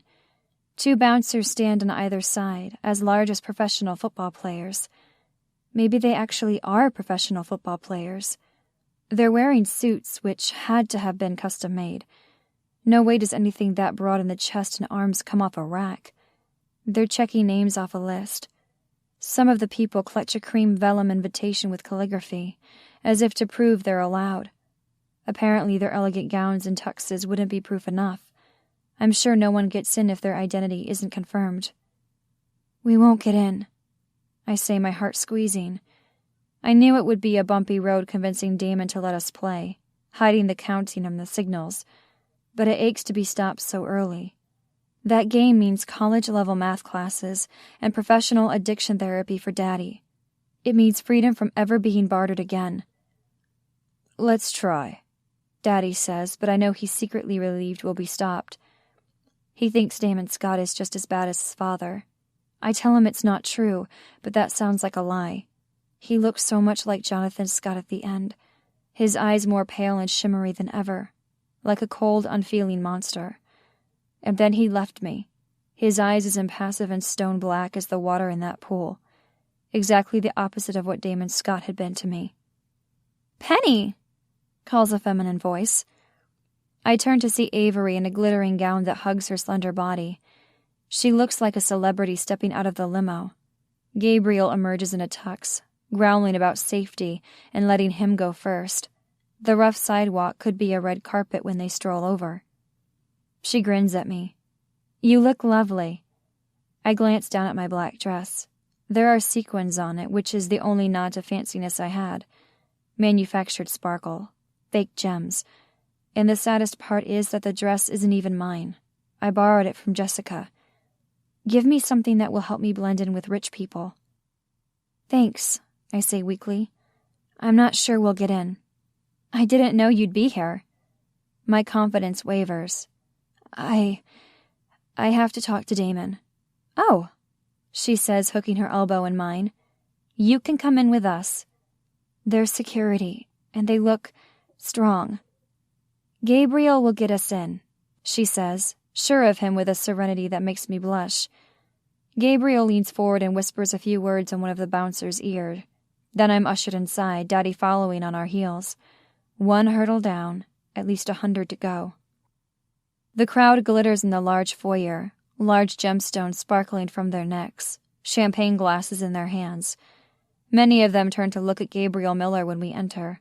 Most of the women check him out, some of the men too.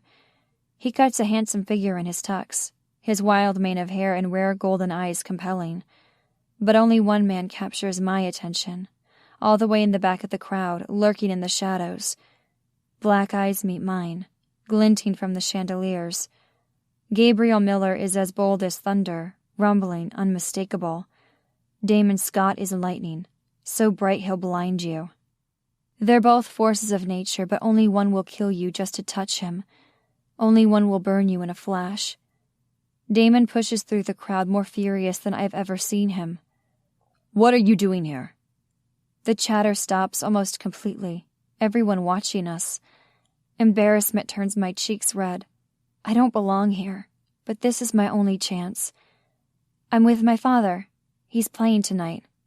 Like hell he is, Damon says, glaring at Gabriel. Did you bring them? I took them in off the streets, if that's what you mean, Gabriel says in a slow drawl, clearly entertained by his friend's fury. We took a cab, I say, my fingers clenching together. Get out, Damon says, eyes on me. Acid rises in my throat. This is it. More than the game is at stake here. We're at stake. Him. Me. Whatever twisted future we might have. When I'm a woman and he's a man. I'll go, I whisper. Not you, he says sharply. Everyone else. There were gasps and whispers, a few drunken protests. He glances at Gabriel.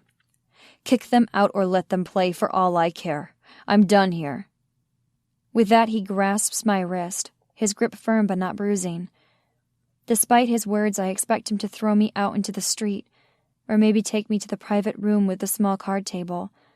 What I don't expect is for him to pull me up the stairs. I already know what's here. I've been here before, carried in his arms. His bedroom. There must be other rooms up here. We're going to one of them.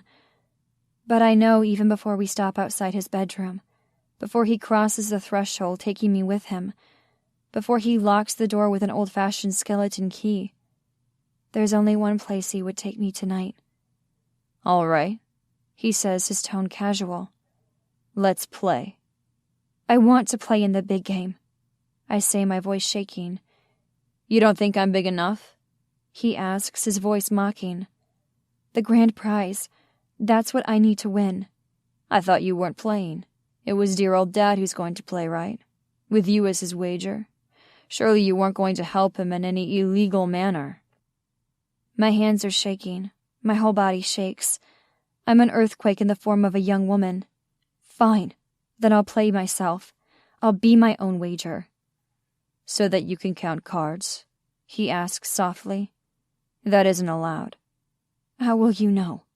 I say, my throat dry. We don't have to know, he says. That's what you don't seem to understand. We only have to think you're counting cards, and that's enough to break your knees. I flinch. Then I won't count them. You won't be able to stop yourself. You and I both know that. He's right about that. I won't be able to stop any more than I can stop breathing or existing or wanting this man I shouldn't. Then I really can't play. Oh, I didn't say that.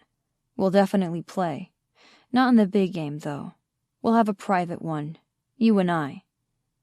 Walking over to a small circular table with 2 chairs, he pulls something from his pocket. A deck of cards, the box unopened. It lands on the gleaming wood surface. Strip poker. Shock renders me speechless. What? Strip, he says, pausing enough to make me flush. Poker. You've heard of it, haven't you? Of course I've heard of it. The boys are always asking the girls to play at parties. It's not really a game, not a real wager. The only goal is to get undressed, to find an empty room upstairs and to have sex. No, I say. He nods. That's perfectly fine. If you don't want to play, you don't have to. My heart stops. Wait. Yes? He asks, all distant politeness. I want to play, but not strip poker. Something else. I'm desperate knowing I'm already beaten. Blackjack, rummy, anything. He smiles, but it's not sweet. It's a cold smile, beautiful in its sparseness. Take it or leave it, baby. All of this is wrong. We should be downstairs. I should be on the sidelines helping Daddy move to the next round. Damon should be running the show like a ringmaster, casually debonair, controlling the room with a calculated smile. Then again, there's something hard and right about this moment. The 2 of us alone, the same way we began. There's no lake near us, only the shared nightmare of water. No trees around us except the walls of the den. I'll take it. Have a seat, he says, pulling out a chair. It feels ominous, that invitation. I sit in the wooden chair with its leather cushion anyway. Nowhere near as heavenly as the one downstairs, but just as lush, just as expensive. The sequins on my dress pull against the leather as I scoot into place. Now, he says, taking his seat opposite me, for the bet. What shall we wager? Something large. You were concerned about size, I recall. A flush heats my cheeks. That's why I'm doing this, so I don't have to worry about Daddy gambling again, so I don't have to be afraid. He hesitates for one sweet moment, as if he might bring us to a stop. Then he continues on as if he never stopped, unpacking the fresh deck, shuffling them quickly. With a small flourish, he sets the deck down. Cut it. I pick a random spot and cut the deck in half. He folds it over. I accept your terms, he says softly. If you win, you get freedom from worry, from fear. No one will ever be able to use you against your will again. Does that mean money? How much money? I'm almost afraid to ask because the truth is no amount of money will make me stop being afraid. No amount of money will stop the nightmares. It's not money that will save me. It's power. What would you win? I ask, not sure this question is any better. Your father, he says, surprising me. He stays with me. He disappears. My mouth drops open. What? Don't look so surprised. You should even be glad. Either way, you're free of him, of the gambling and the lies, the weakness. That's what you wanted, isn't it? In this moment, what I want is him. Whether he's the wild boy or the perfectly handsome Damon Scott, he's always been kind to me. Playful and brooding, his touch in turns coaxing and commanding. He only turned cruel once he tortured his father. Once he became his father, which was all Jonathan Scott wanted. "What would you want with Daddy?" I say, my voice trembling. "Does it matter what I do with him? He didn't ask questions when he used you as his bet into the game. I suppose he didn't need to ask questions." Dark eyes run over my body, as if he can see through the sequins in the thin black fabric, as if he sees my heart beating rapid fire under my ribs. "It's fairly obvious what we would do with you." I understand then what this is. A test of my will. He has to put something on the line, something I would hate to lose, and I almost stop. Because who am I to bet my father's life? Then again, who is he to bet mine? If I do this, I'll become just as bad as him. Maybe that's the point. Making me turn into my father the way he turned into his. "Fine," I say. 3 rounds, he says, dealing the cards. My first hand starts weak, nothing with the queen high. With new cards, I end up with a king, which his 3 of a kind queens easily beats. He wins the first round. Staring at him, I swallow. That means I have to strip. I have to take off a piece of clothing. With shaking hands, I remove a red bangle Jessica loaned me from my wrist. He laughs softly. "Does that count?" "Doesn't it?"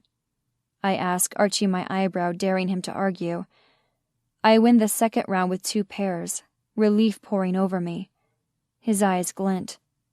"What should I remove?" I shrug, expecting him to take off his watch, his shoes. There are so many innocent things he could remove on such a finely dressed man. The only thing missing from him is his jacket, which he removed when we entered the room. Standing, he reaches for the button at his collar. Oh God, he's going to remove his shirt. My skin suddenly feels prickly and too tight. The tendons in his hands move subtly as he undoes each button, revealing a sliver of golden skin and a hint of dark hair. When the buttons are finished, he pulls the hem from his pants, letting the 2 halves of white linen hang open. His masculine figure takes my breath away. Power. Exactly the way I dreamed about. Then his hands move to his wrists, where he works at the cufflinks. They drop on the table in front of me. Curious because they aren't sterling silver or even gold. They're this deep copper color, blackened at the edges. Realization washes over me, as potent and clear as an ocean wave. It's a penny. A real penny that has been attached to a bracket, melded to make this cufflink that he wears on his body. I pick one up and find it warm. My gaze rises to meet his. "Where is this from?" I already know the answer, but it still makes me shiver to hear him say, "They're 2 of the breadcrumbs you left me, so I never forget." From the haunted look, I know he never would have. It might be a memory, but it's also a punishment. Is that what I mean to him? He shrugs his powerful shoulders, letting the fabric fall to the floor. The only other time I saw him shirtless was when I had just been attacked. I couldn't look close. Only now I can see his tattoos clearly, and only now can I see the scars between them. Elaborate scrolls and dragon scales. They're beautiful, and they almost distract from the silvery lines between them. Scars. I stand, sick to my stomach. "He did that to you?" "Are you surprised?" he asks, his voice low and taunting. "Are you disgusted by me?" He sounds so casual, but I know that's not real. He hates them so much he's covered them up with miles of ink. Still never enough. How many people have seen him this way? How many women have actually seen him naked? How many suits does he wear to hide his past? I reach out a hand. "Damon, please." He turns away with a rough sound. "We aren't here to talk about my father. We're here to play a final hand for yours." There's bile in my throat. I'm sick looking at him. How beautiful he is, how broken. Except he holds himself away from me, his body straight, muscles tight. Reluctantly, I sit down across from him. My voice comes out halting, more sincere than I've ever been with him. Tears prick my eyes. I'm sorry that I sent you back there. I was sorry every day of my life. Don't be, he says softly. I was never sorry I did that. And now? He deals the final hand. I guess we'll find out. The cards look like snakes to me. Deadly, poisonous. I don't want to touch them. They're the root of everything ugly in my life. Gambling and risk. Money. How could anything this dark actually help me? Of course, the slick coating on the thin cards feels the same in my hands when I pick them up. There's nothing different about the cards. I'm the one who's changed. A straight flush. An incredible hand minus one card. It seems impossible. I have to keep my eyes down so he doesn't see my excitement, my nervousness, because this can't be real. It's like I'm dreaming the 6 of hearts, the 7, the 8, and the 10. The last card doesn't suit. I'm hovering on the edge of a precipice. I push the 5th card down and receive a new one. I'm pretty sure fangs will sink into my skin if I reach for it. Poison will spread through my veins. Calm down, I tell myself. It's just a game. But I learned a long time ago that it's more than that. It's hunger and it's pain, or it can be survival. My hand is strangely steady as I reach for the last card. Even if it bites me, I have to know. I lift the card, struggling to breathe, struggling to see. Adrenaline blurs the 9, the hearts. I got it. The straight flush. A beautiful, perfect hand. Elation runs through me. In that moment, I know exactly why Daddy gambles. It's impossible not to love this, not to become this wild, triumphant creature. Intellect may make us human, but this desperate desire for risk keeps us animal. Damon's eyes glint dark in the lamplight.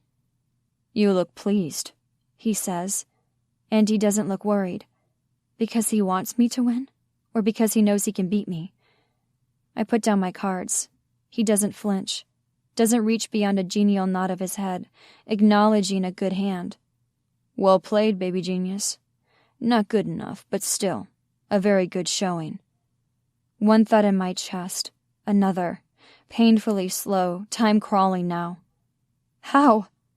He tosses down his cards with casual superiority. A royal flush. The only thing that could have beaten my cards almost, and nearly impossible. The odds. God, the odds. Randomness doesn't play favorites. That ace of spades is as likely to appear as any other card. The king, the queen. Except when you put the odds together, they multiply. They become infinitely smaller. Like in calculus, they approach 0, never quite reaching it. My breath comes short. You cheated. He laughs. How do you know? Did you see me do something? My mind races, 100 numbers swirling around, 1,000 of them clamoring for attention. It's really the simplest one that has the answer. The cards that we played, my hand of nothing, queen high, his 3 of a kind queens. The queens, they've all been played. Which means the one sitting in front of us right now, it doesn't belong in the deck. Whether he modified the deck beforehand or whether he used sleight of hand to insert it, that queen doesn't belong in this deck. And I'm willing to bet the entire hand is fake. I don't see how you can prove it, he says, his voice mocking. I stand up. If you're cheating, the game doesn't count.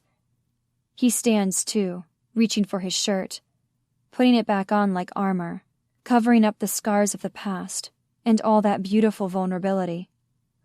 Oh, the game most definitely counts.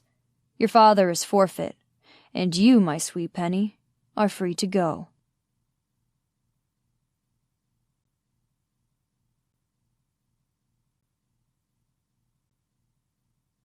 This has been The King by Skye Warren, narrated by Kylie Stewart.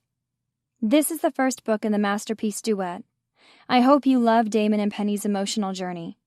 Their story concludes in The Queen, available now. You can find more about the Masterpiece Duet and other dark romance at www.skyewarren.com. Copyright Skye Warren 2017. Production copyright Skye Warren 2017.